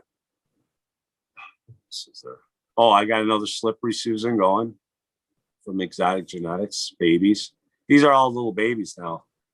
I have a Strawberry Cough. And that's about it for now, man. Oh, I got I know what it is. Candy store, Ethos Genetics. I totally forgot about that one. Actually, if you watch I was on that home grow show last week, Saturday, with Painted Lady. You know her from Michigan Bro Show. Yeah. She's been on this show. Oh, yeah? Actually, if you ask her, being on this show helped start all of that. Actually, I was the first one to have Painted Lady. Yeah. Oh, no kidding. Oh, that's awesome. Yeah. Actually, she's pretty cool. Actually helped start that show, to be honest with you, if you didn't know that. No, I had no idea. Again, I just fell into these shows, and then, because I didn't understand a lot of shit going on, and, soils and microbes, and I'm just like, oh, yeah, I need to stick to the basics right now and get simple. But then as I learned, and I was like, all right, I think it's time to move on to some of these other shows. I can only watch so many episodes of the Dude Grow Show, because now I'm going backwards and they're talking about irrelevant shit at this point, And so, yeah, that's how I got, following all these shows. And yeah, the Michigan Bro Show is kind of cool. I like, the rhetoric and shit that goes on. I popped off at 42. What's that? I said I popped off at 42. Popped off at 42. Yeah, I was there from 1 to 42. On episodes. Oh, yeah, okay. I started this at 42. Okay. So you left there and started this one. Okay, cool. Yeah. I like everybody there. Matter of fact, I was doing my live Sunday. I was telling you that Old School Chronic guy was in there. I just want to say, give him a shout out again, because he's sending me these cat piss seeds for free. And I've actually watched him take care of the people that actually prepaid for this stuff, because he threw them like extra packs, and then he throws extra seeds in the packs too. So yeah, he's pretty cool dude, man. And I know his shit's pretty fire because I've seen it growing out, and I've seen a lot of people like just touting it, saying the shit's legit. So yeah, I watched them, and I kind of asked some of these people for information. I think I've asked Painted Lady. I try not to be weird and come off like, because I think, what happened too, and there's a funny thing is, that's kind of ironic, actually. So I remember driving home from a jam session one night, and when I turned on my phone, I was watching YouTube. I think I was showing somebody something, and I was going through YouTube, and it popped up that they were live, and I clicked on it, and I was listening to it as I was driving, and they were talking and stuff, and she was talking quite a bit. I forgot what she's talking about, but it kind of interested me. I'm like, man, listen to this chick. So I'm like, I wonder if she's single. This is the first thing I ever typed in the chat ever. I've never participated in a live thing ever. I just kind of always watched. And actually, most of the shows, when I did watch them, I had watched the recorded ones, because when they were on, I was in bed. When I'm working, I'm getting up at 2 a.m. I'm going to bed at 7 p.m., 8 p.m., unless I'm just getting home, after watching my kids, or I had my kids for the night, and I'm getting home at 10 o'clock, I'm going straight to bed. So I wasn't watching anything live. So now I was live, and I was like, I just typed in there. I was like, hey, is Painted Lady single, And I think someone jumped in and said, oh, yeah, Painted Lady. She's like, well, yeah, I am. And then I was laughing. I'm like, oh, my God, I can't even believe this, that I didn't even think anybody would respond. I was kind of doing it for shits and giggles, I think. So now I didn't want to be like some weirdo stalker or nothing. So I think I messaged her or whatever and said, hey, whatever. But I was more interested, though, when I saw her Instagram. It makes you feel, and you better go back and watch that episode and read through the chat and see how much fun they make fun of me during that episode. Oh, yeah? Yeah, they say I like was red, beat red. You can see how starry-eyed Eagle is. Oh man, I took a lot of shit that episode. So if it makes you feel any better, go back and watch that one. There, yeah. So yeah, I started looking at her stuff, and I saw how she grows some dang shit too. And then I found out that she is DGC. So that's a whole little community right there. And I met a lot of cool people through there. And that's another thing I want to start participating in their website more because it's just there's really good people in there. Chad Westport's in there. What an awesome guy that guy is. I got to get out there one of these days. Once this whole COVID thing, I'm going to visit that dude because he's in Seattle. And like I said, back in, when Nirvana came out, I was forced to listen to Soundgarden just by default of being in the areas that people were playing this music.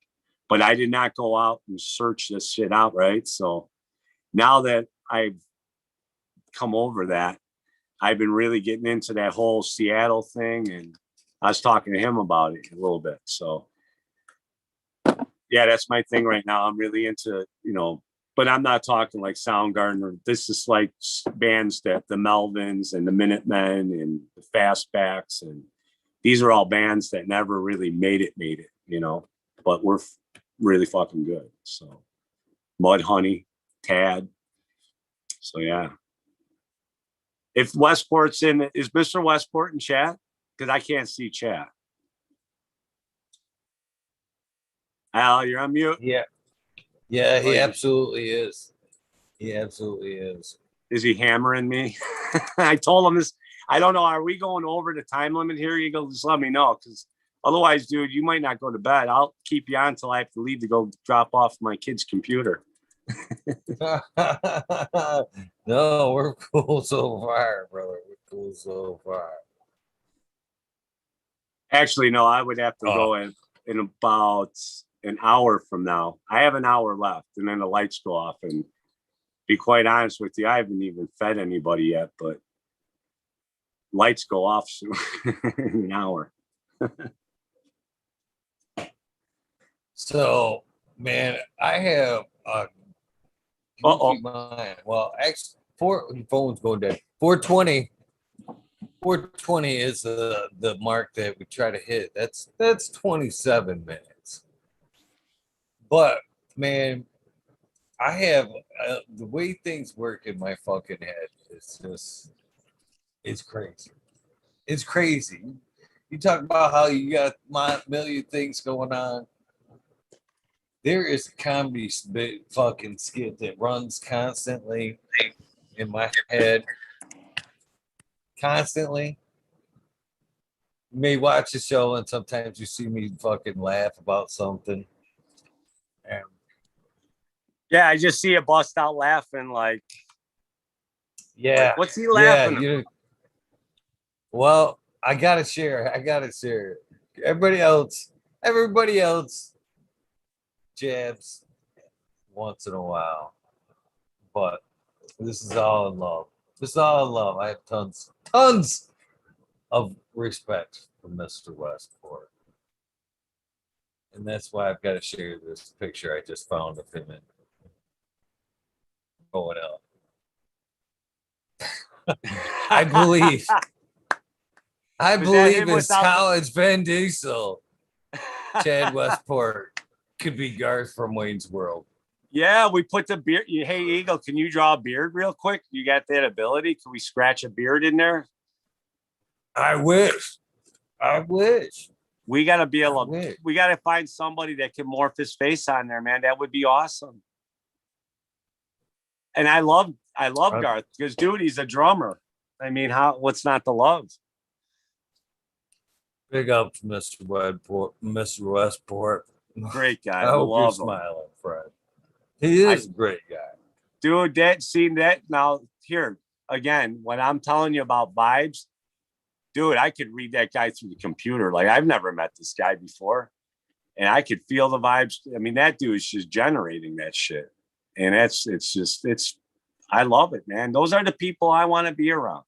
That's the infectious shit. I mean, there's two types of people. And I mean, look, you're in construction, dude, and I know you can find a whole lot of misery, and there's a lot of bad vibe going on, and then I'm not even saying generally that these people are out saying shit or doing shit. It's just they could be saying nothing. Just their very presence is fucking draining, and but yeah, Westport dude, total opposite, man. Yeah, I dig that guy. I could hang with him and just shoot the shit.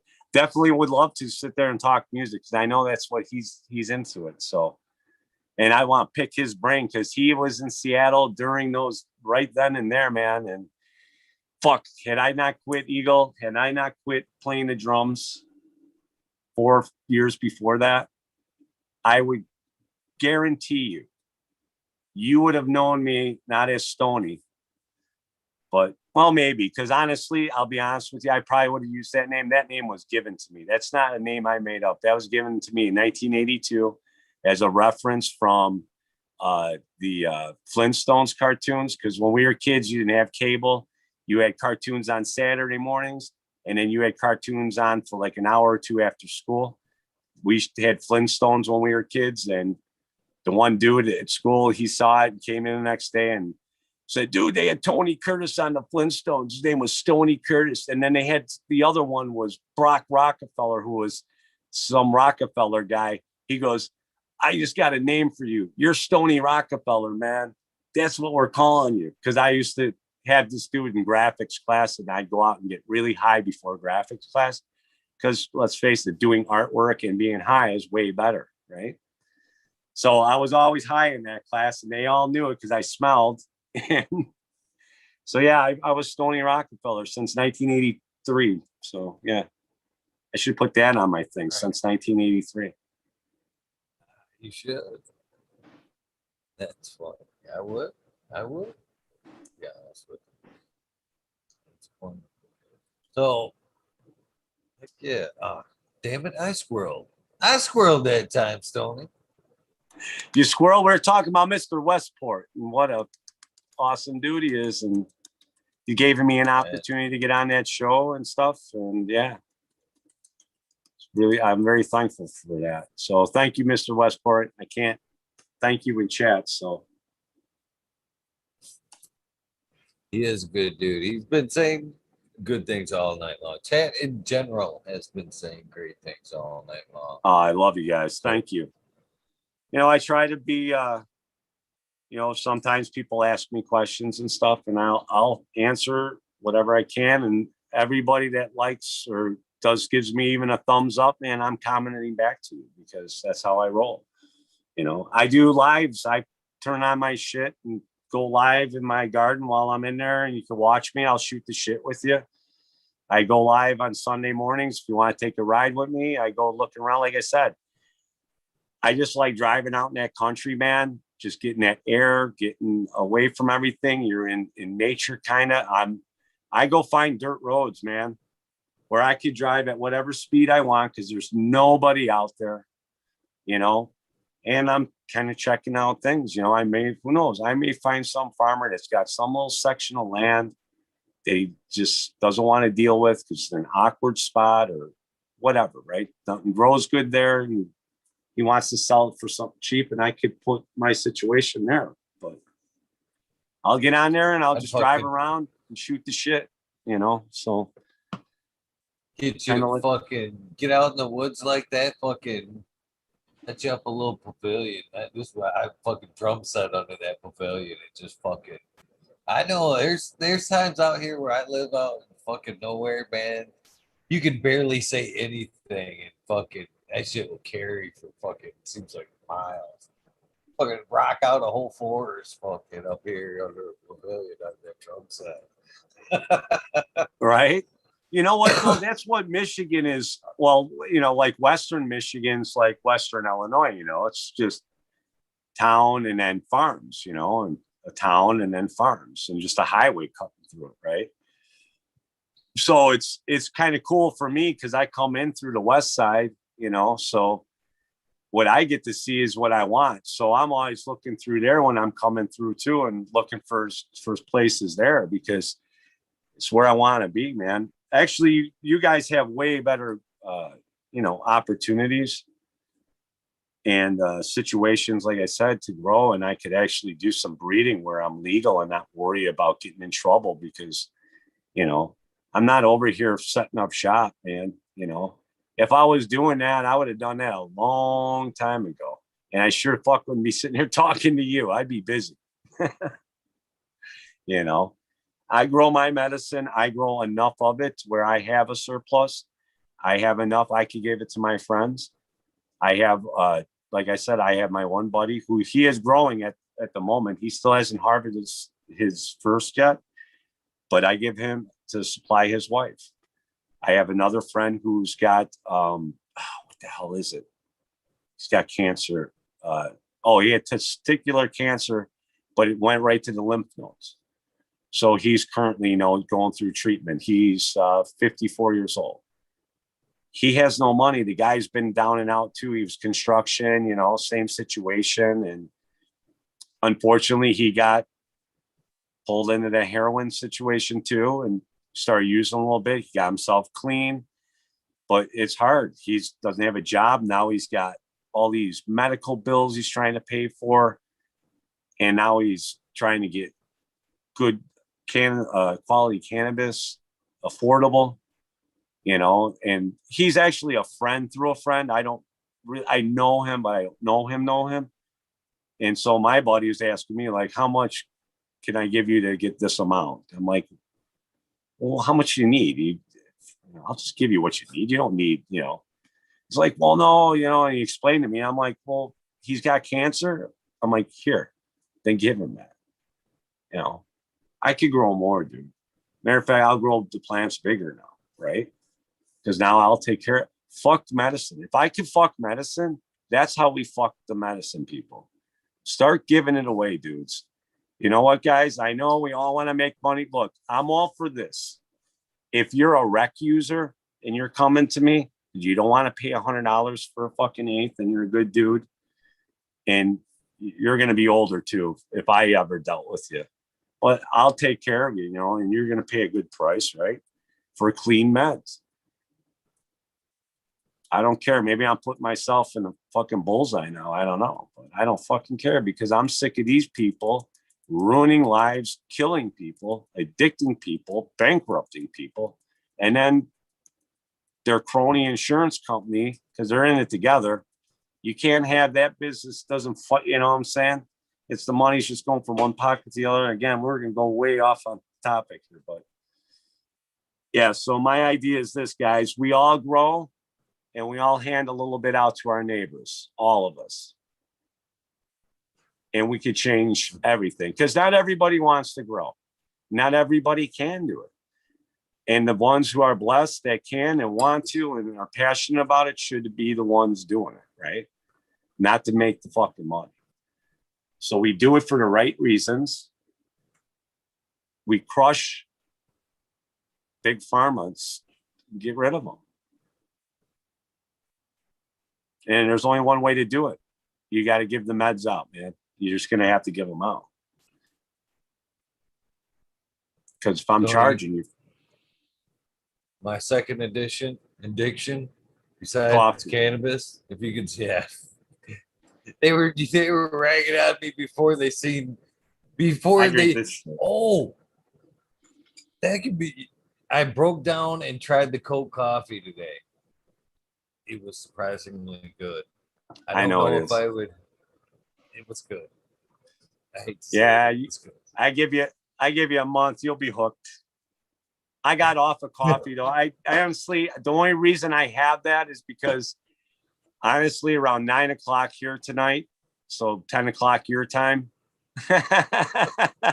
Man, you know me, huh? You did a little reading. This guy will talk your fucking ear off, buddy.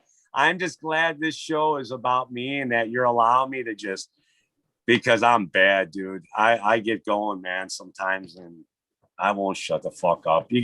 And I'm aware of it. So if I ever get going, man, especially later on, someone down the road, and I jump in your wormhole with you, I gotta let everybody know in the panel. Just tell me, shut the fuck up for a minute, because I'm a rambler, dude. I sat at home for 4 years, And my only adult contact, because the ex and I really didn't talk, I'll be honest. I mean, that relationship was dead. We had kids because we were just wanted the kids now, and maybe hoping that would repair everything, but it was so. But yeah, my whole time spent was with babies. I wasn't really conversing with adults. So once I got out of the depression and out of my seclusion and got back in the world and like, wow, there's people out here. I'll talk your fucking ear off now. I'm a happy dude too. So when you're not happy, you're not, at least I'm not a very talkative person. I'll just kind of sit there and just, do one of those. But now, and I have been for quite a few years now, I'm going to talk your fucking ear off, Eagle, about everything and anything. I can't wait to tell you. Every story is more important than the next, man. And that's where that squirrel thing. Justin Bean in chat says, keep it going, Stoney. Loving it. Shit, Eagle. I may have to have my own little sideshow or something. Channel's open. You want to have a sideshow? You can have a sideshow. I'm going to have both you and Mr. Westport on at the same time. I might have to change mine up, though, man. I figure out how to fly you guys out here. I'll build a studio in the basement here. Kind of like the Dick Cavett show. I'll put chairs and a desk. So, Eagle, tell me. How's the wife and kids? Well, no. Crazy. That's crazy. Crazy talk right there. I don't have the time for that. I'm thankful for you, dude, and all you guys that do these shows, man. Caribou Heart Organics, man. I'll give those guys a shout out too. Those guys, actually, I'm going to see one of their guys tomorrow or today. I don't know if that's his handle now. If he's 71 DPO. So, yeah, big shout out to those guys, man. And that's another show that, quite honestly, it's one of my favorite shows. I'm going to go out on a limb and say, not that I think it's better than any show, but they start off talking about cannabis, and serious. Like these guys are into it probably more than anybody, right? And they know shit. Their one guy, Uncle Rick. I mean, that dude's been growing since the 70s, man. Like this guy's been through the fucking, and but boy, the chat, they start reading all the chat and they start feeding, and then it just turns into kind of like what we're doing here. We're just talking about all kinds of shit, and it goes off. It gets weird, and it's very fucking entertaining. I find myself, I'm pissing myself, man. I can't hit the smiley faces fast enough or the laughy faces fast enough. I suck at typing too. So anybody, you guys, man, if you're like, hey, Stoney, how many times that shit flies by, I don't see it. I can't type, man. I'm trying to do this. And so I've kind of figured out where I got my computer and now I got my phone because I can't do I'm finding the at thing in the chat where I can hit at and start typing in like the first two letters and it automatically shoots up the name. I could click that instead of finishing it out. But then I can't type smiley faces in and send them off because I'm one of them fucking idiots. My kids got me on that. So now I cannot send something without some sort of an emoji. It's just how it is. We have that in common. We have that in common as well, I guess. Because I am a terrible texter, not for several reasons, to be honest with you. I don't fucking look back, man. I'll fuck shit up, misspell some shit, or the spell check will fucking get me and twist some words, and I won't even look back. Send. Oh shit! I just look like an idiot. I actually seen the PP I send you after the fucking 11:30 or something. You're probably like, what the fuck is that? I seen that and I was like, yeah. And I did say that. And I did say that. And I was like, I thought to myself for a minute. Honestly, I thought about it. Then I was like, is that some sort of code? Should I Google meaning of PP? And I thought, does he mean he's taking a PP or is it? I'm like, and I thought about it for a second. I go, no, he's probably like me, probably typed okay and hit the wrong letter and it sent PP instead of okay. So I'm like, yeah, it probably means nothing. So yeah, I'm on board with you, bro. No, that's I my had that fat happen fingers last. trying to hit the back key on my phone there. It ended up being PP and it said, and I was like, yeah. You had already seen it. I was like, yeah, fuck it. It'll be funny conversation. I Yeah, do all the time, man. In this chat, I'm like, fuck it. I'll figure it out. There's no going back now. It's out there. I'll figure it out. I said something Acknowledge last. this is the way I look at it too. Acknowledging it just makes it worse. Yes, yes, right. Yeah, sometimes like you know what? If they want to know, he'll say, "What the fuck does that mean?" And then I'll tell him. But otherwise, I'm not gonna do this and type out this because I know the explanations are way longer than what you just sent. You know, so it's like, man, I don't want to type all that shit out. I'm not a typer. I'd rather talk. It's faster to call me. Tell me what you got to say. Give you the answer or whatever. You give me the answer and away we go. You know, I'm not good for that, you know, but yeah, I'll talk. I'll sit and bullshit your ear off. Yeah, that happened in chat though with Chad Westport. Something. Oh, he changed his logo, right? Midstream. So then I see this Chad Westport thing. I'm like, what the fuck is this? You know, I thought it was some troll dude or somebody, you know, scamming in there. I think you typed something like, who are you, Mr. Westport or something Westport, like that. yeah. And I'm like, what the fuck? And then I was like, then I saw some of the shit he was typing. And I was like, oh, that's got to be him. He must have changed his logo. And he did. And I couldn't see it. And I'm like, hey, I typed to him, like, hey, man, I can't see that. And I asked him a question. And I I forgot how I phrased it, but it came out almost as if I was saying, you need to go to Instagram and change it so I could see it. And I was saying, like, hey, are you going to change it on Instagram so I could see it? Because it's really small. I couldn't see what it was. And he texts back like, oh, man, next thing you know, you're going to be telling me to do stuff or something like that. I'm like, oh, no. And I went back and read whatever. I'm like, oh, no, the spelling thing changed something and made it fucking weird. And I'm like, no, dude. I'm like, fuck it. He'll get over it. He'll understand. If he's got a problem, it's back to the original one or similar. I can't say for sure. Yeah, it's the same, but it's similar. I saw that on Instagram, and I was like, he didn't change it back because I was actually looking forward to seeing his new design. You know, I was just curious, but I do like the red one because when he does anything, I'm so used to seeing that. And I mean, the first time I've ever seen him was actually in the DGC. It gets to be like a watermark. You know what I mean? It's unfortunate, but that's your logo, dude. Maybe make a side thing and make that logo your side gig. But we like the red one better. I don't. Yeah, you can like right now without even reading, scan through. Oh, Chad Westport's in chat. I noticed that. I know the icon. I haven't changed mine. That little trichome thing. That is my watermark. Yeah, I went through the thing of fake accounts and all that bullshit. I'm like, does it have the fucking trichome shot with the skull in the back? No, ain't me.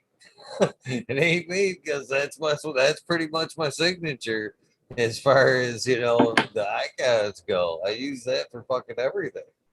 Yeah, you know, that's something that's actually been on my mind lately, Eagle. I should say that is you know, my picture there, that's actually Stoney Curtis from the Flintstones. And if anybody who's here watching, probably going to sue me now for using that image without their permission, right? But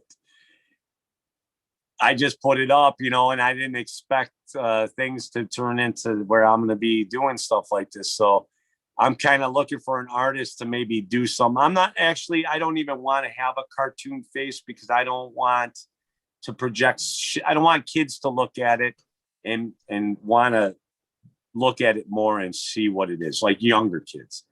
So I'm looking more to do an emblem like kind of how the Rolls Royce emblem is, like with the RR kind of stacked inside of itself. I want to do like an SR kind of similar, not exactly with that rectangle thing, maybe a circle, maybe with Stoney Rockafeller around it and the SR. I don't know. But yeah, I got to figure it out. And I really am. I mean, I could draw and I am capable of doing pretty good work, but I'm stretched thin and I'm kind of a weird perfectionist when it comes to if this is what it's going to be forever, then guess what? It's going to have to be the way I exactly like it. I don't want to have any thoughts about it. And if I'm doing it, I'm going to drive myself fucking crazy because I'm going to do it a million times. It's going to take me a. So I'd rather, sub it out to some artist that could whip something together in probably about 4 or 5 minutes. And, they want to trade something for work. I'm more willing to do that. Give me a DM shout. I'd like to just get it done so I could get rid of that thing because again, like you said, it becomes my trademark. And then I'm going to get in a chat and people are like, wait a minute, who's this dude now? I'm looking for that cartoon, profile face, right? Who doesn't look anything like me. You're on mute. No, this time I'm not. I'm not. I thought you were talking. You got me. I was getting ready to say something. Shoot it out, brother. Squirreled it though. A little bit there. Oh. Damn, I still lost it. Hold on, give me a sec. Oh, I believe it was something about changing your icon. Just maybe swapping it around a little bit, colors somehow, maybe the background. Legally, it's only going to be 3 to 10%, somewhere in that area for the dip. But then again, what I was gonna say is too. I think it's kind of bullshit, man. Fucking Skittles is suing Zittles, now. You know what I mean? That's fucked. That's how close. I mean, really. Well, dude, come on. That they were pushing the boundaries there, first off, and secondly, I think because they were allowed to get away with it as long as they thought that, oh, this is awesome. They're not doing it. I guess we could get away with this, because no one's coming after us. And it's been a few years now. So the smart move was Skittles waited, man. They're like, what are we going to do? We're going to pay all these attorneys, these high priced attorneys to go sue these people who have shit right now. Now let's let them build it up. Let's see where this goes. Now they got millions. Let's get it. All right. Now we can afford to pay the attorneys and it's worth their while. So they let them build up. They waited it out, let them make all that money. They're going to get it anyways. They just did all the work for them. Right. Smart move. Sucky move. It's a shit move, but business wise, it's smart. That's big business. Yeah, that's big business right there. That is definitely big business. I'm not big business, but I kind of have the mindset. I understand it. I know how it goes. I know what they're looking to do. I mean, if you go into anything, see, I don't do any business myself. I've never went and did any business with ever an intention of screwing anybody over or doing anything shady or lying to somebody and telling them that this is fucked up and I'll have to replace it and then everything's fine. And I don't do that shit, so I never have done that, but yeah, it's, go ahead. I agree. I've never made anything or made them buy anything but I'm right there with you. I definitely know aggressive business. You know what I mean? I know how to make a buck without a doubt. And sometimes business can be pretty cutthroat and cold hearted on a large scale. I I don't te- I don't uh, I don't approve of none of the tactics, but I definitely understand, cost cutting methods and shit like that. It's brutal. It's brutal. Well, yeah, I mean, I think what escapes a lot of people today, is these young, especially the younger guys, is and even guys my age that don't have, somebody. My father was in business, and so back in the 60s, 50s, 60s, 70s, you and I, if we did business together, you know, if I if I was able to do something and get one over on you and make some money off of you, I would do it. And it was known. This is a game, business back then was more or less like a game. Like you and I would go play one-on-one racquetball or tennis or whatever. If we were doing a one-on-one thing against each other, we went out golfing. We're competing. I'm not your buddy anymore. I'm not going, God, please help Eagle get that eagle on number 5 today. Fuck that. I'm not going to pray against you. I don't believe in that. I don't believe in you putting bad luck on people. I believe that you're throwing shit at a rubber wall, man. It's going to come back at you. So I don't even bother with that.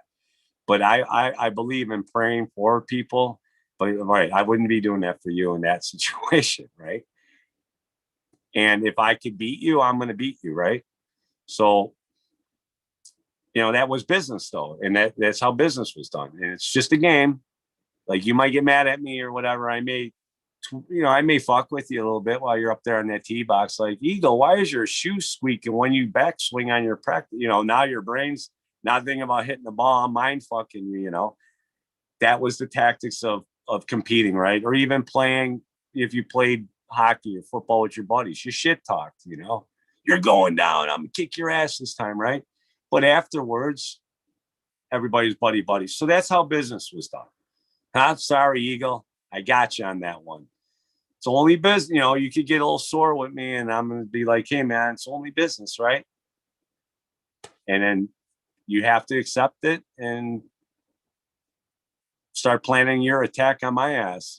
So, but that's how big business is, I believe, is still done in that manner. And this whole generation and today on our level of operation doesn't, it's not cool. And it isn't cool. The reality is, the fact of the matter is, this isn't a game. This is life. These are people's livelihoods. You could be destroying and just ruining it. So, all right, I'm done. I preached enough. Again, similar, I think. You know, again, sports, a lot of that. I, I, there's reasons why I don't talk money and competition. I had cut. I love sports. I love sports. I love competition, but it brings out a horrible side of me I don't like anymore. To be honest with you, that competitive nature that it's there. I like to win, but it brings out that super. Uh, I don't know. Very competitive Oh no, I get side it. of me. That's Yeah, no, man, I totally get what you're saying, because like doing what I'm doing now,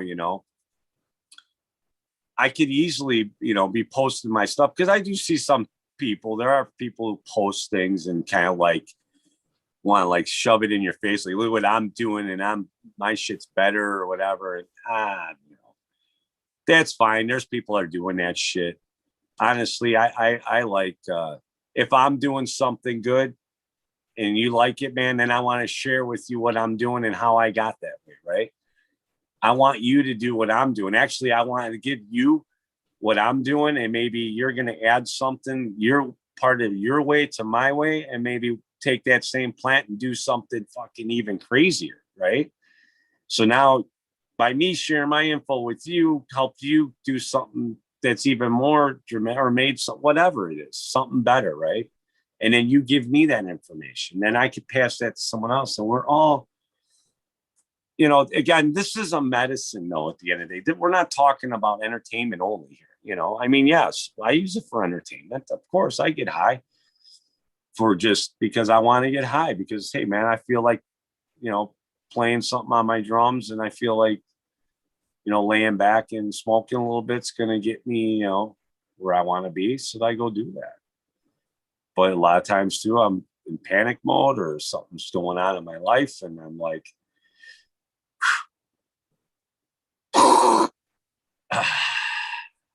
okay. Some people reach for the bottle, dude. I mean, I don't agree with it. It's fucking depressant, first of all. So you're having a bad time. The last thing you want to do is take a fucking downer, right? Makes you feel good in a minute. Only just dulls your mind to what's going on. Problems still exist when you wake up. The only problem is now you're dealing with a headache with a headache.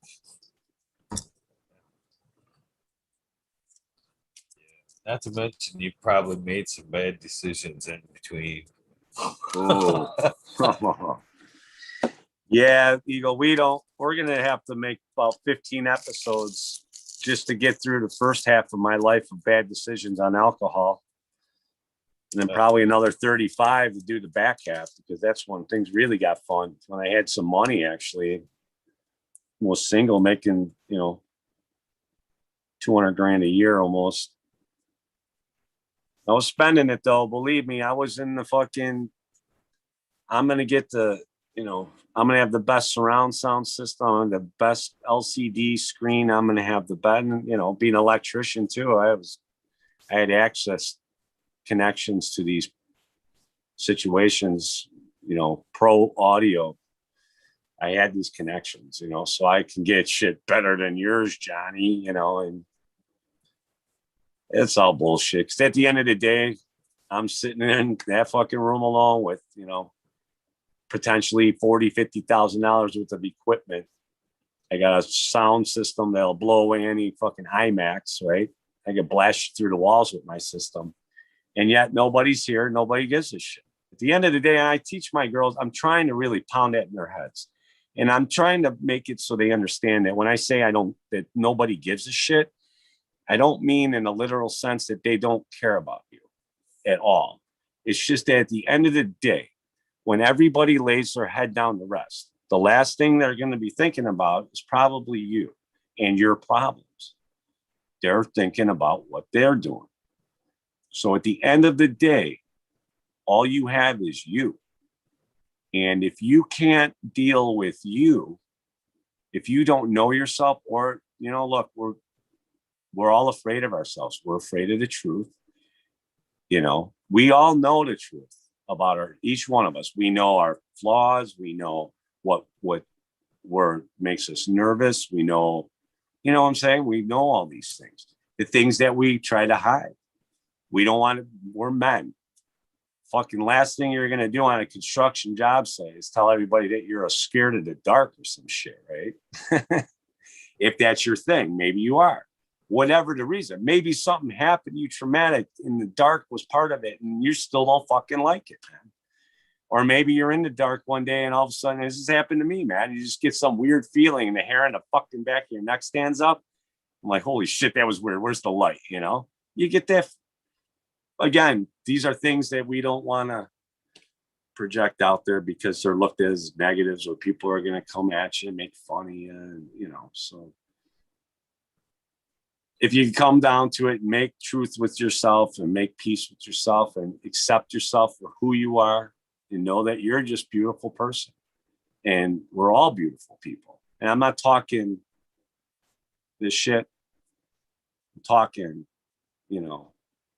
from there. That's the true person. And when you find that, dude, it's the fucking greatest feeling in the world. And then you really can understand what other people are doing and what they're going through, even if they're negative people and they're assholes and you don't want to be around them. Like you said, that fucking negative, you're just kind of like, okay, I'll deal with them. And I'm not going to talk shit about them, but I will make sure that whatever time I spend with them, I have to spend with them will be minimal at best, you know, and I'll pray and hope for the best for them. And if I could drop a little knowledge and help them get in a better direction, then I'll do that. But, you know, again, I like you, okay, I need to go find a Chad Westport to come hang out with, you know, and get some vibes, you know. I had my old neighbor, man. When I was a stay-at-home dad, actually 2015 was like that was my greatest year ever I had. And it was just a turnaround for me. Everything was happening. And my next door neighbor, she had 2 kids that were the same age. So her son's a year older than my oldest one. He was 5. My daughter was 4, he was 4, I was 3. And we had 2 little babies and we're all stuck at home, you know? And so we just hung out that summer, and she's just one of these people that her and her husband they were having financial problems, you know? And so things were a little rough, and they were living a real good life at one time. And then, you know, the economy changed and stuff. He was in stock markets or whatever. And then he ended up having to take a lower paying job. So now they're kind of like, you know, in limbo or whatever. But she always seemed like she was just fucking happy, man. She always had, whenever I got around her, she would just be like, hey, how you doing? Plus she was an adult I could talk to and just hang out with and have a conversation. And we both had the commonality of having kids. I mean, there were no other dudes around the neighborhood to hang out with. So I was hanging out with the moms, you know, and have my fill of estrogen. I could tell you that. I mean, look, believe me, pool time wasn't a bad time. I mean, I looked like Hugh Hefner.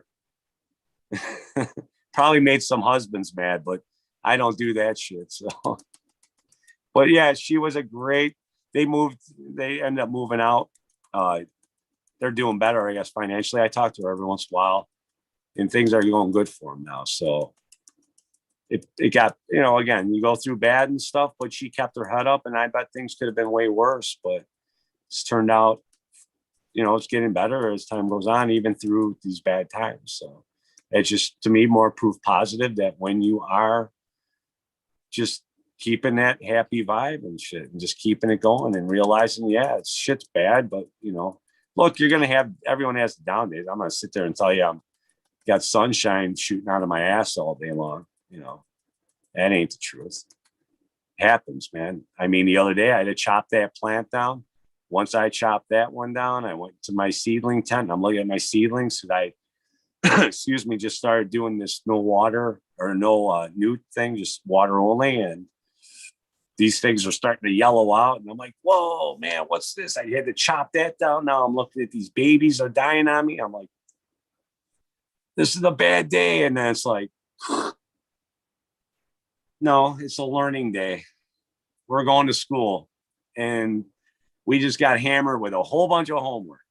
So buck up, Buttercup, get cracking. That's what we did. So, you know, I could have been miserable about it. So I turned you guys on and, you know, listen to you guys while I'm in the garden. Because, yeah, right now I'm in there listening to the wormholes, but there ain't no wormhole yet. Let's let the other guys in, Eagle. I don't know, unless you got more stuff you want to ask me if you're interested. I don't know. Brother, there's no wormhole tonight. We done walked it. We went the whole route, brother. I knew this was going to happen. I told everybody. Hours.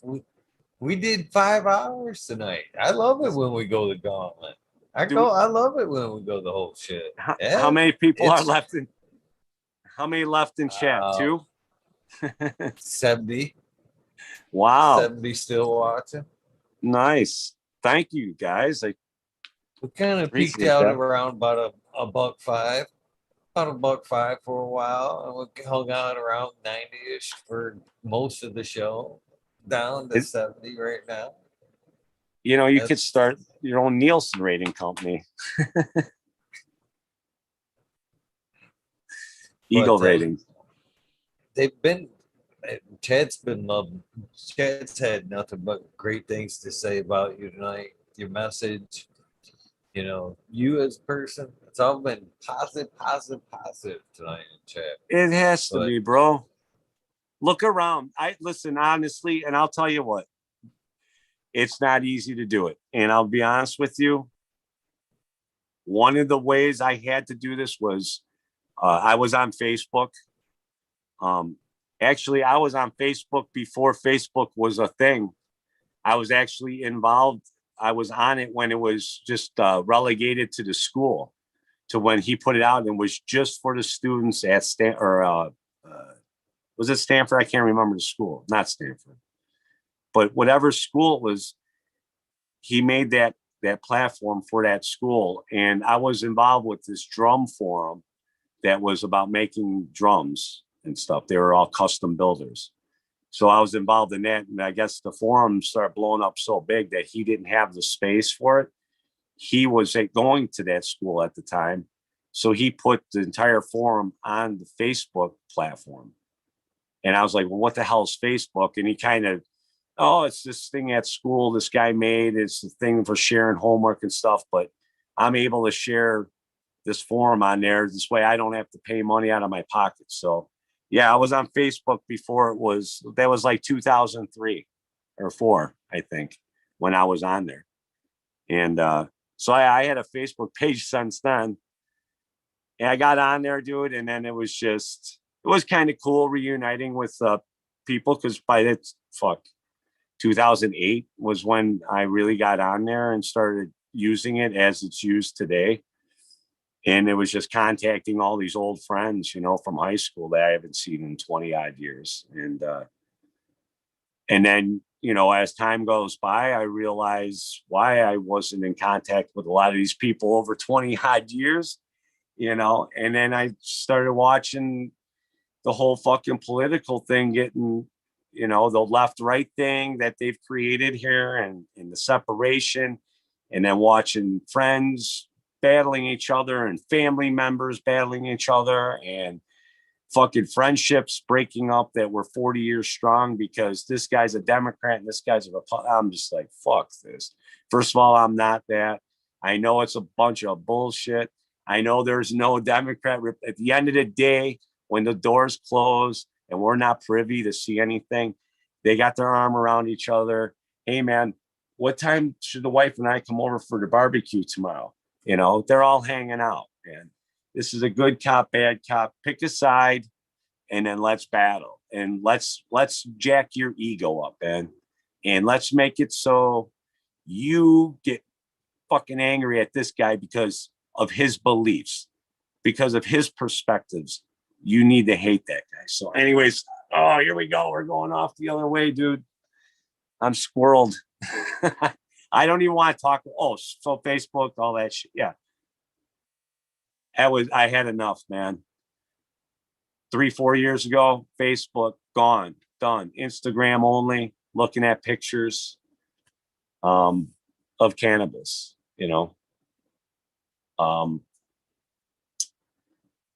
Other than that, I don't do Twitter. I don't do any of that other shit. Cannabis, I jumped on there for a minute, signed up, made an account. Again, like we talked about, I don't do that. But TV, regular TV, even cable TV, the cable shows, everything, all that shit, gone. I don't watch it. I used to just do the news where I watch the weather. I don't even do that. I don't even give them a fucking chance to drop anything in this ear, because I'm going to hear stuff again by default, just being someplace and they got the news on. I don't listen to the radio stations. I mean, I have to now. Kind of, my daughter's she's kind of into that hip hop stuff now. She's really into that. So she likes to hear her hit radio station that she's got to hear. So, but yeah, I don't want to hear any of it, man, because I'll tell you, look, I'm a pretty positive guy, and I have an awareness of kind of how things are going, how things work. And it's worked for me when that shit's on. Cause when I was staying here with my parents and my dad was alive, he always had one of them news stations blazing. And every time I'd be walking through, I'd be listening and I'd hear, what's going on in the world, and I'd be hearing this shit. And I mean, it's terrible. And I do keep somewhat of an ear because you're going to, like I said, you find out what's going on. And if it's something, I'll ask somebody like, hey, what this and that. I'll jump on, I'll read about it real quick. That's it, but I'm in control of that. I'm not hearing it when they want me to hear it. I'm listening and watching or reading it when I want to do it. So this way I'm aware and I'm looking at it through that aware perspective, not through something that's just hitting me in the side of the head and going, what, wait, what happened? He's doing what? This guy? What the, and believe me, man, dude, I could feel the negativity come on right away. That shit just drops negativity on you. Bam, bam, bam. I'm just like, fuck, I'm not about it. So yeah, I turn it off, man. I suggest everybody, fuck it. I do YouTube. Here's my TV.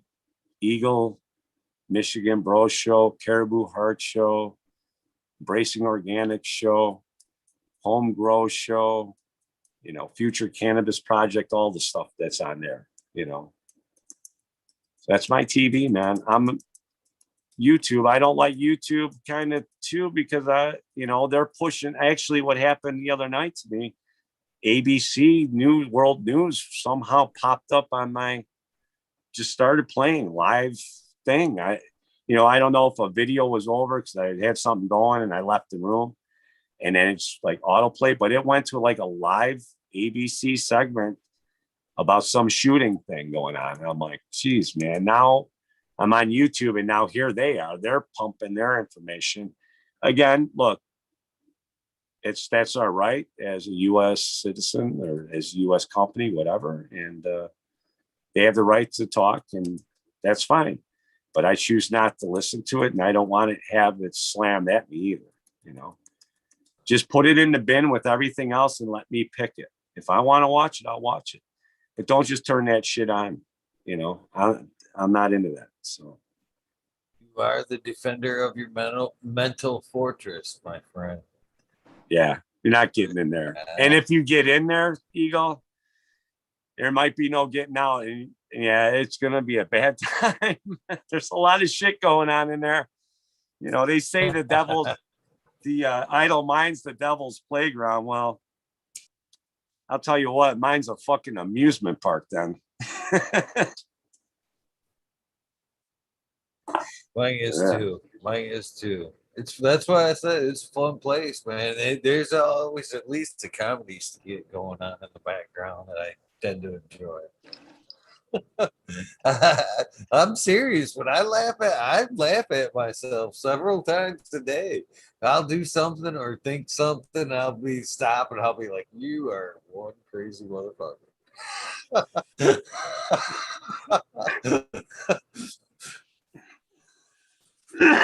Excuse me. I know. I do the same thing, man. Oh, is that funny? He caught me mid-smoke, too. So anyway, Eagle, I don't know, man. I think I'm at the end here because I've got probably about 20 minutes. I got to water a few things at least. I got the two girls that are sucking out a gallon or two of newts every night. I haven't even mixed anything. Stoney, I've been running. You got at least give me that soundbite before you go. So might as well try to figure out or get together your soundbite for me, brother. I fucking knew this was coming, and I actually almost practiced it, and I thought I had it down because I've seen so many people, and they're like, "Wait, what?" So you want me to do the? This is Stoney Rockafeller, and I'm talking fucking shit with Eagle. Yes, sir. Or you want me to do it? Do you want me to do it where and you could find me on Instagram? I mean, I don't know, or you don't care, right? I want the whole Showtime spiel. This is the way I see it, Stoney. Yeah, please put the episode in there. 392 episode. Yep, because this is the way I look at it. Even though I haven't released them in a while. I've got a nasty file of these sound bites. And at some point, I'm going to start releasing them again or do the clip. But All right, they're going to be a commercial. That way, when somebody does, when they are released, Stoney, somebody will be like, "Oh yeah." If they don't know Stoney, they'll be like, "Hell yeah, man! I gotta check out that episode, man. He seemed like a fucking cool guy." That's what that's. Oh, All right. So tell me when to hit it, brother. I'm ready when you are, sir. Okay, here we go. This is Stoney Rockafeller talking fucking shit with the Eagle himself. This is episode 392. And you can find me on Instagram hanging out. Catch y'all later. That's the way it's done right there. That's the way it's done. I wasn't wondering if I should do the old fucking radio voice. Or maybe even do like a Barry White. I'd like to do Barry White. Hey, this is Stoney Rockafeller talking fucking shit with the Eagle on episode 392. Yeah, baby. I am shot, man. I've been up now almost 24 hours, brother. So I went to bed watching you last night about this time. That's awesome. It warms my heart more than you know, brother. Seriously. Be careful driving, man. Be careful on that trip, man. Oh, yeah, I'll be fine. I got another one of them monster coffees. I zip that down. You know how it is. I'll be good for about an hour and a half. So. Well, I'm looking forward to seeing you in the wormhole, my friend. All right, man. Give me about, I don't know, 20 minutes or so. I got to rush in there real quick and work some magic and zip back. So are you opening up the wormhole? Not really? Tonight. Not tonight. Oh. No. I thought I was like, holy any shit, other night. This dude's going long. I thought you were showing me all that coffee. Like, I came prepared for you, dude. We're doing the Jerry Lewis marathon, man. that's standard though. That's usually hitting at my feet though. And the one is my work. This is actually my work thermostat. This fucker holds two bun coffee pots right here. Oh, I actually fucking. I seen one of these things get run over by a fucking Ford fucking F-150 fucking crew cab. Fucking still did hot as shit. Barely oblonged it. But man, gotta say something about Stanley. That thing will seriously keep coffee hot for fucking a day easy. Easy. Well, dude, you're fucking hardcore with that. Holy shit. That's a big ass canister.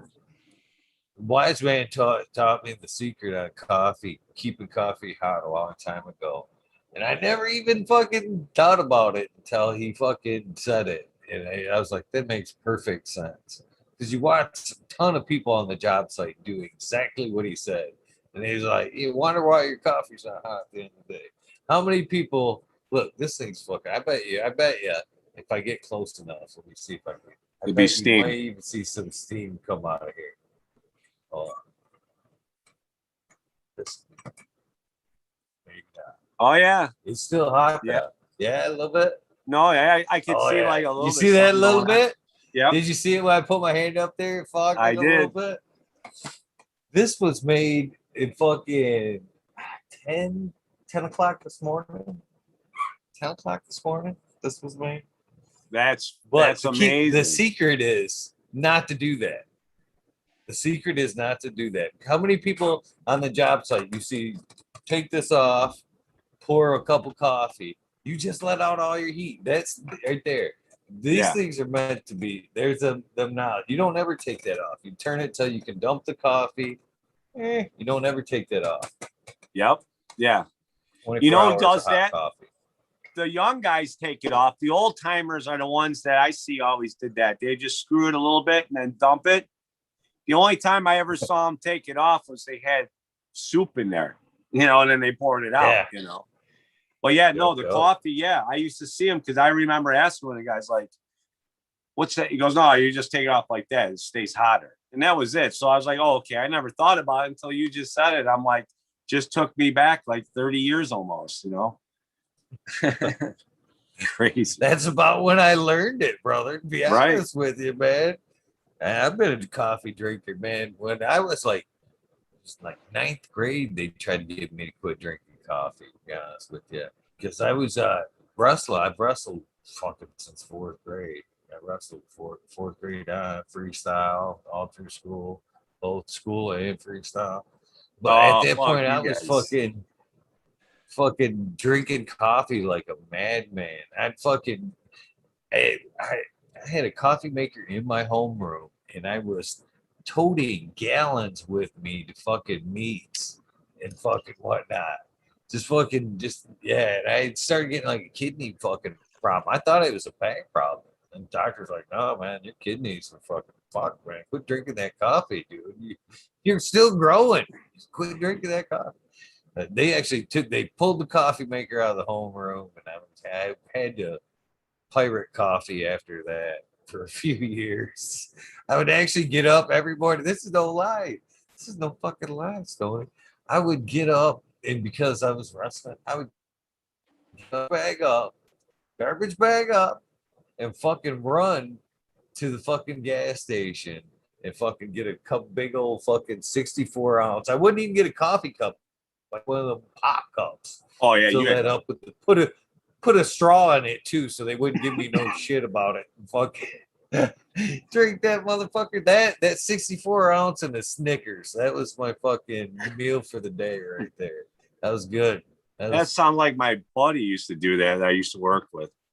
Coffee and fucking candy in the morning. I was like, oh my God. I think I'd have a heart attack.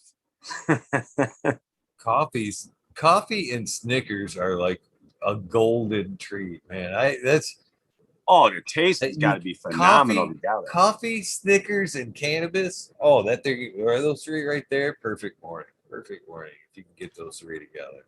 Oh, see, so now I'll give you my gig on coffee. I can't do hot coffee, right?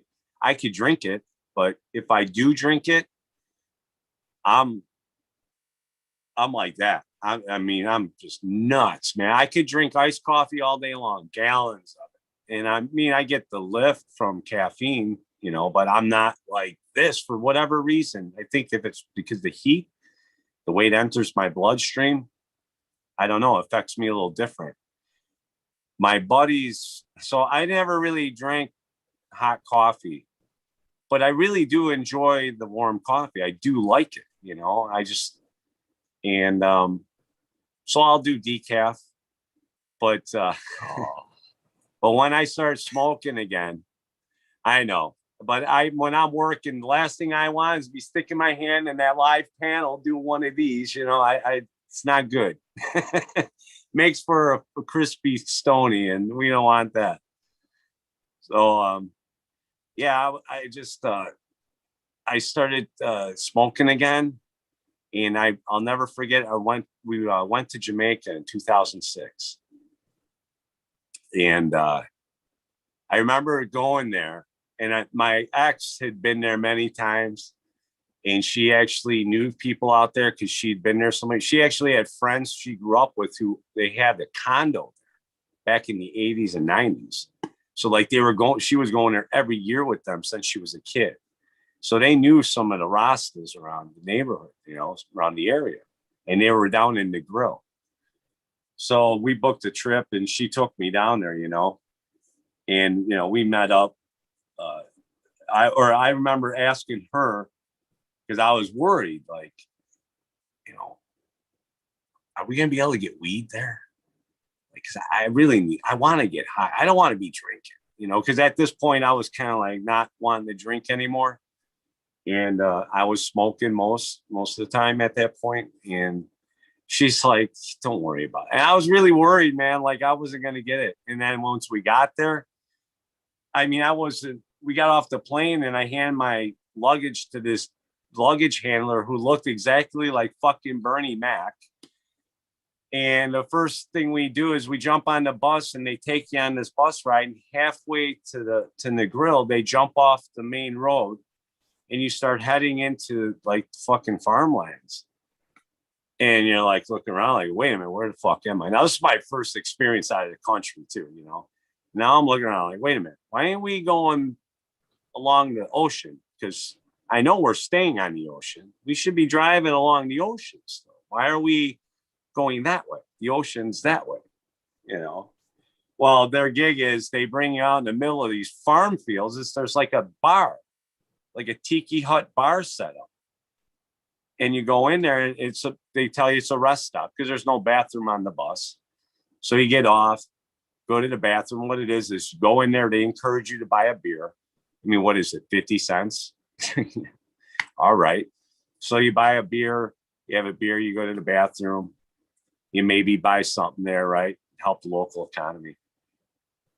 So when we got there, I went to the bathroom and here comes the baggage handler, Bernie Mac, lookalike. He's like, hey man, you like to party?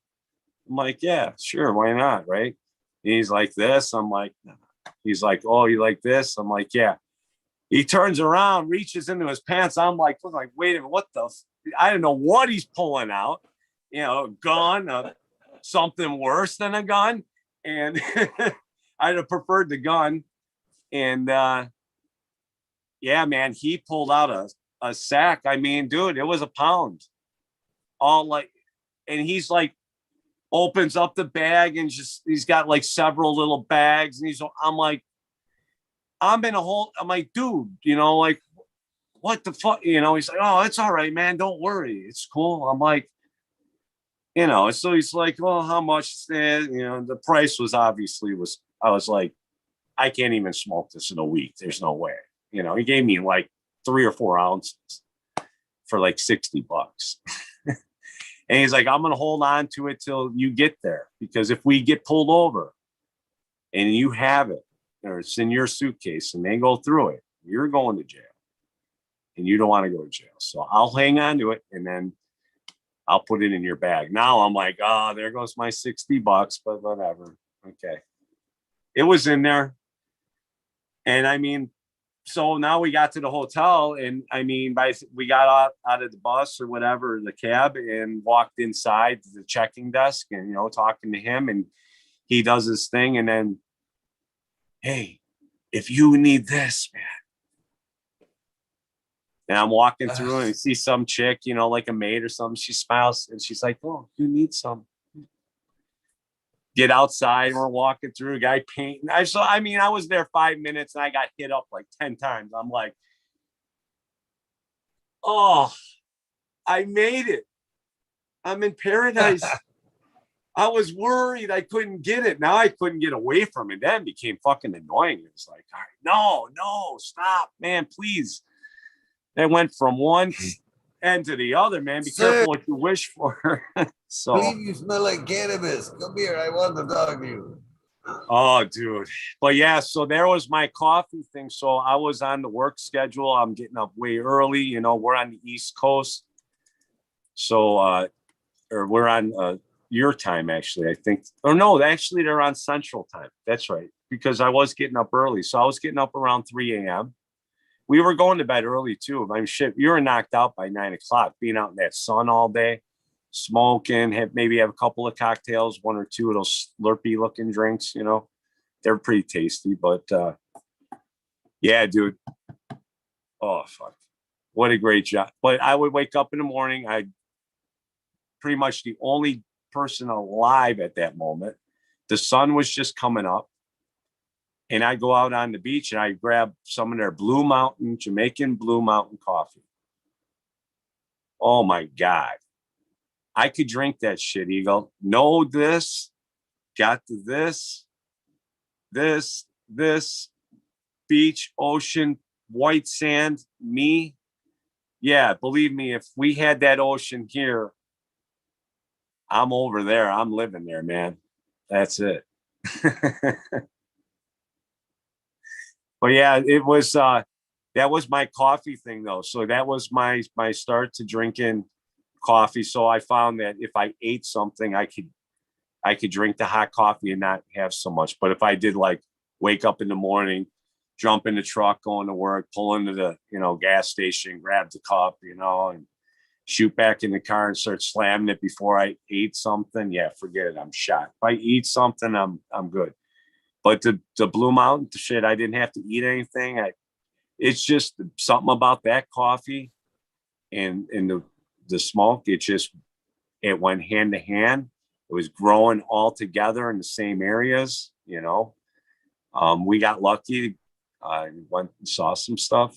So it was a good thing, man. And that's what addicted me to the coffee thing. And then I got on that, and then it was, yeah, I had to stop coffee for a minute. It's just getting anxiety and coffee doesn't go good together either. So anyways, It can happen. I'm going to have to cut loose soon. I got fans going on now. Actually, the lights are all off. I missed my 20-minute window. Right. Hey, since I got you here and you're the expert, should I water them anyways, even though it's lights out? Should I dump a little water in there, or should I let them go? Because I know people say it's nighttime, you shouldn't water. They need it. They need it.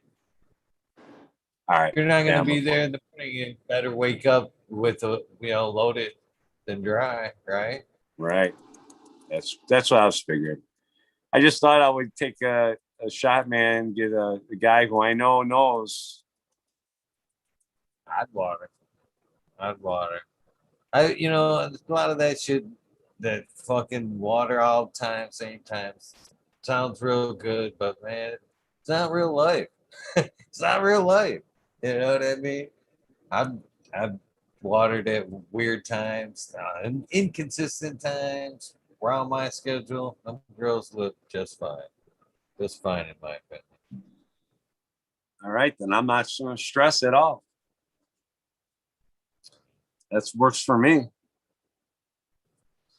Well, brother, yeah, I mean, I don't know. Gotta hang it up though. It's 5:03. Shit, we went another 20 minutes.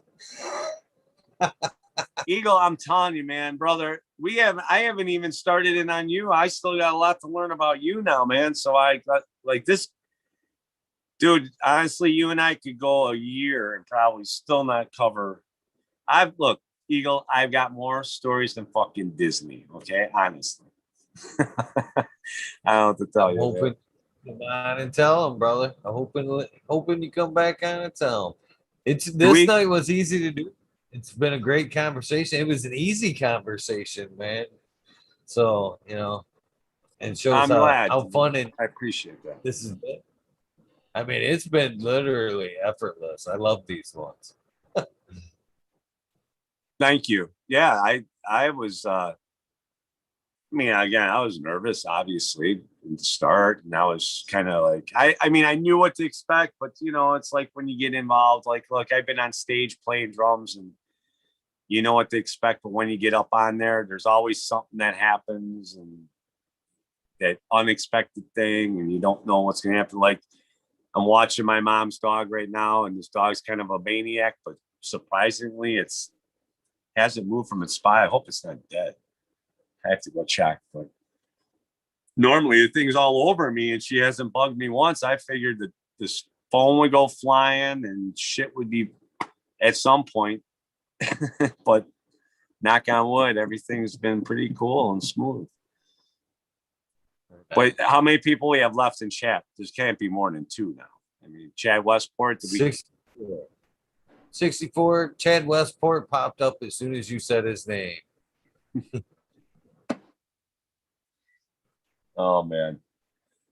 So you tell me, Eagle, when you want to end it, because I got another, let me see, I'd have to leave here at 6:30. It's 4:05 my time, so I have to leave here. She said the bus 7:30. I would have to leave here at like, the latest I could leave here is 6:30 a.m. So if you want to take it, brother, I just have to run upstairs and go grab another drink. No, brother. I am done, sir. Done. Yeah, I gotta get some rest. I gotta get up and get some stuff done. A few hours myself. But there's always tomorrow, my friend. There's always tomorrow. Yes, sir. We'll see if I'm alive for that, man, because I have my band practice tomorrow. So we'll wrap up. Actually, what time you start at 10:30 tomorrow, my time? Yeah, your time. Okay. It's Yeah, I an mean, hour behind. I don't know exactly what's going to happen. So our band practices, the way they're structured is it's kind of around my kids, my schedule with them. So like this weekend I don't have my kids, so this Friday we jam. Next Friday I have my kids, so we don't do Friday nights then. But if I'm there tomorrow night, man, if you're going on, if you want me to hit you up and do something in the beginning, before you start and jam out a song real quick, we'll do an original song of ours so you don't get pinged on the copyright shit, because I know how that goes. That's awesome, man. Up to you, brother. Hell yeah. Let me know. Let me know, my friend. Oh yeah, we just have our bass player won't be there. He's actually going on his vacation that got canceled twice last year. So they're finally going on a vacation that they paid for 2 years ago. They prepaid for this thing like a year in advance because it was like I don't know, wherever they're going. They're going somewhere in the Key West that's very popular. And you got to it's like a year out reservation type thing, and you're prepaying for it.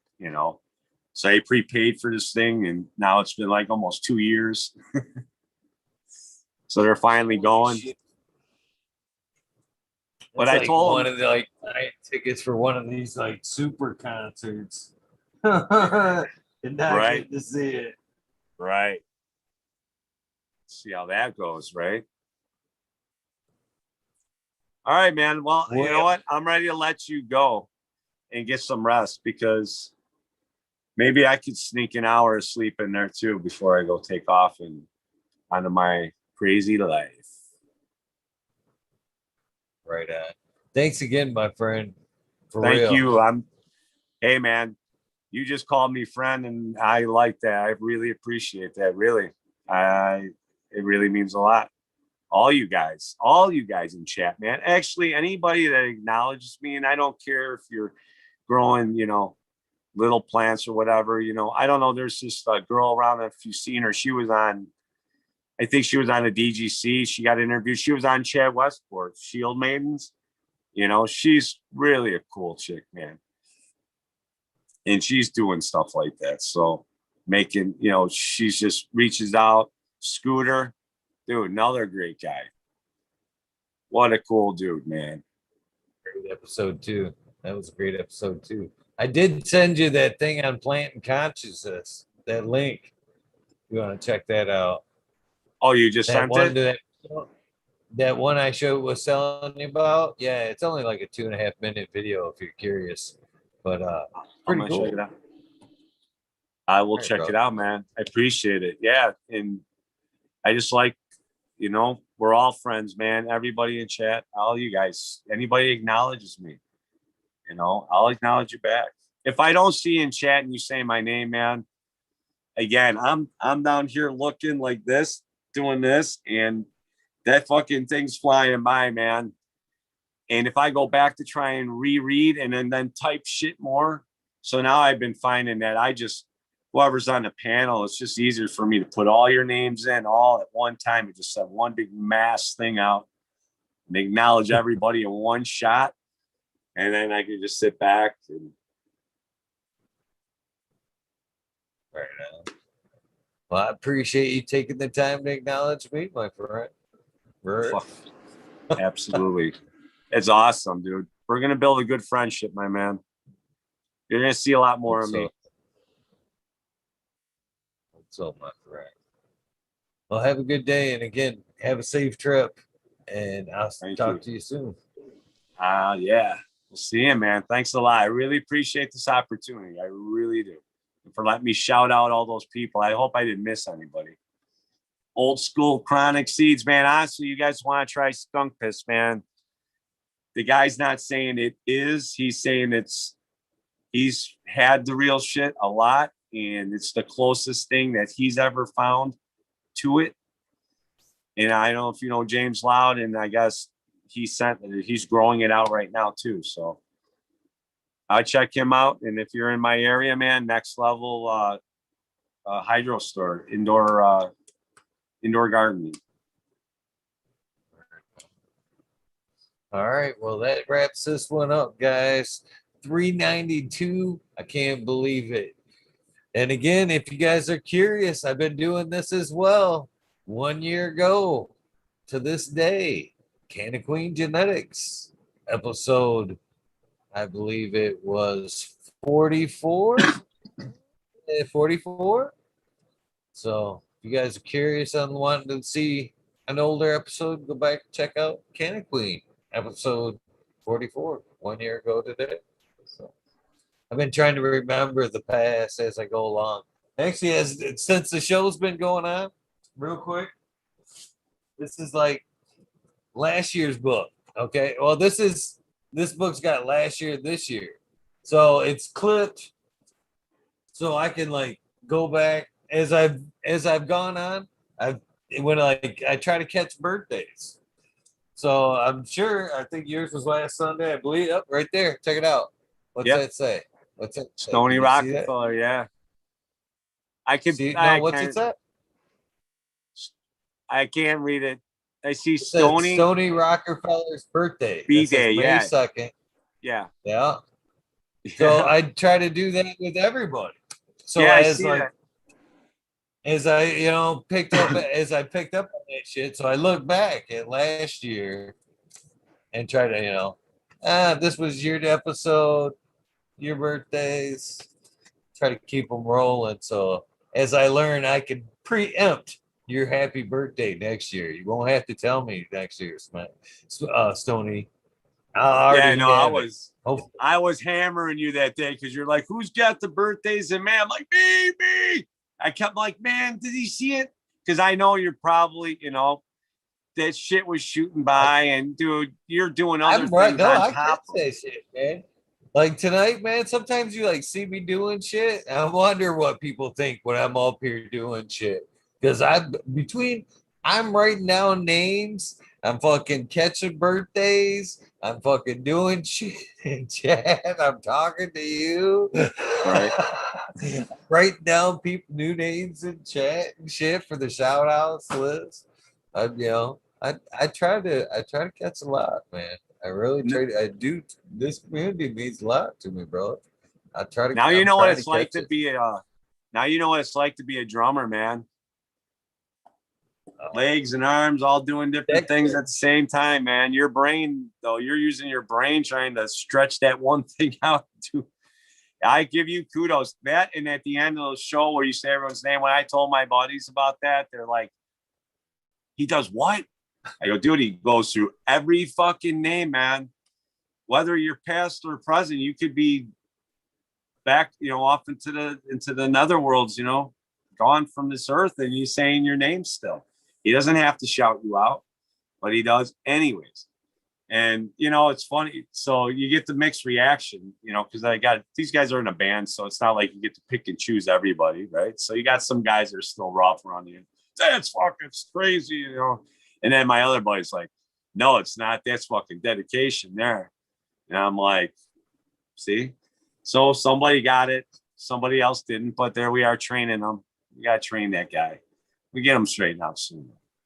But it's love, dude. It's love, it's dedication, and it's purity. That it shows proof positive that what you're doing is the right way to do it. Not for some self-serving, self-adulating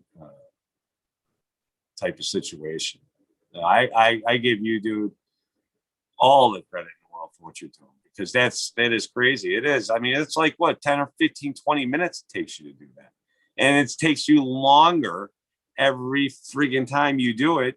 You're adding names on there because I hear them now that I've been listening, I hear the names. So I know who's coming. I know Subpool's number one, and I hear the people that I see that are in the other shows and chat, like Supreme Great, man. I see that guy everywhere. That guy, Supreme Grape, if you're watching, man, I gotta know how many fucking prizes did you win on 420? Dude, I was like in the same shows with this guy and ended up like, guessing numbers or whatever. And it was like, oh, it looks like Stoney's guy. Oh, no, wait, Supreme Grape hit it on the head. I was like close to the number. And this dude hits it on the head. He wins the prize. Then I'm on another show and he's in chat too. We're doing. It was like same situation happened like 3 or 4 times. It was awesome. And again, I love it. He won everything. And look, I don't care. You didn't have anything. And even what I was going to get wasn't something I needed. I look at everything as, do I need it to survive? Do I need it to make things work? Do I need it? Want different, there's a lot of wants, what reasons. Again, there we go. I'm shooting off. Eagle, I got to let you go, dude. We're already cracking in the 420 mark here. This is never going to end, bro. I don't know if you have to pay Zoom or anything, but shit, I hope not. All right, brother. No, it just shows how good of a night it's been if it keeps continuing. You know what I'm saying? We'll do it again. Let's do it again. You have a great day. Love you, brother. Take care. Peace, everybody. I love you too, man. Have a great day. Peace. I will. What do I?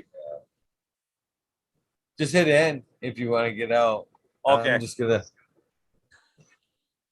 leave. All right, guys. We'll see ya. Have a good day, brother. He's got it. Well, that does it for this episode 392. A great episode. Hopefully you guys enjoyed. I know you almost 60 plus of you guys have been with us all night long. But this is the end. No shout outs because I need music for shout outs and I don't want to ruin this great episode. So I have to owe you guys some shout outs tomorrow in the wormhole. So you guys know the routine. Please do something nice for somebody. Random acts of kindness do save lives. Good morning, good night, whichever applies to you.